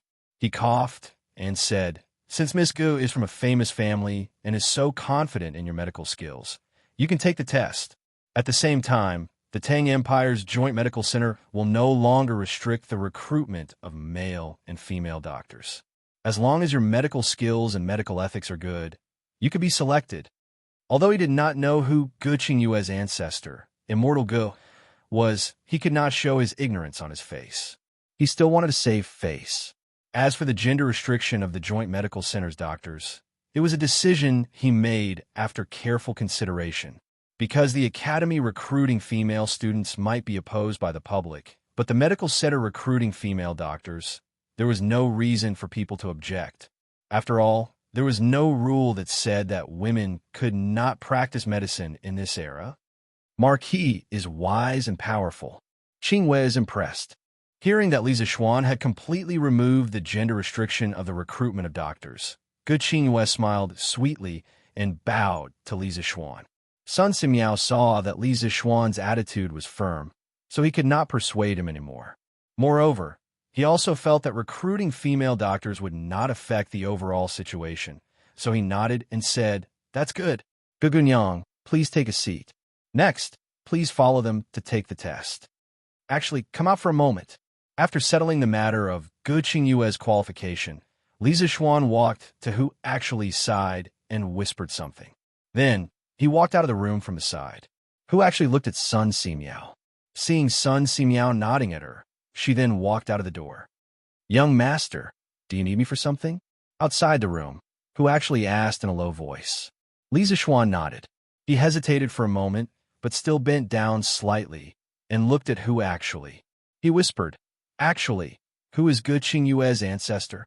Hu actually was stunned and said doubtfully, "Young master, didn't Sister Gu say? Her family's ancestor is Gu Xianwang, the Marquis of the Western Jin Dynasty." "Oh, young master wants to ask who Gu Xianwang is, right?" "This Gu Xianwang is Gu Hong. His courtesy name is Ji Chuan, and he calls himself Bio Puzi. He is a famous doctor in the Western Jin Dynasty. His wife, Aunt Bao, is also very skilled in medicine. She is very famous among the people. There is even a temple for Aunt Bao in the coastal area of Guangdong. Gu Hong, she is actually a descendant of Gu Hong." Li Zixuan's face changed, and his heart was extremely shocked. Yesterday, Yi Guozhong told him that the women who knew medicine among the people were mostly from medical families. He did not expect that today, in the Tang United Medical Center, he would meet Gu Qingyue, a woman who came from a super medical family. He was really lucky. At the same time, this also confirmed Li Zixuan's idea of recruiting women into Yanhuang College's medical school. Today, he must finally err and ask for an explanation. Chapter 1432. Gu Hong, also known as Ji Chuan, was the grandnephew of Gu Xian of the Three Kingdoms and was known as the Little Immortal. He was once conferred the title of Marquis of Guanyi and later lived in seclusion in Mount Luofu to refine pills. At the same time, he was also a famous doctor in China during the Eastern Jin Dynasty. He was the pioneer of preventive medicine and wrote Behind the Elbow, which recorded the diagnosis and treatment of infectious diseases such as smallpox and chigger. Gu Hong's wife, Bao Gu, was the daughter of the governor of Nanhai, Bao Jing. She was also a famous doctor. She had followed her husband for a long time to refine pills and practice medicine in Mount Luofu, treating the people and benefiting the people. Therefore, the people of Lingnan respectfully called her Bao Gu. Bao Gu practiced medicine and gathered herbs, and her footprints were all over Guangzhou, Nanhai, Huiyang, Baoyuo, and other places. Her medical skills were excellent and meticulous. She was good at acupuncture and was famous for treating tumors and warts. After Bao Gu's death, the people of Lingnan commemorated her contribution to the medical industry and built a shrine to Bao Gu in the Sanyuan Palace at the foot of Yueshio Mountain in Guangzhou. Therefore, the Gu family that Gu Qingyue belonged to could be called a super medical family. However, Li Zixuan found it a little strange. With the Gu family's background, even after several hundred years, they shouldn't have let Gu Qingyue, a young miss who had never done any household chores, apply for a job at the Joint Medical Center, right? Could there be a story in between? Shaking his head, Li Zixuan left the medical center and went home. He still had to go to the palace to see Lier, so he had to go home and change his clothes. "Greetings, Marquis." Just as he stepped into the gate, a person came from the front yard and bowed to Li Zixuan. "Yo, Brother Zhang, why are you here?" Li Zixuan was slightly surprised. The person who came was none other than the blacksmith of the workshop, Zhang Hongsheng. "Marquis, this Zhang is here today to return the sword." "Thank you, Marquis, for trusting this Zhang and being willing to lend the wind-chasing sword to my father. Now that 3 days have passed, this Zhang will return the wind-chasing sword intact." Zhang Hongsheng raised the sword above his head and bowed to Li Zixuan. Li Zixuan nodded and took the wind-chasing sword. After a cursory inspection, he said, "It's just a small matter. You don't have to be so polite. I wonder if your father is satisfied with my wind-chasing sword?" "Satisfied, satisfied." Zhang Hongsheng nodded his head and said, "After my father saw the wind-chasing sword, he was shocked by it and even wanted to reforge the 9 raven swords. However, my father knew that he was too old and could not afford to reforge the sword, so he could only give up. My father admires Marquis' honorable master, spiritual master Taoist Lingxiu. I only regret not being able to meet him personally back then." Li Zixuan laughed and said, "Haha, Your father's swordsmithing technique is something that few people in the world can match. This marquis admires your father very much and will definitely pay a visit to him in the future. It was inevitable that the workshop would run into some technical problems in the future. It was not a bad thing to establish a good relationship with a famous blacksmith like Zhang Jujio. Zhang Hongsheng quickly cupped his hands and said, "This Zhang looks forward to Marquis' arrival. Now that the sword has been returned, this Zhang will return to the workshop to forge weapons and armor for Marquis. Oh, by the way, on the way here, this Zhang heard from Steward Fu that the hydraulic stamping machine in the workshop has been completed. It should be ready for use now. Marquis, the plate armor you designed should be ready soon." Hearing this, Li Zishuan's eyes lit up. He said with a face full of joy, "Oh, the hydraulic press machine has been completed? Then do you know how Ink Girl's electric motor is?" This Zhang Hongsheng said awkwardly. "Marquis, this Zhang is not very familiar with Ink Girl, so I don't know." And Mo Lingwei might be chatting and laughing with Li Zishuan, Yin Xiaoning, and the rest, but in front of outsiders, she was cold and unapproachable. It was said that this girl wanted to maintain the dignity of a Yanhuan College professor, so Zhang Hongsheng was innocently implicated. Li Zishuan was stunned for a moment, then reacted and waved his hand. "All right then, go do your work. As for the electric motor, I will personally go to the workshop and ask Ink Girl." "Yes, Marquis." After hanging the chasing wind sword on the sword rack at home, Li Zishuan changed into a set of court clothes with the help of Xiao He and Xiao Shi. Then, he rode on Big White and left with Pang Feiji and a few other guards. Currently, the roads in Lantian County were being upgraded. The original bluestone roads were being changed into cement roads. In order to avoid traffic jams due to the road construction, County Magistrate he chose to construct the roads in sections. This way, the construction speed could be guaranteed and it would not affect the people's travel as much as possible. After leaving the county, he rode his horse all the way to Chang'an City. It was only 9 o'clock in the morning, so the weather was not too hot. Therefore, the journey was very refreshing. Little Xian, you're done with the morning court. What are you doing here?" Coincidentally, when he arrived at the entrance of the imperial city, he bumped into the civil and military officials who had just finished their morning court. Cheng Yaojin's eyes were sharp, and he immediately saw Li Zishuan, who had just dismounted from his horse. He quickly walked in front of Li Zishuan and laughed. "Uncle Cheng, Uncle Qin, did you guys just finish your morning court?" Li Zishuan smiled and greeted them. "Yes, little Xian, you came to the palace today because you have something to ask His Majesty, right?" Qin Xiong nodded and asked with a smile. "Yes, it's about Yanhuan College's medical school. There are some things that I need His Majesty's opinion on." Li Zishuan replied. "Then hurry up and go. Don't delay the important matters." Qin Xiong was much more serious than Cheng Yaojin. When he heard that Li Zishuan had important matters to discuss with Li Er, he quickly moved aside and said, "Yes, Uncle Yin?" Li Zishuan nodded and was about to leave when he saw Yin Lide walking towards him. He suddenly remembered that he had tested Mo Huai a few days ago, so he quickly took the initiative to greet him. "Yes, little Xian, are you going to the palace to see His Majesty?" Li Zishuan was the leader of the younger generation in the Tang Empire, and Yin Lide had a very good impression of him. Hearing this, he revealed a kind smile and said.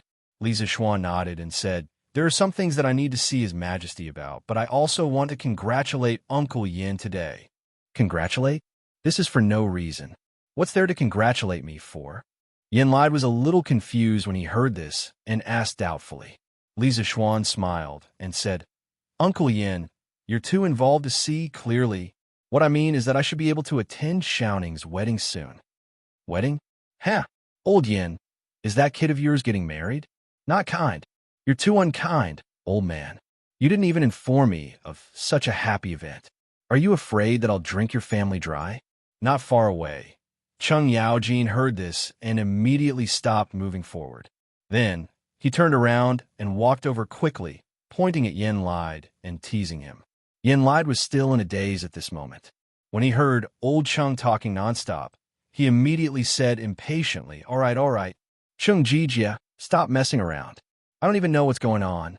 Little Xian, are you saying that Xiaoning is getting married?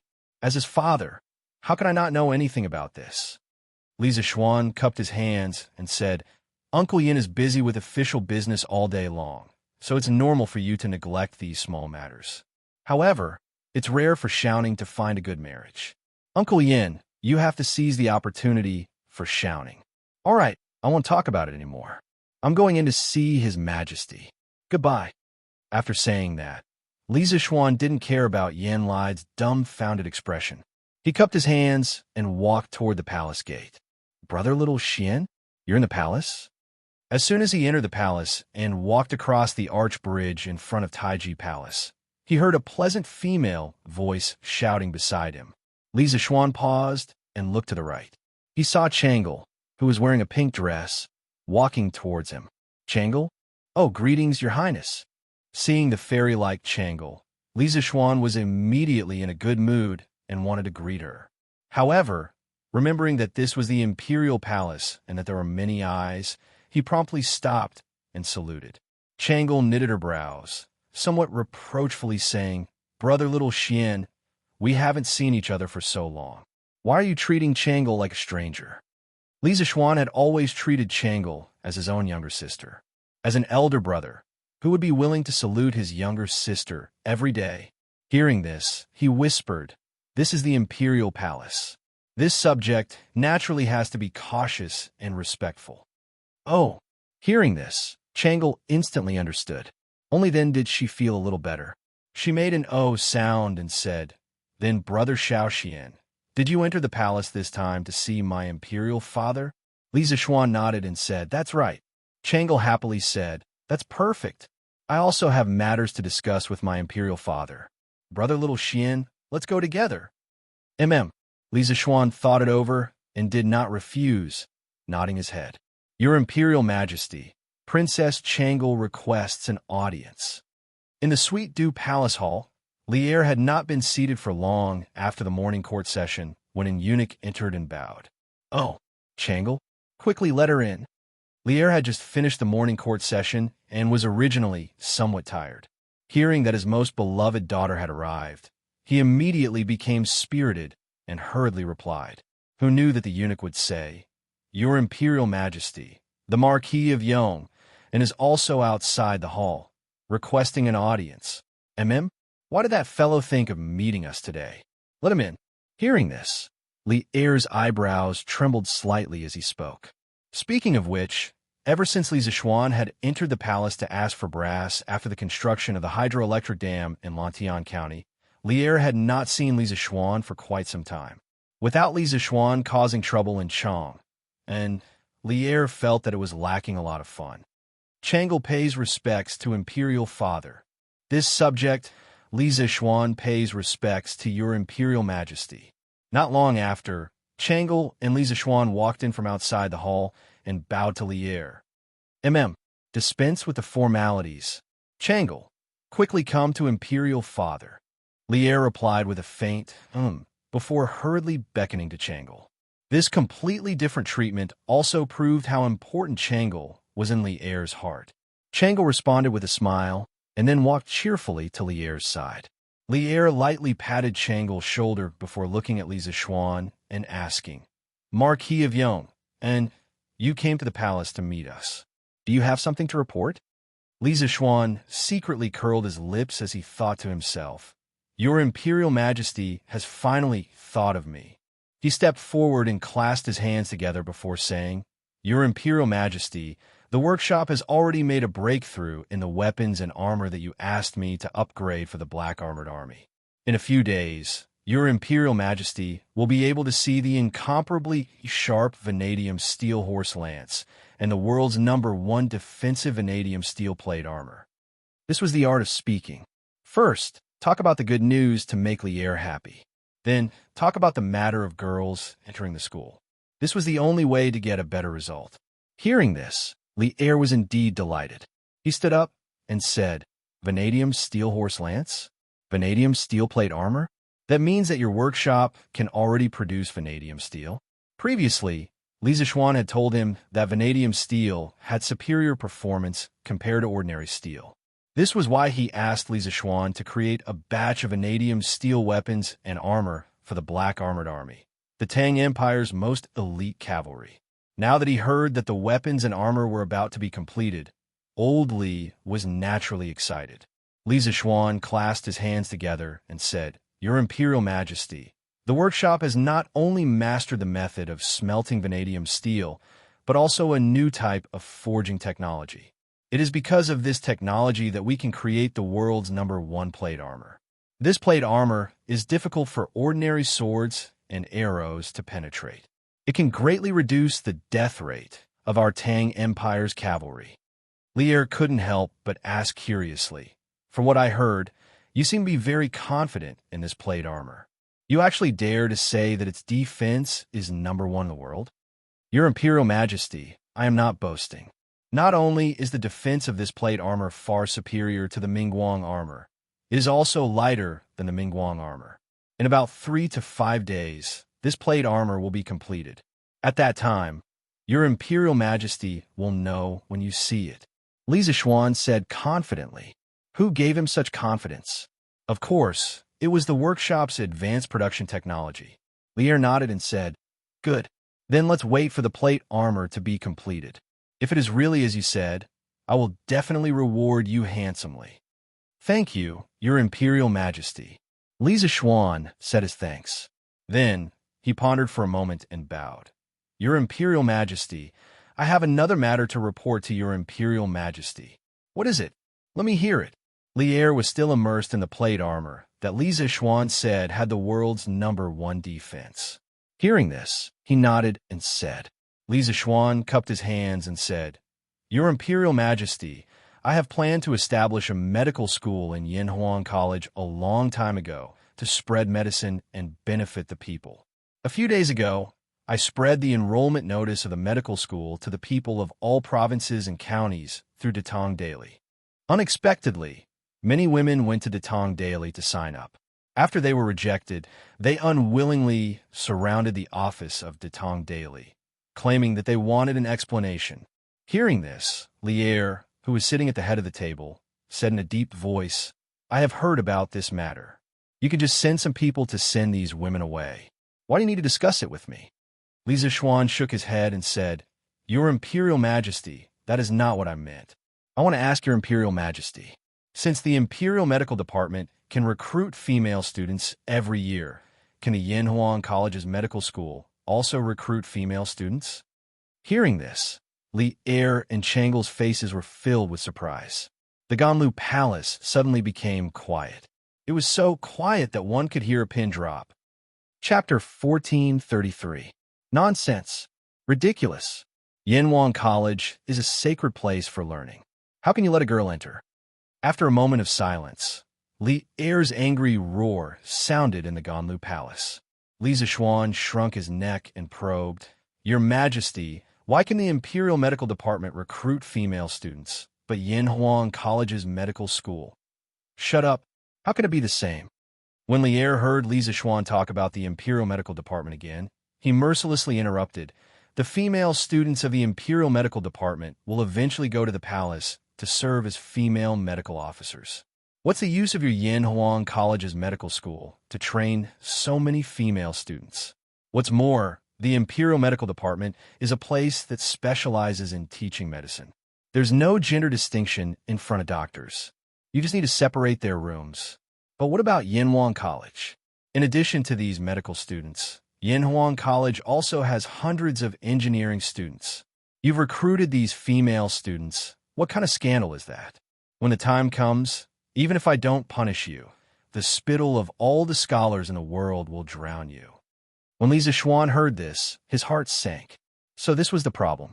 After thinking for a moment, he cupped his hands and said, "Your Majesty, the female students of the Imperial Medical Department will serve as female medical officers in the palace, and the female students of Yinhuang College's medical school will serve in the Tang Empire's Joint Medical Center in the future.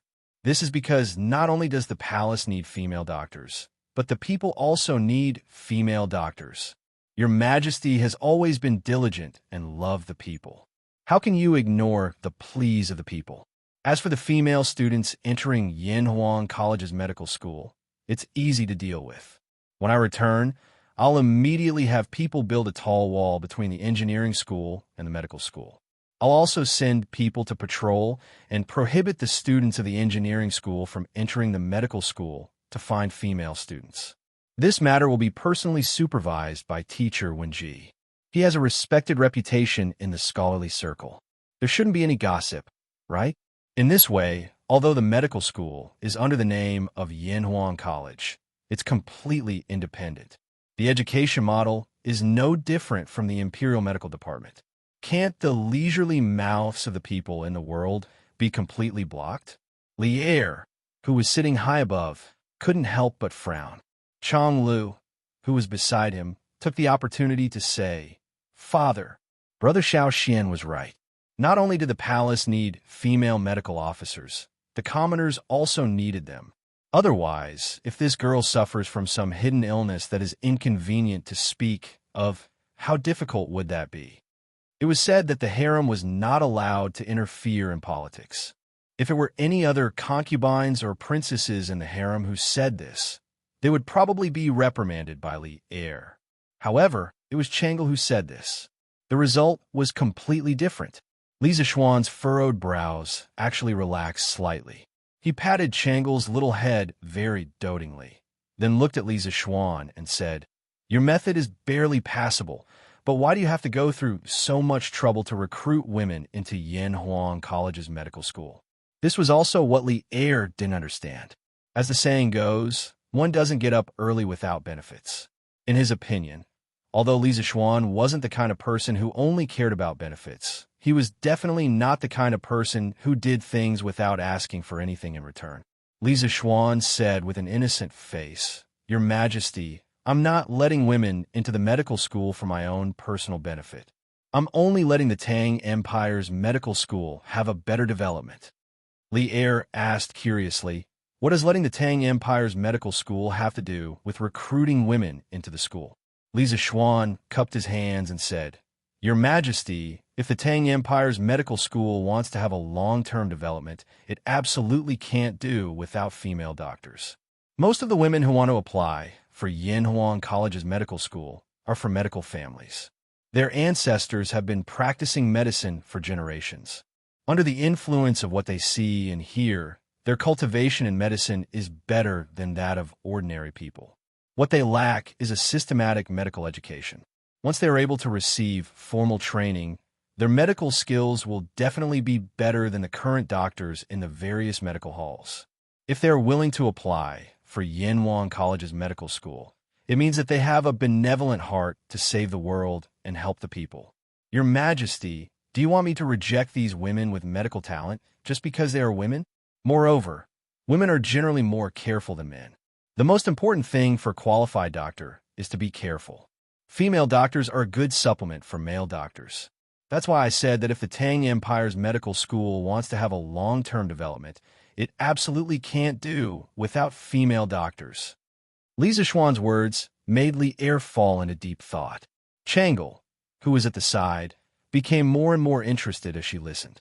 Her beautiful face gradually glowed with a brilliant smile. She thought to herself, Brother Xiao Xian is indeed different from other men. He values women so much and doesn't discriminate against them.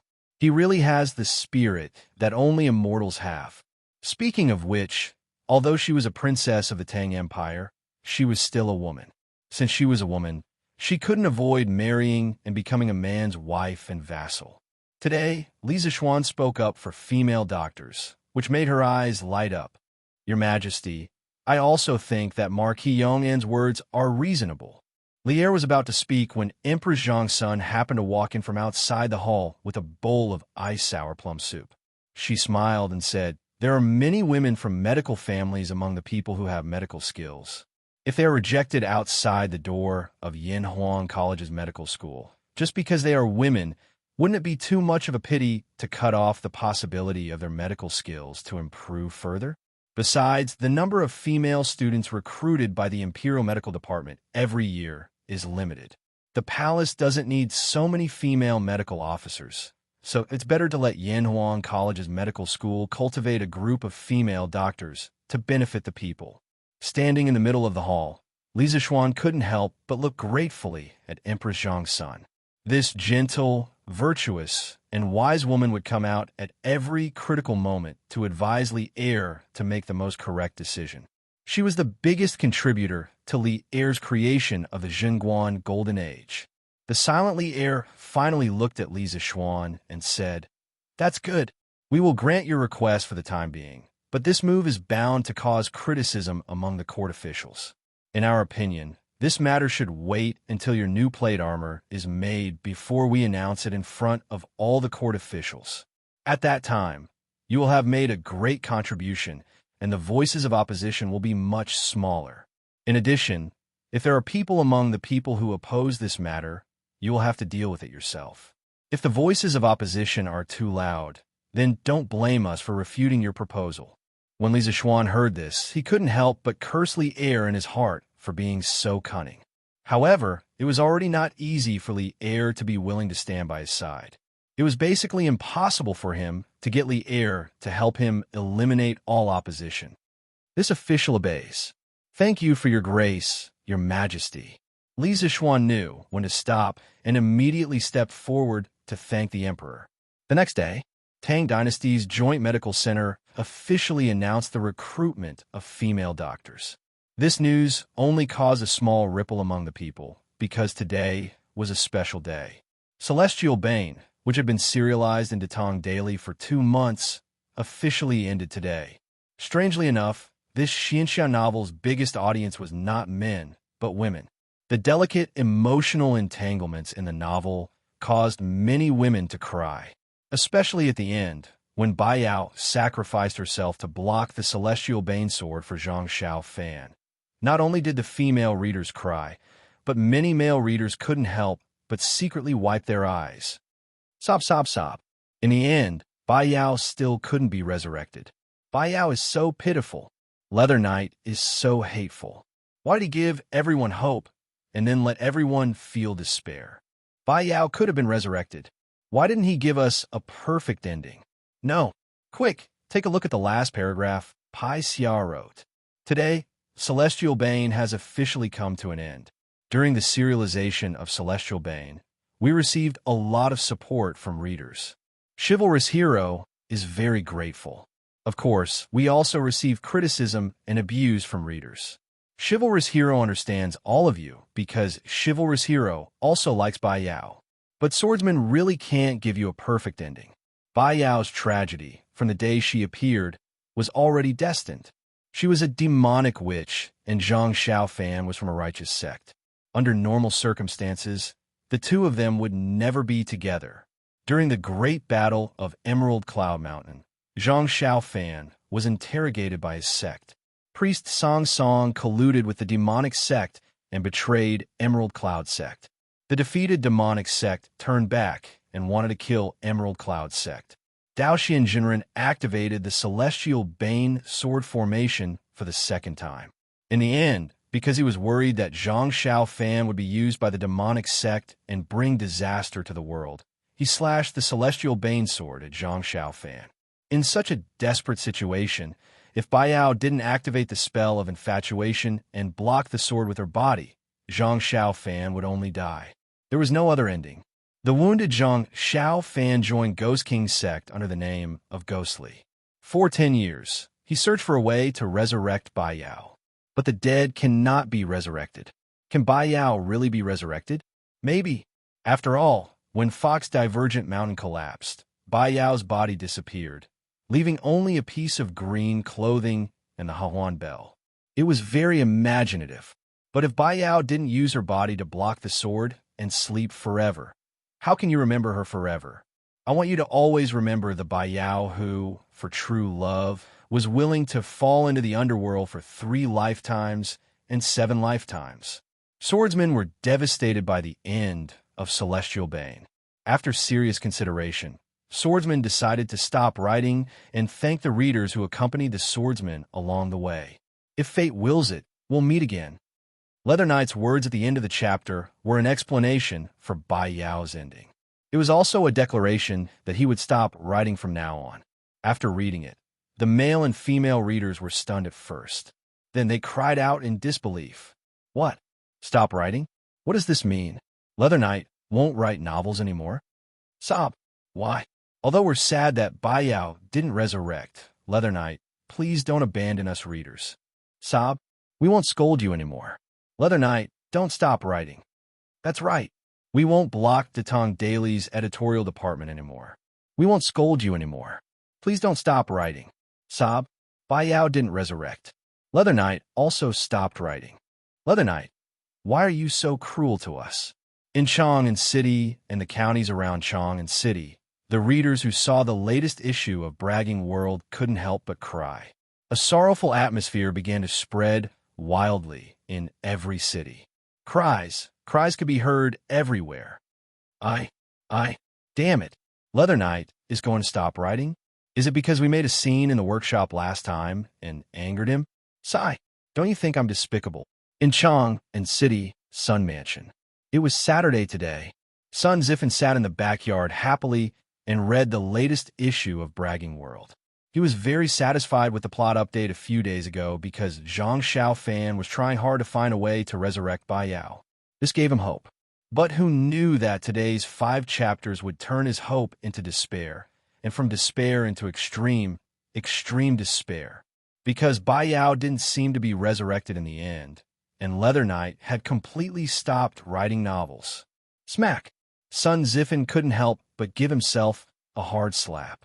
He scolded himself. Sun Ziffin, oh Sun Ziffin, why did you make a scene in the workshop's editorial department and make Leather Knight unhappy? Great. Now there won't be any books to read in the future, right? It's over. It's over. My Zhang Xiaofan. My Bayao. My Leather Knight. Come back, all of you. At the end of his speech, he couldn't help but cry. The servants guarding outside the door couldn't help but look at each other. They didn't know what kind of blow their young master had suffered. No, I want a reward. This is what I owe Leather Knight. I want to reward him with all my pocket money.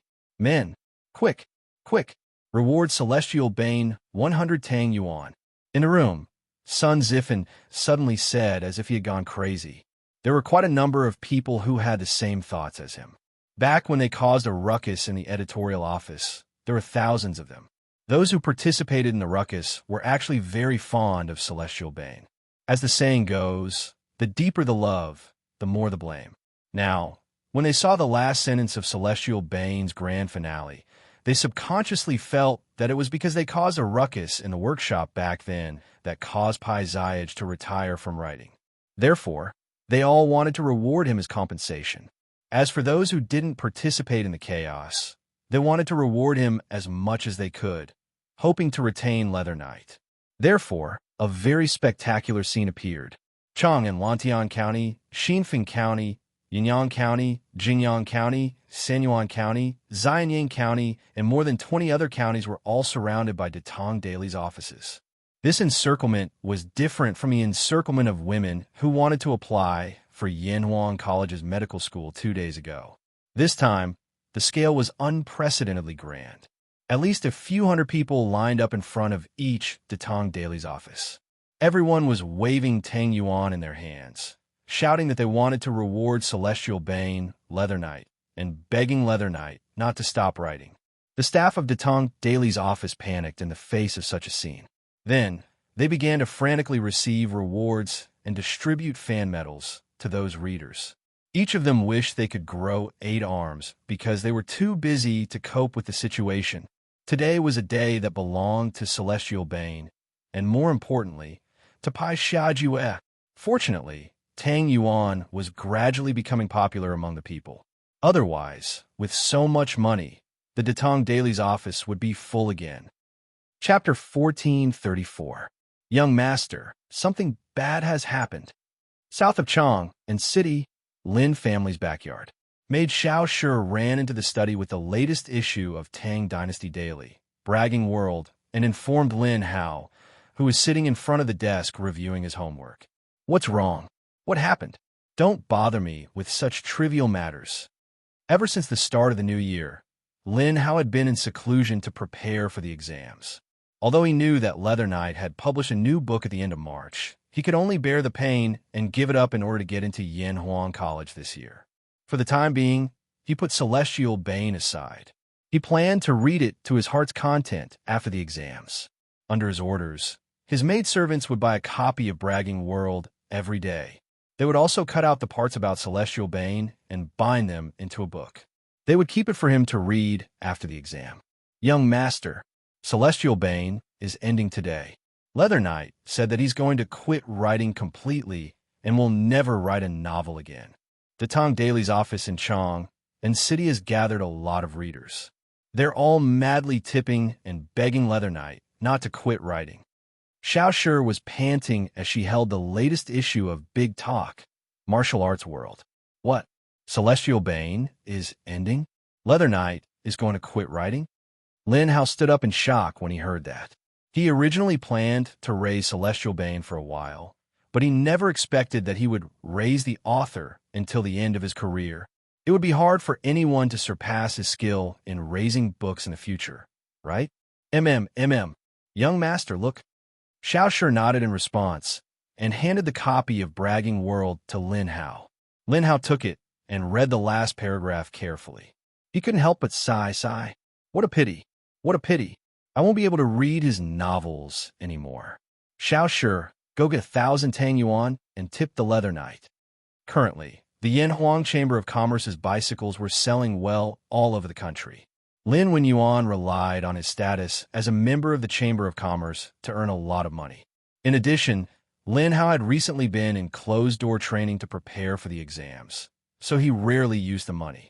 Therefore, this brat had also saved up a lot of money. 1,000 Tang Yuan was still something he could afford. Yes, young master. Brother Qin, is Brother Xiaoxian really not planning to write novels in the future? In the Imperial Palace, the little fatty had just paid his respects to Empress Zhang's son when he was robbed by Chang'e. Chang'e pulled Li Tai to the garden and asked anxiously. Li Tai heaved a sigh and said helplessly, I just found out about this too. Although I felt bad, I understood Yamacho's feelings. He had so many things to do every day. How could he have the time to write a novel? We should have been mentally prepared for this outcome.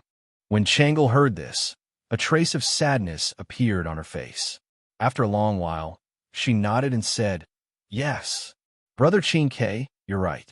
Brother Xiaoxian can't always write novels for us. Now, not only is he in charge of Yanhuang College, he's also in charge of the huge fief of Lantian County. It's time for him to stop writing. But from now on, it'll be hard to see a novel as exciting as Celestial Bane. Yamacho, are you really planning to stop writing? In a new workshop of the Strange Taste Pavilion, Li Zixuan came here today to check on the progress of the technical upgrade and coincidentally met Ma Zhou. Ma Zhou brought Li Zixuan to a corner and asked worriedly, Sai, I'm not writing anymore. I'm getting busier and busier. Where would I find the time to write novels? Li Zixuan waved his hand and smiled bitterly. Ma Zhou said unwillingly, But, Marquis, are you really willing to part with your readers? Do you know that this morning, countless readers of Celestial Bane in and around Chong and City went to the Datong Daily office to tip you? They want to apologize for making a scene in the workshop and ask you to stay. Are you really willing to part with them? Although he had long decided to stop writing after finishing Celestial Bane, Li Zixuan couldn't help but feel a little sad when he heard Ma Zhou mention it. It was a kind of reluctance. All good things must come to an end. I have more and more work to do, and I can't keep writing. It's better to get the pain over within to prolong the pain. While they're still not too deep, it's better for me to withdraw as soon as possible. Besides, each new generation excels the previous one. Now, Hua Hongyi's dream of Qin is gaining momentum and has a chance to take Celestial Bane's first place. I'm leaving when things are done, hiding my achievements and fame. I'm leaving now to make way for the younger generation and to avoid embarrassment if I'm surpassed by others in the future. After a moment of silence, Li Zixuan shook his head and said, Ma Zhou looked deeply at Li Zixuan and said, Leaving when things are done, hiding your achievements and fame. Marquis, you have great literary talent. Although what you said makes sense, Marquis, I don't believe a word of it. Celestial Bane's position, whether it's in the past or in the future, is unshakable. Dream of Qin is getting more and more exciting after it's updated, but it's still lacking compared to Celestial Bane. After Li Zixuan told Hua Hongyi about the TV series in his previous life, Hua Hongyi stopped updating for a week and reworked the outline. The updated Dream of Qin was undoubtedly more exciting in terms of plot. Huaziyu, a student of engineering, Princess Yushu of Tuan Kingdom, Xiang Yu, the overlord of Western Shu, Liu Bang, the great Qin General Meng, the great eunuch Zhao Gao, the eldest young master Fu Su, the second young master Hu Hai, and the supreme emperor Qin Shi Huang. These characters collided and created dazzling sparks under Hua Hongyi's pen, especially the part where the main character, Huaziyu, used engineering to stir up trouble in the Qin dynasty. The readers couldn't help but exclaim in satisfaction and couldn't stop. Because of this, Dream of Qin's results were getting better and better, and even showed signs of surpassing Celestial Bane. Nowadays, there were more and more novels imitating Dream of the Great Qin. For example, Dream of the Three Kingdoms and Dream of the Han Dynasty could be found everywhere. Basically, they imitated the main character of Dream of the Great Qin and Dream of the Han Dynasty. It could be said that Dream of the Great Qin had created the genre of time travel. Seeing that Dream of Qin was getting more and more popular, Li Zixuan was finally relieved and decided to stop writing altogether. After hearing Ma Zhou's words, Li Zixuan said helplessly, "Haha, Brother Ma really thinks highly of me, but since things have come to this, I won't write any more novels no matter what. In the future, Brother Ma, you have to find more new talents with potential." Seeing that Li Zixuan had made up his mind, Ma Zhou could only sigh helplessly, shake his head, and leave with his hands behind his back. Li Zixuan stood quietly in place and watched Ma Zhou's back as he left. After a while, he turned around and walked towards Mo Lingwei's laboratory. "Little Ningzi, come over and help me coil the coil on the magnet." Oh, coming. Hey, can your hand stop shaking? Be serious." I'm not shaking. It's shaking on its own. I can't control it." "If you can't control your hands, who can?" "It's not." Just as he walked to the door of the laboratory, he heard the quarrel between the two enemies. Li Zixuan smiled helplessly and pushed the door open to enter. Cough. Ink Girl, shouting, "Are you guys assembling the electric motor?" At this time, because they were assembling the electric motor together, Yin Xiaoning and Mo Lingwei's heads were less than a centimeter apart from each other. It looked very ambiguous. Li Zixuan couldn't help but cough softly and pretend that he didn't see anything as he said. Hearing this, Mo Lingwei quickly bounced away from Yin Xiaoning as if she had been electrocuted. Her cheeks quickly flushed red. She clasped her hands together and said hurriedly, "Sean, Yamacho, you're here. Oh, that electric motor, I'm almost done. I can give it to you tomorrow at the latest." So fast. Li Zixuan looked at the electric motor's casing and various parts scattered all over the floor. He nodded with satisfaction and said, "Ink Girl's attainments in electric machinery are really getting better and better. Although the electric motor's principle is simple, it's not simple at all to actually build it. Ink Girl can build it in just 5 days. It's really admirable." Hearing Li Zixuan's praise, Mo Lingwei couldn't help but be overjoyed. However, she remembered that she was a professor at Yanhuang College and should be reserved, so she quickly restrained the smile on her face and said, "Yamacho, you've already drawn the electric motor's blueprint. I just need to follow the blueprint. Most of the credit goes to you. I don't dare to take the credit." "Hey, our Professor Mo is actually so modest." Li Zixuan couldn't help but laugh. Yin Xiaoning, who was at the side, was dissatisfied. Yamacho, I also contributed to this electric motor. Why did you all ignore me?" Li Zixuan waved his hand and said, Okay. You all contributed. When the electric motor is done, I'll give each of you something good." Yin Xiaoning was instantly happy. Just as he was about to ask Li Zixuan what he was going to give them, Song Xiaoxi's voice suddenly came from outside the door. "Young Master Yin, a servant from the Yin residence has sent a message. He said that Minister Yin wants you to go home today." Yin Xiaoning was stunned. He went over to open the door of the laboratory and looked at Song Xiaoxi. "Xiaoxi, My father wants me to go home? Did he say what's the matter? Song Xiaoxi saw that Li Zixuan was also in the room. He first bowed to Li Zixuan and then replied, Young Master Yin, I'm not sure about this, but the servant in your residence seems to be in a hurry. Do you want to go out and take a look? When Yin Xiaoning heard this, he subconsciously thought that the Yin family really had an emergency. He quickly turned his head and said, Yamacho Wei here, then I'll go home first.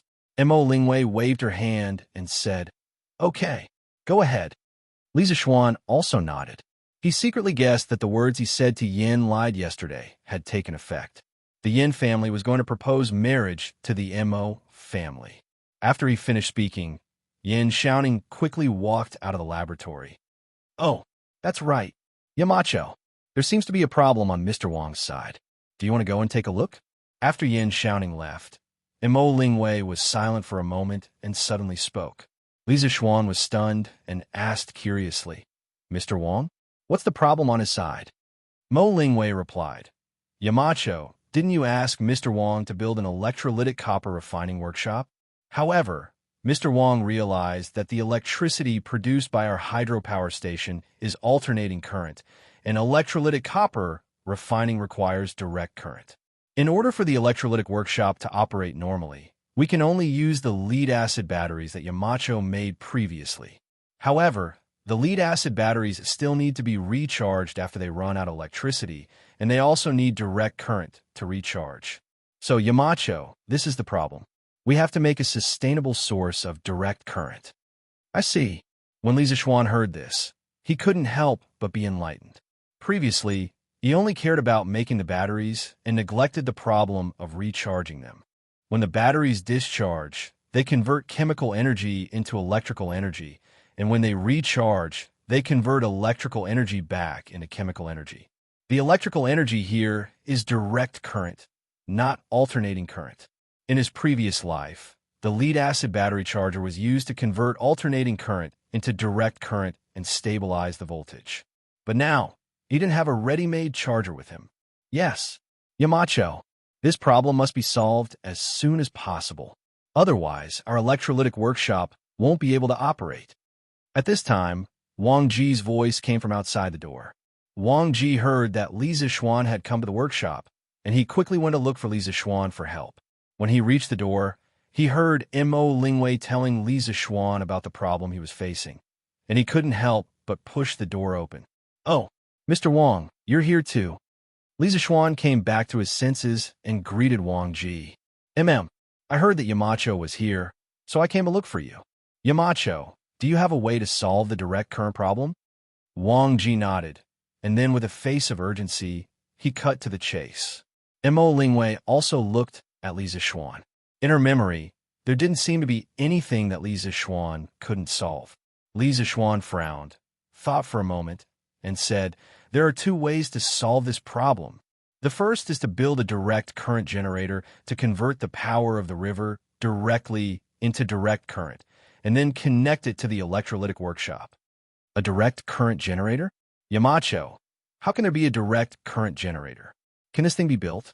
Mo Lingwei couldn't help but be surprised when she heard it. Of course it can be built. Li Zixuan smiled, took a pen and paper from the table next to him, and explained as he wrote and drew. The reason why the alternator emits alternating current is mainly because when its rotor winding rotates to cut the magnetic field lines, the direction of the current in the winding will change in the opposite direction once every 180 degrees of space angle. That is, it will change twice in one turn. This changing current is drawn out through the slip ring and the carbon brush. Because the law of change is a sinusoidal curve, it emits sinusoidal alternating current. And when we cut off the middle of the generator's slip rings and insulate them from each other, when the rotor windings rotate to cut the magnetic field lines, the direction of the current output from the windings will change under the action of the slip rings every 180 degrees of space angle. This way, the output will always be a positive pole, and the other end will always be a negative pole. This way, the output will be direct current. After he finished speaking, the internal core structure diagram of the direct current generator was revealed on the white paper. Mo Lingwei looked at it for a while, then nodded and said, I understand. Yamacho, your design is really brilliant. Hey, by the way, Yamacho, you just said that there are two ways. What's the other way? Chapter 1435. Updated for playing the zither and playing the phoenix. There's another way, which is to convert alternating current to direct current. In the workshop, in Mo Lingwei's laboratory, Li Zixuan put down the pen and paper in his hand and said, Mo Lingwei and Wang Ji were shocked when they heard this. Mo Lingwei asked, Yamacho, how can alternating current be converted to direct current? Li Zixuan smiled and said, whether it's alternating current or direct current, they're both electricity, so of course they can be converted to each other. Using a rectifier circuit, alternating current can be converted to direct current. Using an inverter circuit, direct current can be converted to alternating current. However, the rectifier circuit requires a new electronic component, the rectifier diode. This diode has a unidirectional conductivity, so it can only pass current in one direction. With it, we can build a rectifier circuit. Mo Lingwei was immediately interested when she heard this. She quickly asked, Yamacho, how do we make a rectifier diode? Can you teach me? The knowledgeable female professor of Yinhuang College, in the eyes of others, was now, like an ignorant student, crazily absorbing knowledge from Li Zixuan. Li Zixuan pondered for a moment and said, the rectifier diode can be divided into electronic diodes and crystal diodes according to the materials used to make it. With our current conditions, we could try to make some electronic diodes. Ink Earl, Mr. Wang, I'll teach you the method of making electronic diodes today. You have to promise me that you won't leak it out. Otherwise, not only will the workshop suffer losses, Tang Dynasty will also suffer losses. At the end, Li Zixuan solemnly reminded Mo Lingwei and Wang Ji. Electronic diodes, also known as vacuum diodes, were widely used in voltage regulation and rectifier circuits because of their unidirectional conductivity. Throughout the history of integrated circuit development, the invention of the electronic diode could be said to be the starting point of the human electronics industry. Therefore, Li Zixuan had to take this matter seriously. In his previous life, after the invention of the electronic diode, the American inventor DeForest cleverly added a grid between the diode filament and the plate, creating the world's first electronic transistor. Since then, these electronic components sealed in small glass bottles have been widely used in various electronic products. For example, televisions, radios, loudspeakers, and other electronic products were all inseparable from diodes and triodes. However, the defects of electronic diodes and electronic transistors were also obvious. They consumed a lot of power, generated a lot of heat, were large in size, and had a short lifespan. Therefore, people have been looking for new electronic devices to replace them. It wasn't until the birth of the transistor and the advent of solid-state electronics technology that the electron tube was completely replaced. In the 21st century, the diodes and transistors used in various countries around the world were actually transistors. Of course, there was another name for them, which was called semiconductor tubes, because they were all made of semiconductor materials such as silicon or germanium. With the current industrial foundation of the Tang Dynasty, first of all, purifying silicon or germanium was a problem. Secondly, the key structure of the semiconductor diode, the p-n junction, was also a considerable problem. The p-n junction was made by using different doping processes. Through diffusion, p-type and n-type semiconductors were fabricated on the same semiconductor substrate. The space charge area formed at the junction of the two semiconductors was called the p-n junction. The p-n junction had unidirectional conductivity. N-type semiconductors were silicon crystals or germanium crystals, doped with a small amount of phosphorus as an impurity, while p-type semiconductors were silicon crystals or germanium crystals, doped with a small amount of boron as an impurity. Li Zixuan didn't have any boron on hand, so he temporarily gave up on the idea of making a crystal diode. Yamacho, rest assured, what Yamacho said here today, I will not say a word to outsiders, even if I'm drunk. Wang Ji was the first to cup his hands and say this, but the latter half of the sentence made people not know whether to laugh or cry. Speaking of which, although this old fellow was a drunkard, he wouldn't speak carelessly when he was drunk. This was quite reassuring. Yamacho, I won't say a word about what you said either. I guarantee it with my life. Hearing Li Zishuan and Wang Ji's solemn words, Mo Lingwei also became serious and said to Li Zishuan. Li Zishuan nodded and said, "That's good. Next, I'll tell you how to make the electronic diode." As he spoke, Li Zishuan picked up a pen and paper again, sketching as he explained. First, we'll seal 2 metal plates in the vacuum glass tube. Of course, we can also use the method we use to make the electric lamp. We just need to exhaust the oxygen in the glass tube. There's no need for a complete vacuum. After that, we'll add an alternating current to the anode plate, and a constant current will appear on the other plate. Mo Lingwei was somewhat puzzled and said, "Yamacho, what's the principle behind this?" Li Zishuan thought for a moment and explained, "You see, when the potential of the anode is higher than the cathode, the electrons emitted by the cathode will move toward the anode under the influence of the electric field, forming a current of electrons. When the voltage of the cathode is higher than the anode, the electric field force on the electrons will pull them back to the cathode, and no current will be generated. That's why the electronic diode has a unidirectional conductivity and can be used for circuit rectification. In fact, this effect was called the Edison effect in his previous life. In 1883, Edison, in order to find the best filament material for electric light bulbs, placed a section of copper wire near the carbon filament in the vacuum bulb, hoping to prevent the carbon filament from evaporating. Although it failed, he inadvertently found that the copper wire, which was not connected to the circuit, produced a weak current due to receiving the hot electrons emitted by the carbon filament.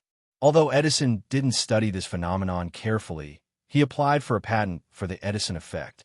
In 1896, when Fleming was researching how to improve the detector in a radiotelegraph receiver, he conceived of using the Edison effect for wave detection. He sealed 2 metal plates in a vacuum glass tube and applied a high-frequency alternating voltage to the anode plate. The Edison effect appeared, and when the alternating current passed through the device, it was converted into direct current. Fleming called this tube, with 2 electrodes, a vacuum diode. It had both rectifying and detecting functions. This was the first electronic device in human history. Li Zishuan wanted to make this kind of vacuum diode right now. Although he knew the principle behind it, he wasn't completely sure if he could make it in the end. Yamacho, I roughly understand. Overall, the structure of the electronic diode isn't complicated. Although it will take a lot of effort to make it, it's not impossible. Please let me try a few times. Mo Lingwei listened to Li Zishuan's explanation and thought for a long time before finally nodding. Wang Ji also cupped his hands and said, "I roughly understand as well. I will definitely do my best to assist Ink Girl in making the electronic diode." Mo Lingwei's progress was directly related to whether his electrolysis workshop could continue operating normally. Of course, he was more concerned than anyone else. Li Zishuan nodded and said, "Then I'll have to trouble the 2 of you. But in my opinion, the DC generator and the electronic diode can be made at the same time. The one that is made first will be put into use first, and the electrolysis workshop can start work earlier." To be on the safe side, Li Zishuan decided that he had to go all out and grab both hands. "I think he's driving, but I don't have evidence. Yes." Yamacho. The 2 of them cupped their hands and replied. Li Zishuan nodded with satisfaction and thought to himself, with the diode, the triode won't be far away. When the time comes, many electrical appliances can be made. Tang Dynasty will soon enter the electronic age. Chapter 1436. Yamacho, I have another question. In the laboratory, Mo Lingwei frowned and asked, "Since we need direct current so much, why didn't we just use a direct current generator to generate electricity?" Hearing Mo Lingwei's question, Li Zishuan couldn't help but praise this girl's intelligence. He thought for a moment and said, "Ink Girl, have you ever thought about this question? If the electricity from the hydropower station is direct current, how much voltage will be attenuated after it passes through a 1-mile-long wire? You have to know that for a wire of the same thickness, the longer the length, the higher the resistance, and the greater the divided voltage. Let's say the output voltage of the hydropower station is 200 volts. If it is transmitted to a place 1 mile away, the voltage will be only 150 volts. The further it is, the lower the voltage will be. And the electric lamps produced by our workshop all have the same calibrated voltage. If we use direct current to transmit electricity, the places far away from the hydropower station won't be able to get enough voltage to light the lamps. If we use alternating current to transmit electricity, this problem won't exist because we have transformers. We can use transformers to boost the voltage of places far away from the hydropower station and raise the voltage to the value we need. But direct current isn't as easy to convert voltage as alternating current. Besides, Ink Girl, you should know that the internal structure of an alternating current generator is simpler than a direct current generator, and its lifespan is also longer than a direct current generator. So after considering many factors, I chose alternating current transmission. In fact, even in modern times, the battle for direct current didn't end with alternating current winning. In the 21st century's power system, high-voltage transmission coexisted with alternating current and direct current, complementing each other. In fact, with the development of electronic technology, direct current transmission might even return to its dominant position. This was because direct current transmission only needed to consider the losses caused by the resistance of a line, while alternating current transmission would cause losses due to impedance, inductive reactance, and capacitive reactance. But with the current technological conditions of Tang Dynasty, alternating current transmission was the most feasible and economical method. Mo Lingwei suddenly understood. She nodded and said with admiration, "I didn't expect there to be so much knowledge in this." Yamacho was really far-sighted when they built the hydropower station. Li Zixuan smiled and didn't answer. Instead, he looked at Wang Ji and asked, "Mr. Wang, I believe that the problem of the DC power supply will be solved in a few days, but I don't know if you have the materials and equipment ready." Wang Ji nodded and said, "Don't worry, Yamacho. This old man is fully prepared and only lacks one crucial element. The electrolytic cell, crude copper, and bile-vitriol are all ready." Li Zixuan said in surprise. "Oh?"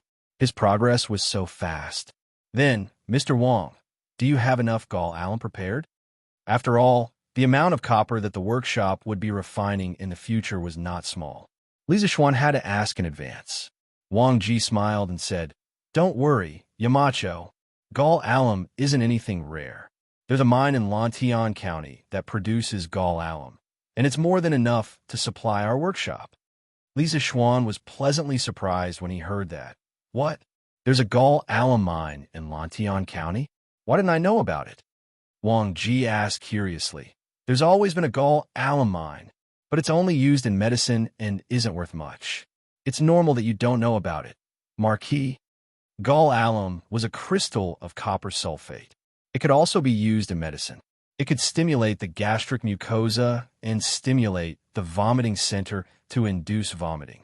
It was used in phlegm congestion, throat paralysis, epilepsy, eating poison, mouth ulcers, tooth ulcers, ulcers pterygium, and so on. Li Zixuan quickly interrupted. "Who said that it's not worth much? Not only can it be used to refine crude copper, it can also be used as an electrolyte to electrolyze copper. With this gall alum mine, we can solve our copper shortage problem to a large extent." Refining copper with gall alum? How can copper be extracted from gall alum? Oh, right, this can indeed be done. Gu Xinwing mentioned in Biopuzzi Inner Chapter, Yellow and White, that using gall alum solution to soak iron pieces to obtain copper. In chemistry, this is called a substitution reaction. Why didn't I think of this? Wang Ji was puzzled at first. Then he patted his head and said in annoyance, "There were two ways to refine copper, the fire method and the wet method. The fire method was to make contact with burning charcoal and decompose the peacock stone into copper oxide, then reduce it back to metallic copper. The equation was CuCO3. CuOH, 2 plus C equals 2Cu plus 2Co, 2 plus H2O. This was also the main way to produce copper before the Song Dynasty in China. The wet method was also known as the gall copper method. The production process mainly consisted of two aspects. The first was to immerse the iron in gall alum, CuSO4. 5H2O solution, commonly known as bile water, so that the copper ions in the gall alum would be replaced by metal and deposited into elemental copper. The second was to collect the copper powder that was about to be replaced and then smelt and cast. China's people first used natural copper compounds to refine copper by wet method. During the Western Han Dynasty, sulfuric acid was used to react with copper oxide, and then iron was used to replace the copper. Liu, in's Huainan Wanbi technique, said that when green iron was obtained, it would turn into copper. Green referred to soluble copper salts. That is, when copper salts meet iron, copper will be formed. Jing Hong's Biopuzi Inner Chapter, yellow and white, also recorded that green was used to paint iron, and the iron was red like copper. During the Northern and Southern dynasties, it was further recognized that not only copper sulfate, but other soluble copper salts could also undergo substitution reactions with iron. However, these methods were only discovered by the alchemists during the process of refining pills, and were not actually used in production. It wasn't until the late Tang Dynasty and the Five Dynasties that the wet method of refining copper began to be used in production. In the Song Dynasty, it developed into one of the important methods of producing copper. In the early Tang Dynasty, there were very few people who knew about the wet method of refining copper, not to mention using it in production.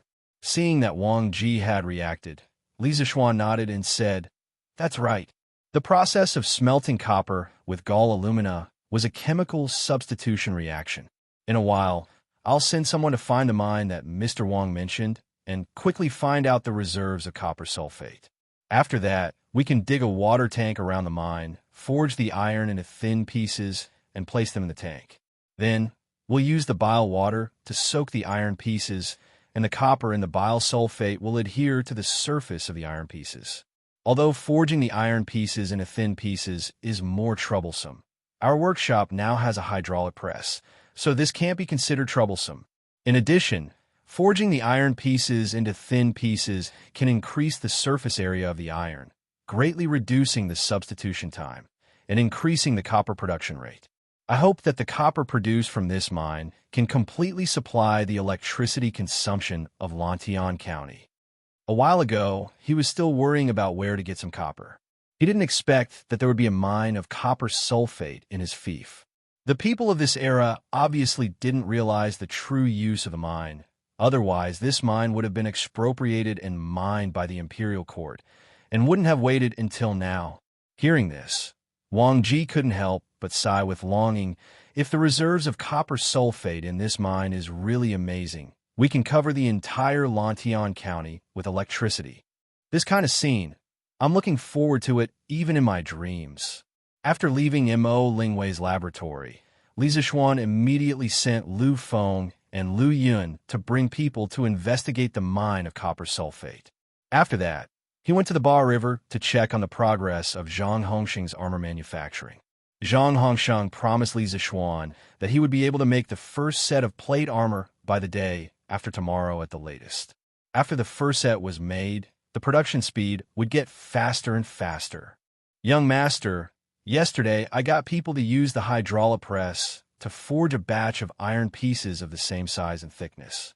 With these iron pieces, we can make the chain you mentioned before. I have already arranged for the craftsmen to assemble the chain, and it should be completed by tomorrow. With the chain, young master, are you planning to start building the second generation of chain-driven bicycles?" Faubert was also at the hydropower station. Seeing Li Zixuan come over to inspect the work, he quickly walked over and said. Li Zixuan heard this and was delighted. He secretly thought that those outdated and clumsy front-wheel-driven bicycles could finally be eliminated. He smiled and said, "Build. Quickly build. The faster the better." "Oh, right, Faubert, this chain-driven bicycle, even if I don't give you the blueprint, you should be able to imagine its structure, right?" Faubert nodded and said, "Young master, don't worry. I know what I'm doing. This second generation of bicycles is only different from the first generation. Everything else is basically the same. This won't be a problem for me." Li Zixuan said excitedly, "Hee, that's good. I'll wait for Faubert's good news. The previous bicycles have brought us a lot of profits. Now that we have the technology to produce chains, we can create a more agile and light second-generation bicycle. I believe that more people will like it and be willing to spend money on it. In the near future, the bicycles produced by our Chi-Chu Pavilion workshop will be spread all over the Tang Dynasty. Last year, because he didn't have a dam or a hydraulic press, he couldn't make chains. He could only make those ancient bicycles with pedals installed on the front wheel. These bicycles were very taxing to ride and could easily trip over. Li Zixuan only felt that it was a novelty at first. After riding it for a few days, he stopped riding it. He was a modern person. Any bicycle that he had ridden before was 1,000,000 times better than those ancient bicycles. But Cheng Yaojin, the native of the Tang Dynasty, didn't know that there were better bicycles in this world. They only knew that the bicycles produced by the Chi-Chu Pavilion workshop were faster, more agile, and more convenient than horse carriages. That was why they rode them every day. Now that he had chains, everything was different. Not only could Li Zixuan produce bicycles with chains to drive the rear wheels, he also wanted to make mountain bicycles with disc brakes to change the speed.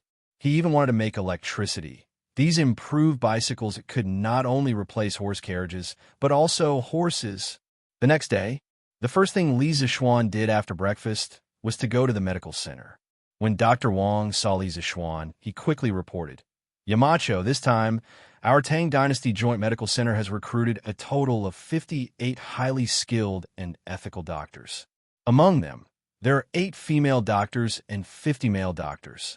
Among them, there are some who are good at bone setting and treating injuries. There are also some who are good at treating children's diseases.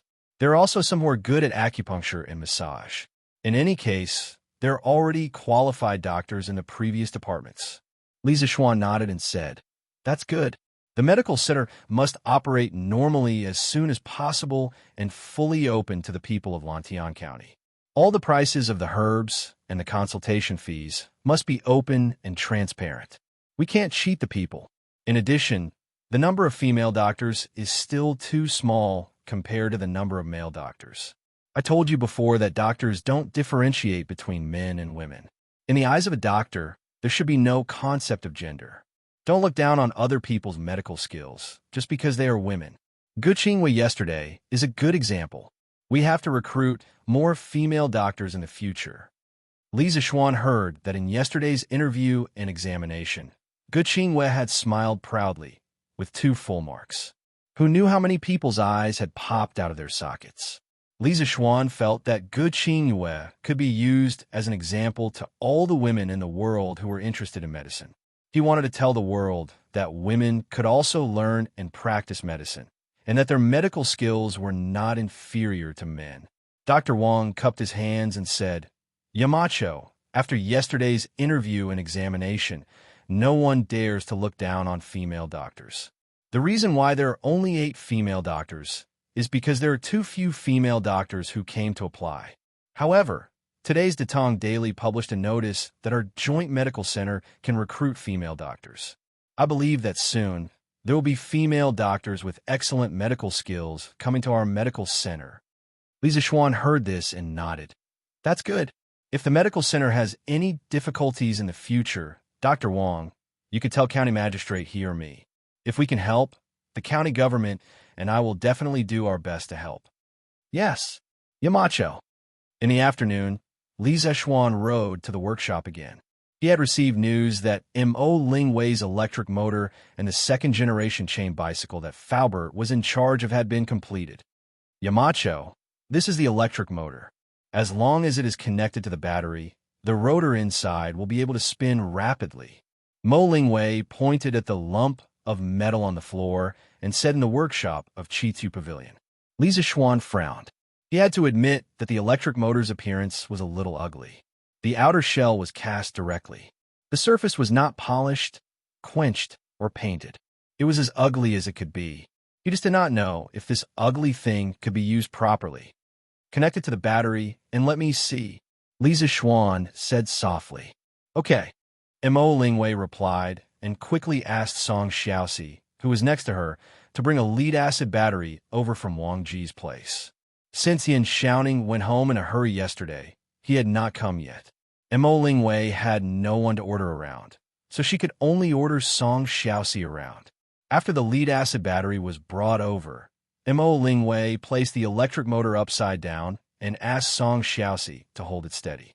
Then, she connected the power source. When the power source was connected to the battery's positive and negative electrodes, the electric motor started to spin rapidly. Success! Success! We have changed the way power is used in this era, Li Zixuan said as he looked at the electric motor that was spinning wildly. Chapter 1437. In his previous life, there were 3 revolutions in the history of mankind. The first revolution was when the steam engine replaced the inefficient human and animal power. The second revolution was when the internal combustion engine replaced the internal combustion engine. The third revolution was electricity. Li Zixuan had originally wanted to follow this rhythm and start a power revolution in the Tang dynasty. But last year, when he created the telegraph, he created electricity along with it. Since then, he couldn't help but want to create more things related to electricity. Thus, electric lamps, lead-acid batteries, electric motors, and other modern electrical equipment were all invented by him. As for the steam engine and the internal combustion engine, Li Zixuan believed that he did not need to create them. In the future, the students of Yanhuan College would be able to create them. As a Yamacho, he could not possibly create everything and leave the students with nothing to create. Right? Yo! Ink Girl's electric motor was built so quickly. Just as everyone was staring at the rapidly spinning electric motor, Uncle Fu walked in from outside and couldn't help but exclaim in surprise. It was just finished. Manager Fu, you're here. Please have a seat. Mo Lingwei raised her head and greeted him. Faubert, you're here. Li Zixuan also greeted him with a smile. Faubert waved at Mo Lingwei and said, Hee, I'm not sitting. I'm not sitting. This old man is here to look for young master. Hearing this, Li Zixuan raised his head. Faubert also looked over and said, Young master, the second-generation bicycle with chains has been built. Do you want to take a look? Li Zixuan exclaimed. Even the bicycle has been built? Sure. Let's go take a look together. Xiaoxi, bring someone to carry the electric motor and lead batteries over. Yes, young master. Song Xiaoxi nodded, then called for a servant to move the electric motor and battery.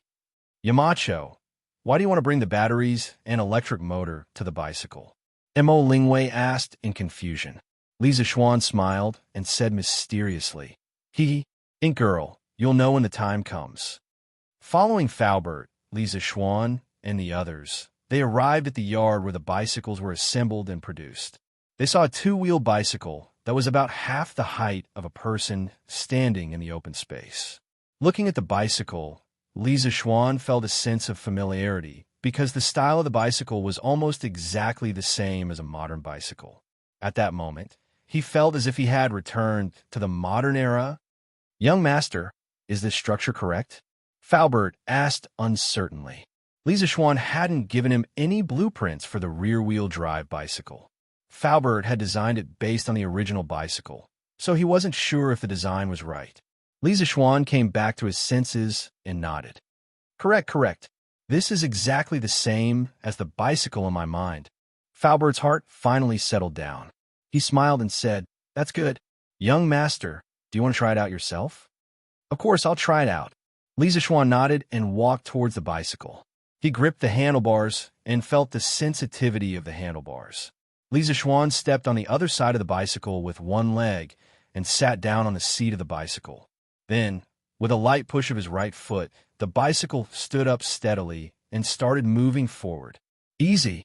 Li Zixuan, who was riding the new bicycle, only felt relaxed. This chain-driven bicycle was undoubtedly 100 times easier to ride than the previous front-wheel drive bicycle. Wow, looking at Yamacho, it seems like this bicycle is easier to ride. Mo Lingwei couldn't help but exclaim after watching for a while. Faubert nodded and smiled. That's for sure. The bicycle that young master is riding now relies on a chain, gears, and bearings to drive together. Furthermore, the number of gears connected to the pedals is much more than the number of gears connected to the rear wheel. When you step on the pedals, the rear wheel will have to turn a few times. It's not like the bicycle that you used to ride in a single round. Therefore, it's much easier to ride. Uncle Fu could be considered an old expert in the field of machinery. He was able to clearly explain the advantages of the new bicycle in just a few words. It was clear and concise. Mo Lingwei wasn't stupid. After listening, she quickly understood. She looked at Faubert and said with admiration, "These improvements are really ingenious. Manager Fu, you're really amazing."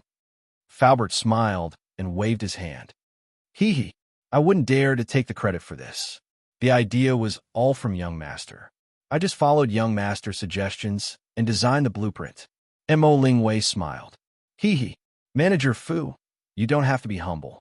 The mountain leader has already told me that you designed all the blueprints by yourself. Looking at Yamacho riding this new bicycle, I want to ride it too. Manager Fu, do you have any more new bicycles? Faubert shook his head and said, only one of them has been made so far. If Miss Mo wants, the workshop can make another batch in 2 days. Faubert watched Yin Xiaoning grow up, and Mo Lingwei was Yin Xiaoning's crush. Faubert took good care of Mo Lingwei in the workshop. Mo Lingwei smiled playfully and said, I don't have to wait until then. I want to ride it now. Then she put her hand around her mouth and shouted at Li Zixuan, who was racing in the open space. Yamacho, come down quickly. Let me ride this bicycle too. Li Zixuan heard the shout and could only ride the bicycle back. He handed it to Mo Lingwei and said, Ink girl, if you want to ride it, then ride it quickly. But you have to be quick, because we're going to modify this bicycle in a while. Modify the bicycle? Yamacho, didn't you just say that this bicycle is already perfect? Then why do you need to modify it? Mo Lingwei was confused and asked curiously. Faubert also looked at Li Zixuan hesitantly. Li Zixuan smiled and said, Ink girl, didn't you find it strange that I asked Xiao Si and the others to bring the electric motor and battery? It's to modify the bicycle. Mo Lingwei thought quickly, and her eyes suddenly lit up. She asked tentatively, Yamacho, you're not thinking of using the electric motor to move the bicycle, are you? After saying this, even she didn't believe it. But all the signs in front of her showed that Li Zixuan wanted to use the electric motor to modify the bicycle. Faubert's eyes widened in disbelief. He thought that the new bicycle with chains was already very advanced. But Li Zixuan wanted to take it a step further and use the electric motor to modify the bicycle. Then, wouldn't it mean that the bicycle in the future wouldn't need people to step on it and could be moved by the electric motor? Faubert didn't even dare to think about this in the past. Li Zixuan nodded and said, Ink girl is indeed smart. You guessed right. I did plan to use the electric motor and lead batteries to modify the bicycle. After the modification, the bicycle can't be called a bicycle anymore. It should be called an electric bicycle because it doesn't need people and can move quickly with electricity. Electric bicycle? That's good. Yamacho, let's start the modification now. As soon as Mo Lingwei heard it, she immediately became interested and shouted loudly. Li Zixuan smiled and asked, Ink girl, aren't you going to test riding the bicycle? Mo Lingwei shook her head without thinking and said, I don't want to try. I'm not going to try anymore. When the electric bicycle is done, it won't be too late for me to try it. Who would want to ride a bicycle if there was an electric bicycle? Li Zixuan found it funny and said, Okay, let's focus on modifying the bicycle today. Around 1859, the Frenchman Plant invented the lead-acid battery. In 1881, the Frenchman Gustave Truffaut had already used the DC motor and lead-acid battery in the transportation industry. He created the world's first electric tricycle, which was much earlier than the internal combustion car. It was also powered by the lead-acid battery. It was similar to the electric tricycles used by modern China. Today, Li Zixuan had brought the history of the electric bicycle forward by more than 1,000 years. Once the electric bicycle was released, it would change many people's understanding of electricity. After all, in the past, people only knew that electricity was the same as thunder on a rainy day. The people of Lantian County knew that electricity could light up light bulbs, but almost no one knew that electricity could provide power for humans. After humans learned how to use animal power and water power, they would eventually learn how to use electricity. Yamacho, I've finally found you. At noon, Li Zixuan did not go back. He chose to eat in the workshop's cafeteria. He met Ma Zhou by chance. Ma Zhou quickly came over with his plate and sat opposite Li Zixuan. Li Zixuan was puzzled and said, "Oh, Brother Ma, why are you looking for me?" "In the morning, I was modifying the bicycle in the bicycle workshop. That's why you didn't find me." In today's workshop, there were thousands of craftsmen and countless workshops of various sizes. In the morning, Li Zixuan, Mo Lingwei, Faubert, Song Xiaoxi, and the others were all in the courtyard where the bicycles were manufactured. It was normal that Ma Zhou could not find him. No wonder. Yamacho was in the bicycle workshop. Ma Zhou suddenly exclaimed. He quickly went back to the topic and said, "Yamacho, the statistics from the editorial department are out. Yesterday, there were a total of 15,872 people who tipped Celestial Bane. Everyone tipped from 5 copper coins to 1,000 strings of coins. We received a total of 29,462 strings of coins. This number is terrifying. It's a miracle. I don't think there will ever be another novel in Bragging World that can create such a miracle." Li Zixuan was silent for a moment and said, "In fact, in many people's hearts, the characters in Celestial Bane can't be measured by money. They're just using this method to bid farewell to the characters in the book." "But isn't it also bidding farewell to you, Yamacho?" Ma Zhou sighed and said, "Yamacho, those readers can't forget you. Are you really willing to stop writing from now on?" Li Zixuan shook his head and said, "Brother Ma, it's useless to say more now that things have come to this. Come. Let's eat." Seeing that, Ma Zhou decisively stopped talking about it. He rolled his eyes and suddenly said, "Yamacho, speaking of which, your Celestial Bane saved many of our offices this time." Li Zixuan asked curiously, "Where did that come from?" Ma Zhou quickly explained, 2 days ago, there were women who applied for medical school surrounding Detong Daily's office. But when the news of the end of Celestial Bane came out yesterday, those readers replaced those women and came to surround the office. However, they came to reward Celestial Bane, not to cause trouble. After what they did, our Detong Daily's office wasn't surrounded by those women today. Yamacho, don't you think this counts as saving our office?" Li Zixuan suddenly understood and nodded. "I see. But even if they continue to surround Detong Daily's office, I have a solution. Brother Ma, you don't have to worry." Ma Zhou was puzzled. "Marquis has a solution? What is it?"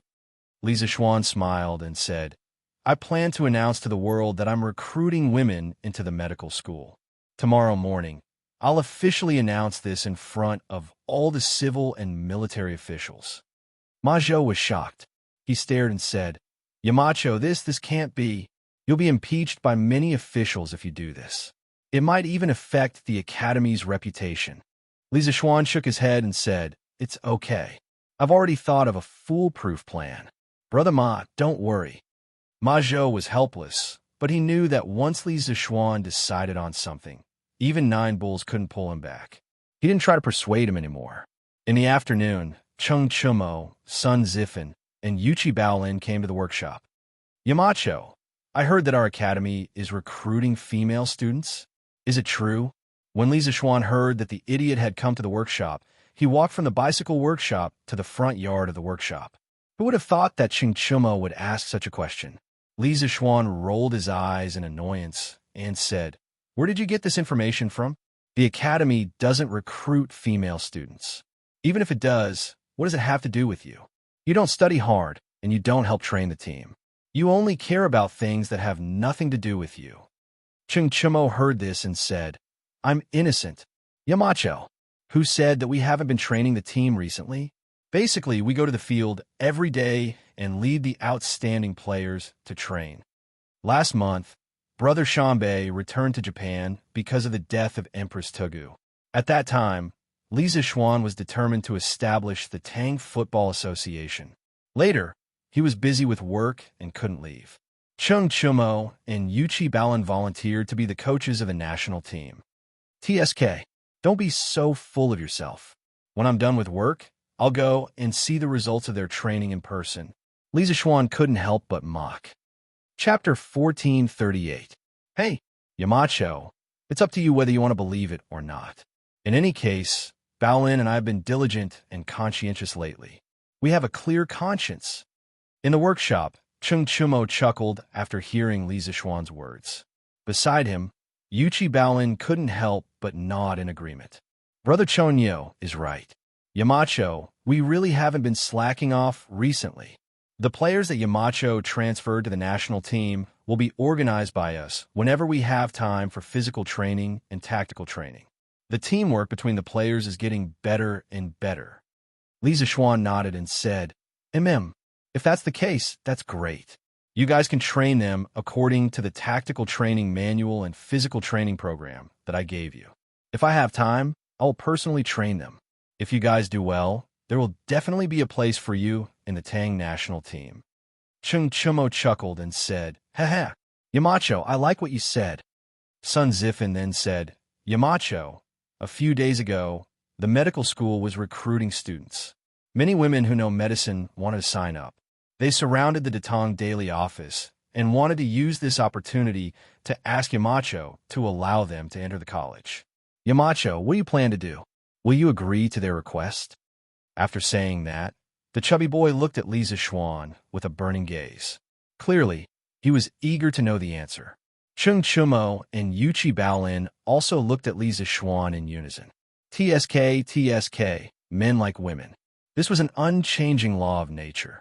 Yanwang College was impeccable in terms of facilities and teaching staff. The only downside was that the college was like a temple for monks. There were only men and no women. Therefore, as soon as they heard that a woman wanted to apply for the Yanwang Academy, Chung Chumo, Sun Zifan, and the other old foxes who were in the age of puberty and hormone secretion immediately came to Li Zixuan to ask for his opinion. Li Zixuan had also been a student in his previous life. How could he not see through Sun Zifan's true intentions? He glanced at them and said indifferently, Could it be that you bastards are thinking about women? As soon as he said this, Sun Zifan and Yuchi Baolin immediately flushed red. Yamacho, what are you saying? How could I, Sun Zifan, be that kind of person? No matter how bad Sun Zifan was, he was still the son of a great scholar. How could he be called a pervert? Yuchi Baolin stammered, Yamacho, I'm not. This honest man almost blurted out the modern era's 3 consecutive denials. I'm not. Don't talk nonsense. Chung Chumo, on the other hand, was not a stingy person. He was thick-skinned and crossed his arms. He did not explain, but he did not deny either. Li Zixuan pointed at the 3 people in front of him and sneered, Haha, you guys, let me put it this way. I do intend to recruit some talented women who know medicine to further their studies in the medical school. However, to avoid criticism, I plan to separate the medical school and the engineering school with a high wall. I'll imitate the way the Imperial Physician Department teaches students and train these medical students. What? Separate them with a high wall? F***CK. Yamacho, aren't you being too cruel? Do you have to be so heartless? Chung Chumo couldn't sit still after hearing Li Zixuan's words. He glared at him and said angrily. Li Zixuan glanced at him and said lightly, Didn't you say that you're righteous people just now? What? Now you're showing your true colors? Sun Zifan, who was about to speak, was stunned when he heard this and immediately shut his mouth. Chung Chumo pursed his lips and said, That's what they said. I didn't say anything. Yamacho, don't you think that our engineering school is a little out of balance? It's not easy for some female students to come in. Why are you surrounding them with a wall? Hearing Chung Chumo spouting nonsense, Sun Zifan quickly chimed in. That's right. Yamacho, there's a saying that goes, a fair and graceful woman is a good match for a gentleman. Although we don't have any thoughts about the female students who just entered the school, the balance between male and female yang can stimulate our motivation to study. Yamacho, you should be more happy to see this situation. Li Zixuan was speechless and couldn't help but scold. Get lost. If the 2 of you can focus on your studies, Qingke and Xiaoke won't have anything to do with first place in the school. Yamacho, you're calling me? Speak of the devil. As soon as Li Zixuan finished speaking, Li Tai's voice came from outside the room. The fatty came today mainly to talk to Li Zixuan about quitting writing. He wanted to see if there was any room for negotiation. After all, he was an experienced novel enthusiast. Naturally, he didn't want Li Zixuan to quit writing. He asked the servant about Li Zixuan's location. As soon as he arrived at the door, he heard the conversation between Li Zixuan and Cheng Chimo. "Qingke, you're here too? Have a seat." Li Zixuan nodded at Li Tai and greeted him. "Hey, Yamacho, you've made things so boring. The team still has training today. We'll take our leave first." Cheng Chimo stood up, patted his butt, and said goodbye. "Yamacho will take our leave too." Sun Zifan and Yuchi Baolin also stood up and said, Go ahead." Li Zixuan nodded. The three of them said goodbye to Li Tai and left. "Yamacho, what did Chimo and the others talk about just now?" Li Tai asked after the three of them left. "It's about the enrollment of medical students." Hearing Li Tai's question, Li Zixuan briefly told Li Tai what they had just talked about. Li Tai said disinterestedly, "Oh, so that's what it was about. Yamacho, your idea is good, but you have to be careful of the court officials' impeachment. Otherwise, this good thing will become a bad thing." As a member of the royal family, Li Tai was not interested in ordinary beauty. Moreover, compared to Cheng Chimo and Yuchi Baolin, he was still young. Therefore, he did not care much about the enrollment of women into the medical school. In his heart, women might not be as important as novels and truth. Li Zixuan nodded and said, "I've already made a decision on this matter." "Don't worry, Qingke." Li Tai replied with an After a moment of silence, he said, "Yamacho, I'm sure you've heard about the grand occasion of Celestial Bane being rewarded by tens of thousands of people yesterday. Qingke knows that you're busy with work every day, but if you have the time in the future, would you be able to continue writing novels?" When Li Zixuan heard this, he immediately understood the purpose of Li Tai's visit today. He pondered for a moment, then sighed and said, "Perhaps, but who knows what will happen in the future? Novels are nothing in my eyes. Qingke, our goal is to spread the word of engineering to the world and benefit millions of people. I hope you can understand this." Li Tai was deep in thought. After a moment, he solemnly cupped his hands and said, "Qingke will remember Yamacho's teachings." Li Zixuan nodded with satisfaction. Just as he was about to speak, Song Xiaoxi said from outside the door, "Young master, Steward Fu has finished modifying the bicycle. They asked me to inform you." Li Zixuan was shocked when he heard that. He quickly replied, "Okay, tell Faubert that I'll be right there." "Yes, young master," Song Xiaoxi replied and turned to leave. Inside the room, Li Tai was puzzled. "Yamacho, why are Steward Fu modifying the bicycle?" Li Zixuan stood up and smiled. "The workshop has recently created a lead-acid battery and an electric motor. We plan to use these two things in the new second-generation bicycle. We will use the battery's electricity to power the bicycle. This way, the bicycle will be able to run faster than a horse without any effort." "Qingke, you came at the right time. Why don't we go and have a look together?" "You can do that. Let's go. I'll go with Yamacho." Li Tai's eyes shone brightly as he hurriedly replied with great interest. So, the master and disciple left the room and walked towards the bicycle workshop's courtyard. "Yamacho, you're finally here. The bicycle has been modified. Do you want to give it a try?" Half an hour later, Li Zixuan brought Li Tai to the bicycle workshop's courtyard. Mo Lingwei saw Li Zixuan and quickly greeted him excitedly. Li Zixuan looked at the girl suspiciously and asked, "Ink girl didn't try it first?" Mo Lingwei's eyes flashed, and she shook her head. "This electric bicycle is Yamacho's idea. Yamacho should try it first." In fact, she was thinking, who knows if there will be any problems with the first electric bicycle? What if I fall from it and get disfigured?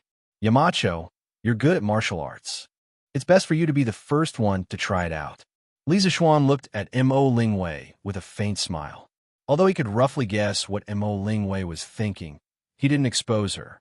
Instead, he nodded and said, "Okay, I'll give it a try." After that, he walked towards the world's first electric bicycle. This electric bicycle's modification plan was personally designed by him. Naturally, he knew which part was the switch, which part was the accelerator, and which part was the brake. Li Zixuan sat on the bicycle seat and pressed the switch. He turned the right handlebar and began to accelerate. With a whoosh, the bicycle's speed suddenly increased. Li Zixuan and the bicycle rushed forward. Everyone's eyes widened. Mo Lingwei exclaimed excitedly, "It's running. It's really running. Manager Fu, our modified electric bicycle is running. This means that our method is correct." Yes, yes, yes. It's running. To be able to see this kind of car that doesn't need manpower or animal power to run in my lifetime, I truly have no regrets. Uncle Fu was so excited that his whole body was trembling. Something like an electric bicycle was beyond the scope of the ancients' knowledge. Now that it was in their hands, Uncle Fu felt like he was dreaming. Li Tai, who was standing to the side, was also dumbfounded. At this moment, his heart was in turmoil as he shouted, "Amazing! It's too amazing. I can't believe there's a car that can run so fast without the help of humans or animals." Just a moment ago, Mountain Elder told me that our goal is to spread engineering to the world and bring benefits to millions of people. Now, it seems that Mountain Elder is moving towards this goal step by step. With this electric bicycle, it will be very convenient for the people to travel. Look, quick, look. The Marquis was riding a divine chariot, a divine bicycle that can run like the wind without pedaling. Li Zixuan rode his electric bicycle and wandered around the courtyard. The whining sound of the electric motor attracted the attention of the craftsmen who were working. When everyone came out to take a look, they were all shocked. "Oh my God, it's really a divine bicycle. Marquis isn't pedaling, and this bicycle can run so fast. Isn't this a divine bicycle? It's too amazing. How did Marquis make this bicycle? Why does it look different from the bicycles made by our workshop?" It's indeed different. In the past, when we made bicycles, the pedals were installed on the front wheels. But on this bike, the pedals are in the middle of the two wheels. It's incredible. Just as everyone was discussing and exclaiming, there was one person who couldn't wait any longer. That was Mo Lingwei, because she had already watched Li Zixuan go around the courtyard a few times. "Yamacho, can you come down and let me have a try?" Mo Lingwei quickly shouted when Li Zixuan was in front of her. When Li Zixuan heard this, he had already jumped out of Mo Lingwei's position. He said loudly, "Okay, I'll give it to you later." When the bicycle was about to reach Mo Lingwei, Li Zixuan quickly slowed down. The bicycle stopped steadily in front of Mo Lingwei. Li Zixuan was a little worried. "Ink Girl, although this bicycle is fine, you haven't ridden it before. It might be a little difficult for you to control it. You have to ride it slowly later." Mo Lingwei didn't care. "Yamacho, don't worry. I also contributed to the design of this bicycle. How can I not know its performance? It'll be fine." After that, she took the bicycle from Li Zixuan and prepared to ride it. Li Zixuan was speechless.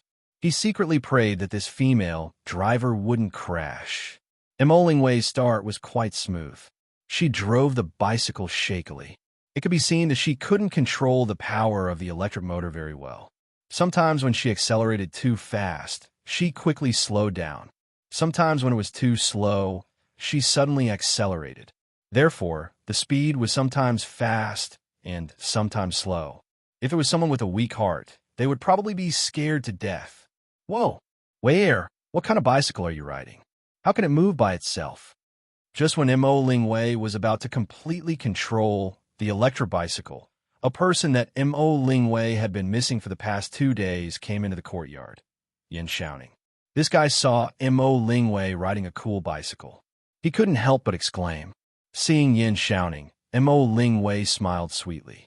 "Ah, little Ning, you're finally back. Ah, get out of the way. Get out of the way. I can't control this bicycle anymore." It turned out that this girl only cared about talking and made a small mistake when she was turning the corner. Just as she wanted to brake, she pinched the wrong spot. The electric bicycle screamed wildly and rushed toward Yin shouting at an even faster speed. Chapter 1439. Wei, be careful. Yin shouting forgot to dodge when he saw that Mo Lingwei was getting closer and closer to him. Perhaps he consciously forgot to dodge because the gate of the courtyard was right behind him. There was a threshold at the gate and it wasn't low. If Mo Lingwei were to crash into it, she would definitely fall. Little Ning, get out of the way. Get out of the way. Mo Lingwei shouted when she saw that Yin Xiaoning was frozen on the spot. She thought that he was scared out of his wits. However, Yin Xiaoning was still standing on the spot. He didn't move at all, as if he was really scared out of his wits. Let me be your meat cushion. The fear in Yin Xiaoning's eyes was instantly replaced by determination.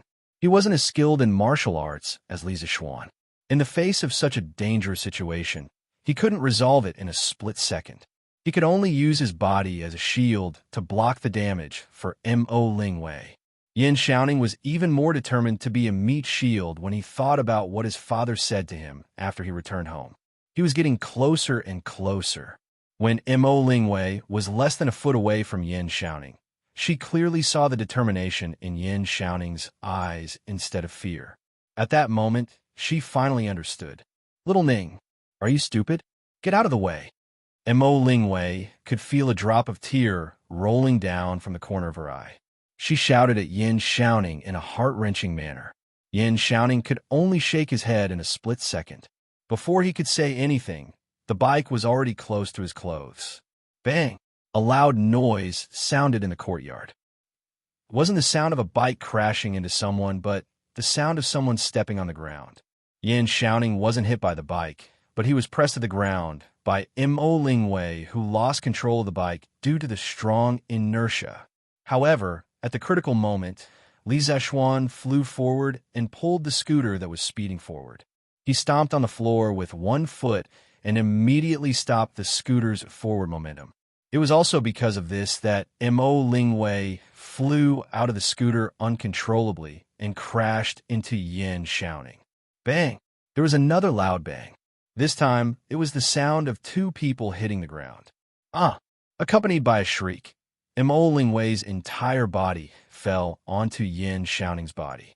Due to the inertia of the fall, her head also involuntarily fell down, quickly approaching Yin Xiaoning's face that was twisted in pain. Time and space seemed to have stopped at this moment. At this distance, Mo Lingwei could clearly see the fine hairs on Yin Xiaoning's face and the beads of sweat on his forehead. They could even feel each other's breathing. Mo Lingwei looked at the man who was pressed under her body. She felt her heart beating even faster. Oh no, that was the feeling of being moved. Roar! Wei, get up quickly. Ouch, my old waist. This was supposed to be the most heartwarming moment of the hero saving the damsel in distress. But at this moment, our hero was very unromantic. His cry of pain completely broke the warmth. Mo Lingwei secretly rolled her eyes and said, "Oh." Then she got up from Yin Xiaoning's body. Ouch, ouch, ouch, ouch. Wei, help me up quickly. Yin Xiaoning also wanted to get up from the ground, but when he turned over, he felt that his waist was about to break. When he was pushed down by Mo Lingwei just now, his waist just happened to hit the door sill. If he didn't use his hand to cushion his waist at the critical moment, his waist would probably have broken. Mo Lingwei was still angry at a certain someone for being unromantic. At this moment, when she saw Yin Xiaoning's face full of pain, she knew that Yin Xiaoning didn't have a light fall this time. She immediately panicked. Little Ningzi, are you okay? Yamacho, quickly come and take a look at little Ningzi. Mo Lingwei carefully helped Yin Xiaoning up. At this moment, she remembered that Li Zixuan knew medicine, so she quickly turned her head and shouted. Actually, she didn't need to shout. Li Zixuan was already walking over at this moment. Xiaoxi, quickly go and get Dr. Sun. Li Zixuan skillfully helped Yin Xiaoning up from the ground without letting Yin Xiaoning exert any strength on his waist. Then he ordered Song Xiaoxi. Yes, young master. Song Xiaoxi also knew that the situation was urgent. He responded and directly rushed out of the courtyard with his fastest speed. Yamacho, even you can't cure little Ningzi? Mo Lingwei's eyes were red, and she asked with a sobbing tone. This girl thought that Yin Xiaoning's life was in danger from the fall and couldn't be saved. Her heart was filled with grief, and she couldn't help but cry out loud. Li Zixuan was speechless at Mo Lingwei's somewhat excessive reaction. After a moment of silence, he said, Ink girl, it's true that I know some medicine, but massage and bone setting isn't my strong point. Shouting fell on his waist. It's better to get Dr. Sun here. Oh, I see. Mo Ling Wei suddenly understood. Her face relaxed, but then she nervously asked, Yamacho, is little Ningxi's injury serious? Wei don't worry, I'm fine. Yin Xiaoning forced himself to support his body and turned his head to smile at Mo Ling Wei. Aya, little Ningxi, you don't talk anymore. Yamacho, quickly think of a way to save him. Mo Ling Wei said with a nervous face. Li Zixuan saw that this girl was scared out of her wits, so he comforted her. Just now, I used my true qi to check Xiaoning's lumbar vertebrae. Some of the vertebrae were displaced. After Dr. Sun's massage treatment, there shouldn't be any major problems. Miss Mo, you don't have to worry. Oh, thank you, Yamacho. Mo Ling Wei immediately breathed a sigh of relief and said, let's quickly help Xiaoning to the bed. Li Zixuan quickly said when he saw Yin Xiaoning's painful appearance. The few of them helped Yin Xiaoning to the nearest room and let him lie on the bed. In order to relieve Yin Xiaoning's pain, Li Zixuan used his inner force to carefully nourish Yin Xiaoning's injured parts and quietly waited for Sun Simiao's arrival. At the same time, on the Cloud Mountain, two old men who were over 50 years old sat opposite each other at a stone table in front of a Cloud Mountain courtyard. For thousands of years, millions of Maha's disciples have been dedicated to benefiting the world and the people. However, because of the changes in the dynasty, they have experienced many twists and turns. It's not easy to pass it down to this day. It's really admirable that Mr. Mo was able to abandon the prejudice of family background and join the engineering school to develop Moism in this way. An old man in a white Confucian robe with white hair took a sip of the immortal tea and sighed. Minister Yin, you're too serious. I'm ashamed to say that I'm not able to develop the knowledge left by the divine ancestor. I'm really ashamed to face all the ancestors of the Mahist family. An old man in a black robe sat on the other side and said with a wry smile. That's right. The two people sitting opposite each other were Yin Lide and Mo Huai. One was the Minister of Works of the Imperial Court, while the other was the current Mahist family's great son. The two of them were completely unrelated. Logically speaking, they would never cross paths in their entire lives. However, because of a trace of fate, they were able to sit at the same table and talk cheerfully today. Mr. Mo, you're wrong. Now that Moism is declining and Confucianism dominates the world's knowledge, it's basically impossible for the Mahist family to establish a sect and recruit disciples like before. Only by relying on the engineering school can we have a chance to prosper. Mr. Mo, you're adapting to the situation and making the most correct decision. Even if the divine ancestor of the Mahist family were still alive, he wouldn't blame you for this. Because everything Mr. Mo is doing now is for the good of the world. Yin Lide cupped his hands and said. Mo Huai was stunned. He paused and said, the reason why I agreed to join the Yamacho and joined Yinhuan College was because I took a fancy to the philosophy of the engineering school. It's similar to my Mahist family's. Now, I can't even tell what the engineering school is. What is the Mahist family? I'm really a little obsessed. Yin Lide couldn't help but laugh. We're both helping the world and the people. Why is there a need to distinguish between schools? I think the original intention of the Mahist family's divine ancestor was to benefit the world and the people, and not to make the Mahist family the #1 school in the world, right? Mo Huai fell silent when he heard that. A moment later, he raised his teacup and said, it's said that the onlooker sees more clearly than the person involved. Minister Yin, as an outsider, you've solved the confusion in my heart for a long time. I'll replace wine with tea and propose a toast to Minister Yin. Ha! Mr. Mo, you're too polite. Yin Lide smiled, raised his teacup, and drank it from a distance. Ha! I heard that Mr. Mo has a daughter who is talented and intelligent. She's proficient in the way of machinery and things. Moreover, she became the first female professor in Yinhuan College. Her profound knowledge is evident from this. I think it's also because Mr. Mo taught his daughter well that he was able to raise such an outstanding daughter. After drinking a cup of tea, Yin Lide took the opportunity to add more water and change the topic with a smile. Mo Huai's heart skipped a beat when he heard that. He was finally talking about the main topic. He wasn't stupid. He knew that Yin lied, as the minister of the six ministries, wouldn't come all the way here just to chat with him. He must have other things to discuss. As expected, after 3 rounds of conversation, Yin lied finally revealed his foxtail. Minister Yin, you flatter me. My daughter has been spoiled since she was young. Not only does she not learn needlework, but she also likes to study strange things. It's really against a girl's gentle and virtuous character. I've embarrassed myself in front of Minister Yin. Mo Huai cupped his hands. Yin lied waved his hand and said, Brother Mo, you're wrong to say that. Ink Girl has talent in engineering. That's her own good fortune. Others can't even be envious of her. Such an extraordinary woman is as rare as phoenix feathers and Chelan horns, even in the entire world. It's unfair to deny everything about her just because she doesn't know needlework. From Mr. Mo to Brother Mo, Yin lied changed the way he addressed Mo Huai to shorten the distance between the two of them. At the same time, he secretly told Mo Huai, I don't mind that your daughter doesn't know needlework. What I value is your daughter's talent. Mo Huai's eyes flashed and said, Minister Yin, as the Minister of Works, your standards for judging people are indeed different from ordinary people. Speaking of my daughter, this old man would like to talk to Minister Yin about your son. Yin lied was shocked and thought to himself, Here it comes, here it comes.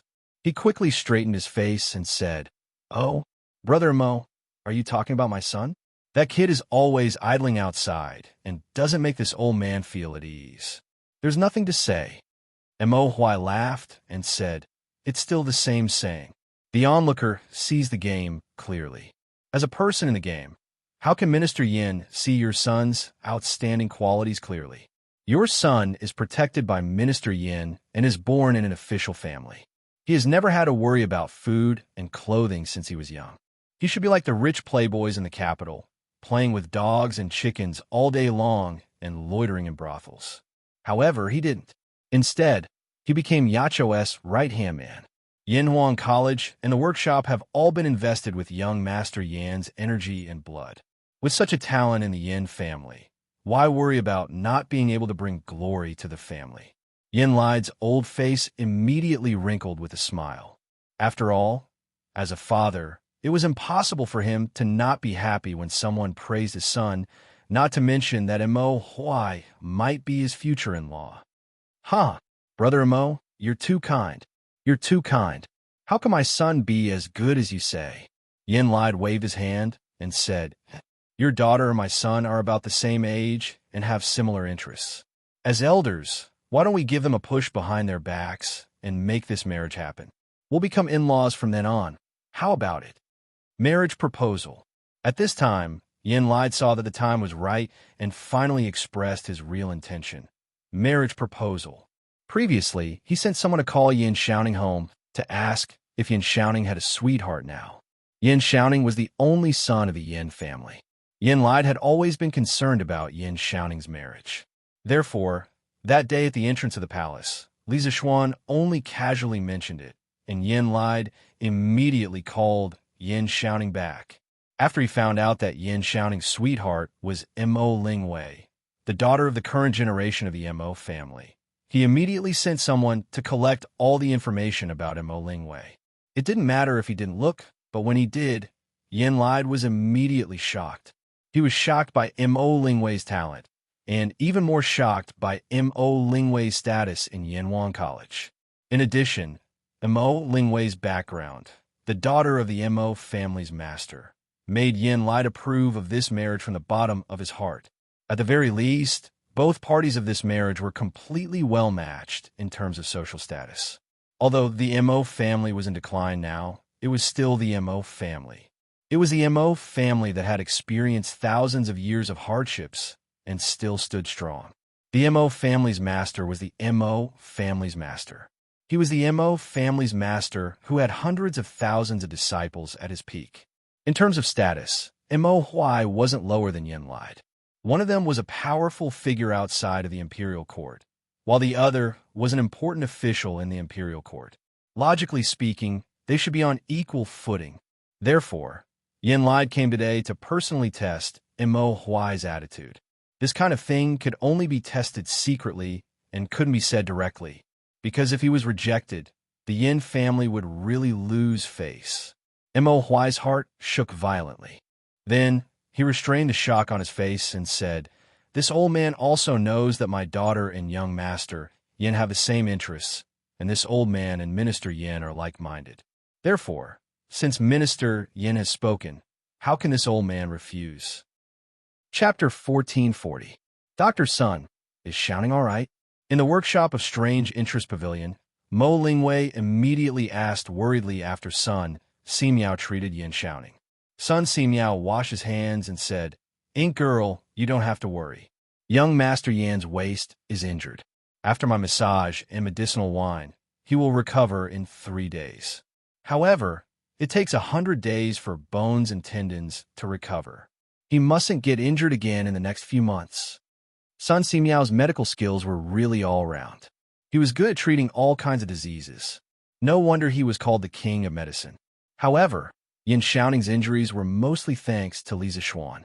If it wasn't for Li Zixuan's invention of soaking medicinal wine in medicinal wine, Yin Xiaoning probably wouldn't have recovered so quickly. When the imperial court went to Nanyang last year, they realized that the grain in Nanyang was really cheap. For a time, the imperial court and merchants sent their fleets to the south to trade for grain. This directly caused the granaries in Tang Empire to be full. If it wasn't for the imperial court protecting the grain prices among the people would have fallen again and again. Those farmers would suffer losses. Li Zixuan also took the opportunity to purchase a large batch of grain. A portion of it was sealed in Yinshan, while the other portion was given to the winery to brew wine. As a result, the number of drunken immortal in Jinal village on the market gradually increased. At the same time, the amount of medicinal wine supplied to the Tang Empire's military, Imperial Physician Department, and Joint Medical Center also increased. Good. Dr. Sun, don't worry.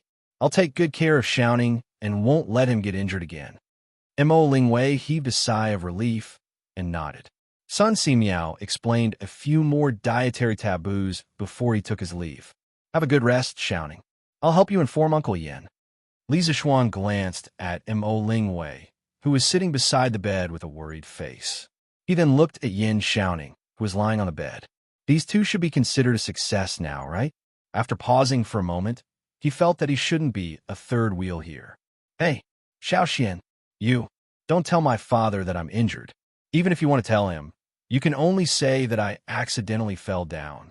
Yin Xiaoning, who was lying on the bed, hurriedly replied. Li Zixuan was stunned when he heard this. He immediately understood that Yin Xiaoning didn't want Yin Lai to blame Mo Lingwei. Thus, he couldn't help but take a deep look at Yin Xiaoning. He thought to himself, who would have thought that the steely straight man who didn't understand romance would actually become so considerate of others? The changes in the world were truly unimaginable. Good, I'll cover for you. After a moment of silence, Li Zixuan responded and then turned to leave. Only Mo Lingwei and Yin Xiaoning were left in the room. Mo Lingwei affectionately looked at the man lying on the bed. She couldn't help but reminisce about the past. She realized that although this person would usually bicker with her and make her angry, he would always be considerate of her at critical moments. This kind of sincerity made her have the urge to cry. Little Ningzi, why are you so nice to me? After a long silence, Mo Lingwei finally couldn't help but ask. Although Yin Xiaoning, who was lying on the bed, had his back facing Mo Lingwei, he felt that Mo Lingwei was definitely looking at him from behind. However, Mo Lingwei didn't say anything, and he didn't know what to say. Or rather, he was afraid that he would say the wrong thing and cause a conflict between the two of them. At this moment, he finally heard Mo Lingwei's voice from behind. He couldn't help but heave a sigh of relief and replied without hesitation, "Nothing. I just felt that would be embarrassing to say that I was injured by a woman. So, I asked Yamacho to cover for me." You. Mo Lingwei's brows furrowed, and she was about to fly into a rage. However, she immediately understood that Yin Xiaoning said this intentionally to comfort her. Thus, The anger in her eyes quickly turned into infinite gentleness. Indeed, this girl changed her face faster than flipping a book. Little Ningzi, does your waist still hurt? I'll help you apply the ointment, Mo Lingwei said gently. Yin Xiaoning instantly quivered because he had never heard Mo Lingwei speak so gently to someone. He couldn't help but say, Wei, or don't talk like that. I'm a little scared. Silence. After Yin Xiaoning finished speaking, the room suddenly fell silent for 3 breaths of time. However, this was just the calm before the storm. In the next moment, Yin Xiaoning would be greeted by a violent storm. Yin Xiaoning, hurry up and take off your clothes. I'll help you apply the ointment. Walala. Feeling the shock of this super strong sound wave, the birds on the branches outside the room immediately flapped their wings and flew away. Ouch! Wayer, gentler. After a while, Yin Xiaoning's miserable howls came from the room. The servants in the yard couldn't help but look at each other. They secretly thought that the man and woman in the room were two. That, weren't they? One was a female professor at Yanhuang College, and the other was the son of the current Minister of Works. The two of them were actually doing that in broad daylight. How immoral.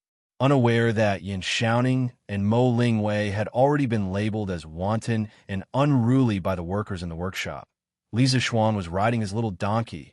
Oh no, it was a little electric bike on a small road in the countryside. He hummed a little tune along the way and enjoyed the summer breeze. It was really comfortable.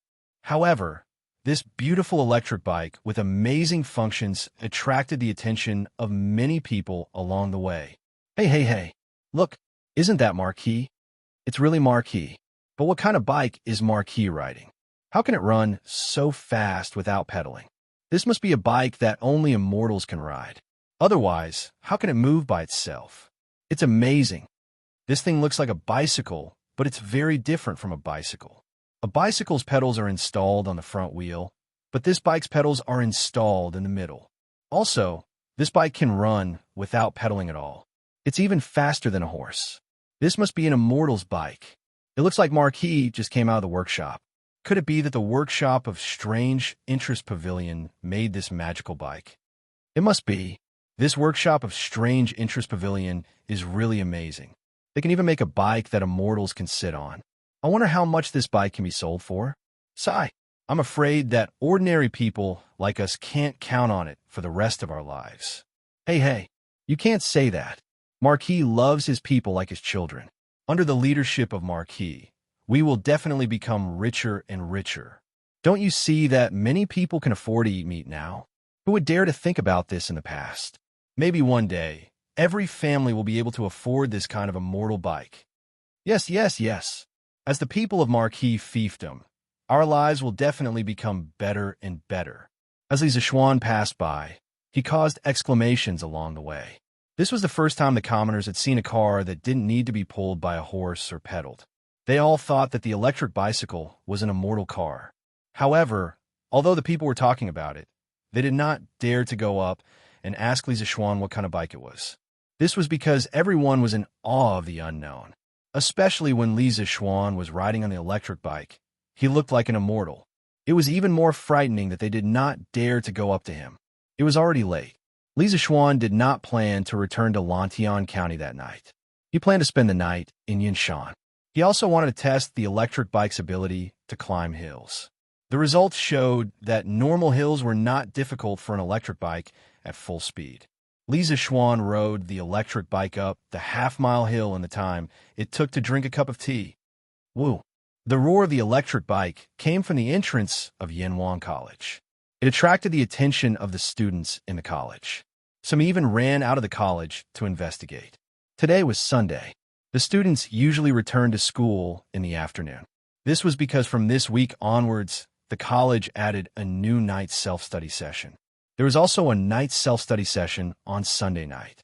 The students, regardless of whether they lived far away or near, had to return to the college on Sunday afternoon. It was not yet time for the night self-study session, so there were still many students who came out to watch the fun. Wow, it's Yamacho. What kind of bike is Yamacho riding? Why is it running so fast? Hey, did you notice that Yamacho's feet did not move at all, but the bike was running so fast. What kind of logic is this? Didn't Mr. M.O. teach us the conservation of energy? Then, where does Yamacho's kinetic energy come from?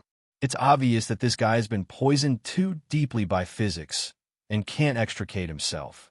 I think there must be something incredible installed on the mountain cavalry's carriage. Perhaps it's this thing that's generating kinetic energy that's driving the carriage forward so quickly. What on earth is that thing? How would I know? When Yamacho comes to the college tomorrow, we will ask him personally. It had to be said that these students who had received formal engineering education had a completely different way of thinking from ordinary people.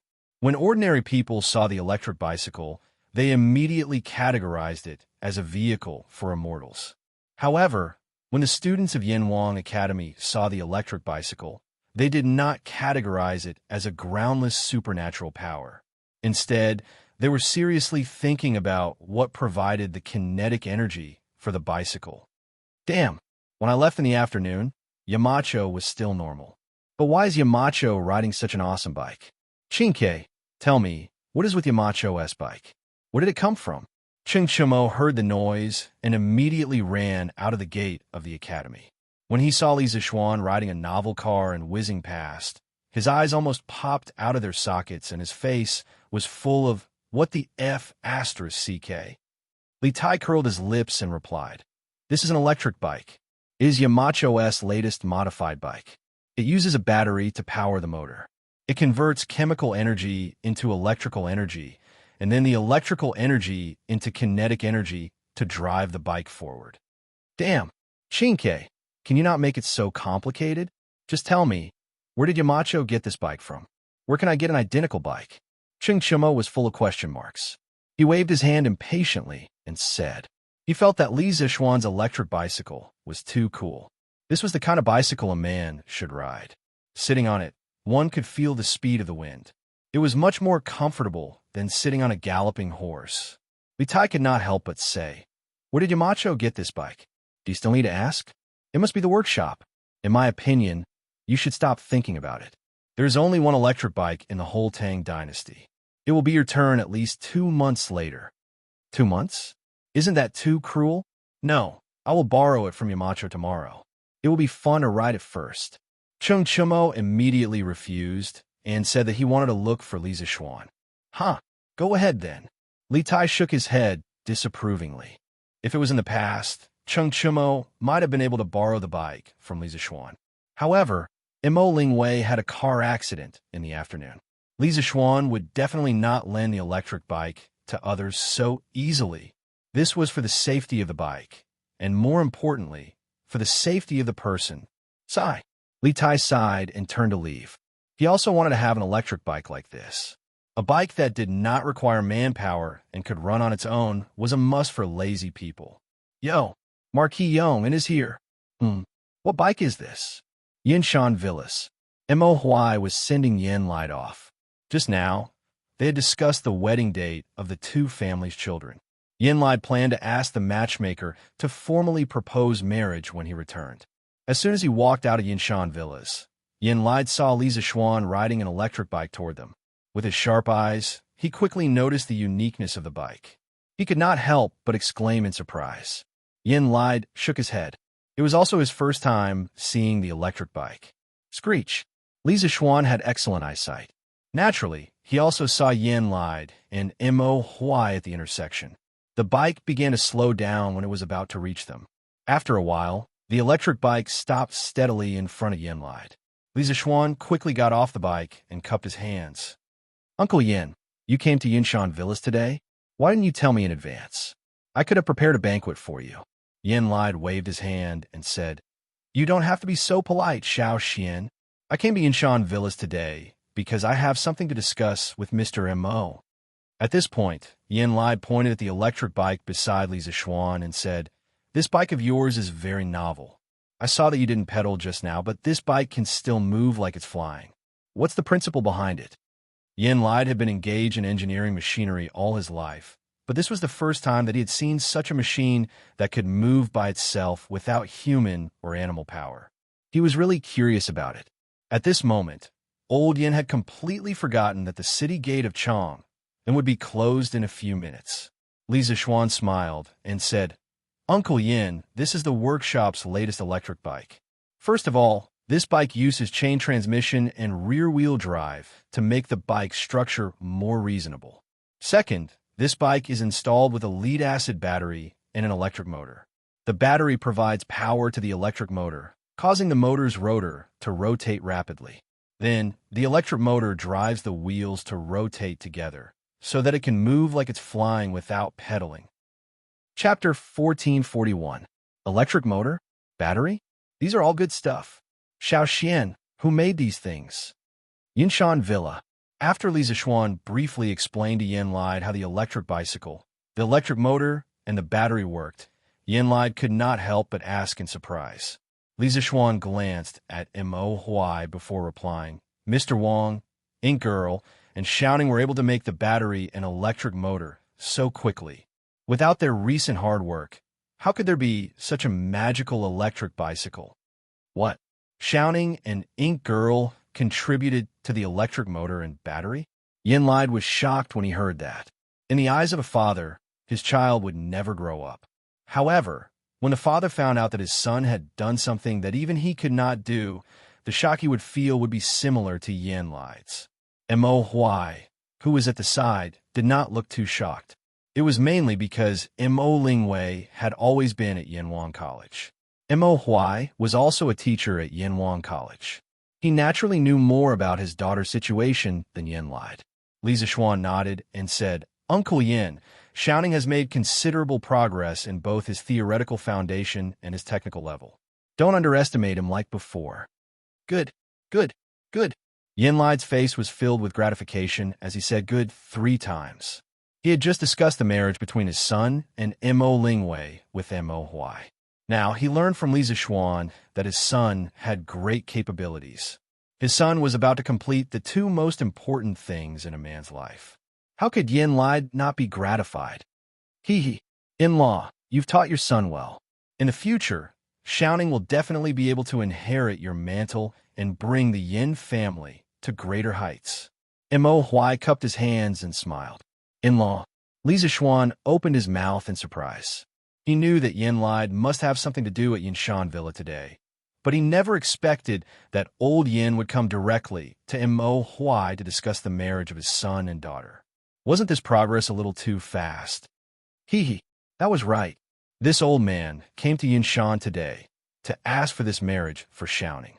This child and Ink Girl are in love with each other and have the same interests. But after all, there are differences between men and women. If they hang out together every day without any status, it will ruin Ink Girl's reputation. So as a father, I might as well help them get married. Seeing Li Zixuan's surprised expression, Yin Lide chuckled and explained. I see. Hearing this, Li Zixuan couldn't help but feel happy for his good friend. He cupped his hands and said, if Shouting knew about Uncle Yan's love and care for Shouting, he would definitely be grateful and filial to you. Sigh. As long as this brat doesn't blame me in his heart, it's fine. Yin Lide shook his head and patted Li Zixuan's shoulder. With a complicated expression, he sighed, Little Xian, you were right last time. This old man has indeed cared too little about Shouting. Otherwise, he wouldn't still be single even though he's not young anymore. When Li Zixuan heard this, he couldn't help but console. Uncle Yin, please don't think that way. Shouting didn't meet the fated person before, so he didn't get married. After all, marriage is a big event in a lifetime. He can't just casually find a girl to marry into the family, right? Yin Lide couldn't help but laugh. Little Xian, what you said makes sense. Please take care of Shouting in the future. Of course, Shouting is my brother. Li Zixuan replied firmly. Oh, in-law, it's already late. I reckon that the city gates of Chang and city are about to close. You definitely won't be able to rush back. In this old man's opinion, why don't you stay in Yinshan for the night and ride down the mountain tomorrow morning and rush to Chang and city for the morning assembly? At this moment, Mo Huai looked at the sky and said with shock. Yin Lide looked up and nodded. All right then, this old man will stay in the side courtyard today. When Yinhuang College was being built, enchanting, as the chief engineer of the college, was directly allocated a side courtyard. Therefore, Lide didn't have to worry about not having a place to stay on Yinshan. Li Zixuan's heart skipped a beat. He instantly remembered what Shouting told him in the workshop earlier. Therefore, he quickly cupped his hands and said, "Oh, right, Uncle Yin, there's something I forgot to tell you. Shouting accidentally fell down in the workshop today and suffered some minor injuries. He's recuperating in the workshop now, so he can't return to the side courtyard tonight." Fell down? Oomph. How old is this brat? How can he still fall down while walking? How worrisome. When Lide heard this, he immediately snorted in dissatisfaction. However, Shouting was still his son. He then pretended to ask casually, "Little Xian, how's this brat's injury? Did a doctor treat him?" Seeing that Lide was obviously not telling the truth, Li Zixuan couldn't help but laugh. "Uncle Yin, don't worry. Dr. Sun has already treated Shouting. He said that Shouting's injury isn't serious. He just needs to rest for a few days to recover." "Oh, right, Mr. Mo. Ing Girl is still taking care of Shouting in the workshop. She might be back later. Don't worry." Lide heard this and heaved a sigh of relief. Mo Huai, however, looked at Li Zixuan thoughtfully. After a moment of silence, he said, "Thank you, Yamacho, for telling me. This old man understands." It was 6:45 at night. Mo Lingwei returned to Yunshan's side courtyard under the escort of the workshop servant. However, she saw that there was still light in the house. She couldn't help but feel a little puzzled.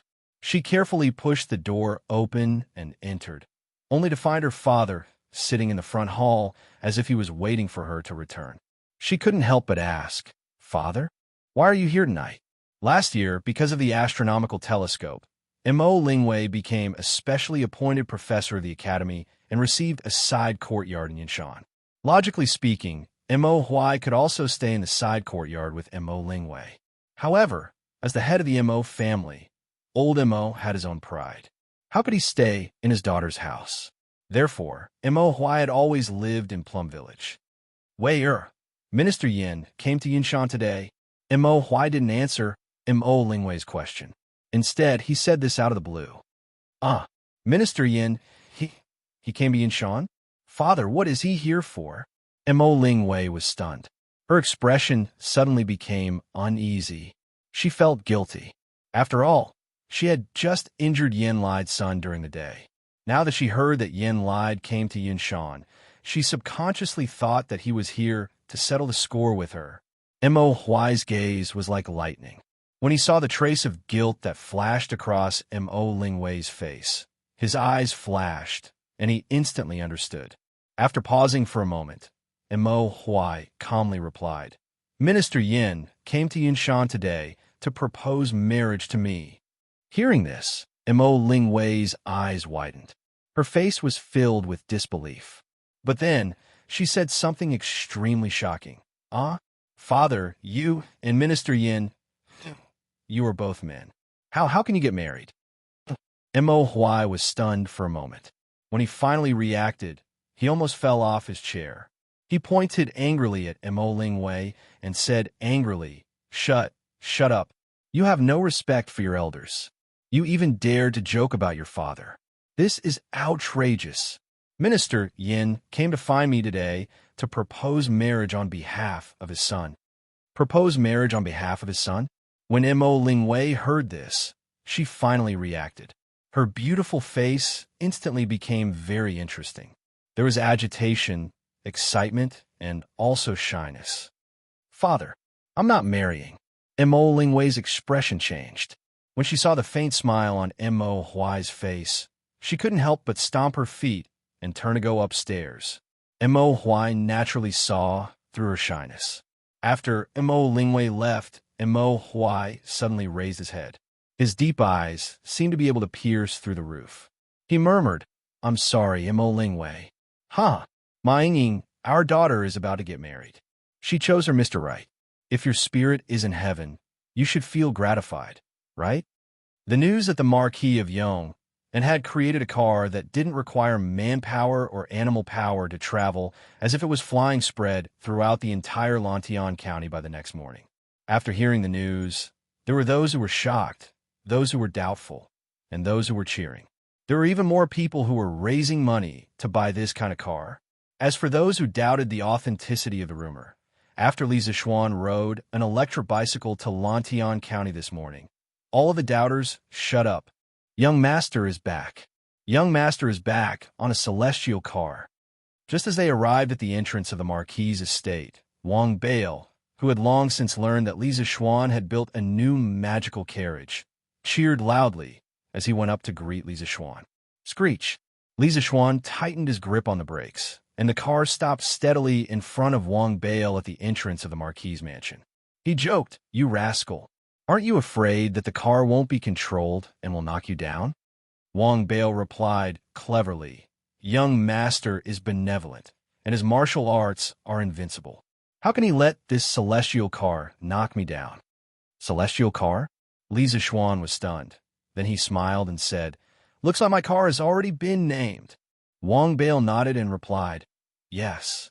Young Master, the people who entered the city today were all talking about your car. They said that a car like this that doesn't need manpower or animal power to move like it's flying can only be made by the gods in heaven. So, word of mouth spread among the people, and they called your car a celestial car." As they spoke, Han Yushi, Li Jingma, Madame Li, and the others who had heard the news in the courtyard had already come out of the courtyard. "Shin'er, you really made a celestial car?" Li Jingma pointed at the strange-looking electric bicycle beside Li Zixuan, his mouth agape in shock. Yi Guizhong couldn't stay calm either. After looking at the electric bicycle from top to bottom, he clicked his tongue in wonder and said, "This morning this old man heard that, Xiaoxian. You build a magical bicycle that can move by itself. Could it be this?" Li Zixuan cupped his hands and replied, "Grandfather guessed right. This is a car that can move on its own." After another round of explanation, Li Zixuan explained the general principles of the electric bicycle to his family. Regardless of whether they understood or not, Li Zixuan pushed the bike straight to the backyard. However, a little tail inevitably followed behind him. Big brother, I want to ride this bike. Hurry up and teach me." "No, children can't ride this bike." "Nonsense. Mo Lingwei is an adult and knows some martial arts. Even she got into an accident while riding a bike. How could Li Zixuan let his sister ride an electric bicycle? Why? It's too dangerous. It's easy to fall. Lana, think about it. If you fall off this bike, you'll probably be disfigured and become ugly. Lon, do you still want to ride it?" "Oh, then I won't ride it. But, big brother, you have to give me a ride." Okay. It's cool in the afternoon. Big brother will ride the bike, and you can go out to play, okay? Okay. After finally getting rid of the little girl's entanglement, Li Zixuan finally got the time to be alone with Han Yushi.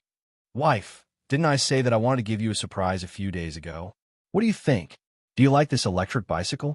This is the first and only electric bicycle in Tang Dynasty." In the backyard, Li Zixuan patted the electric bicycle and smiled at Han Yushi.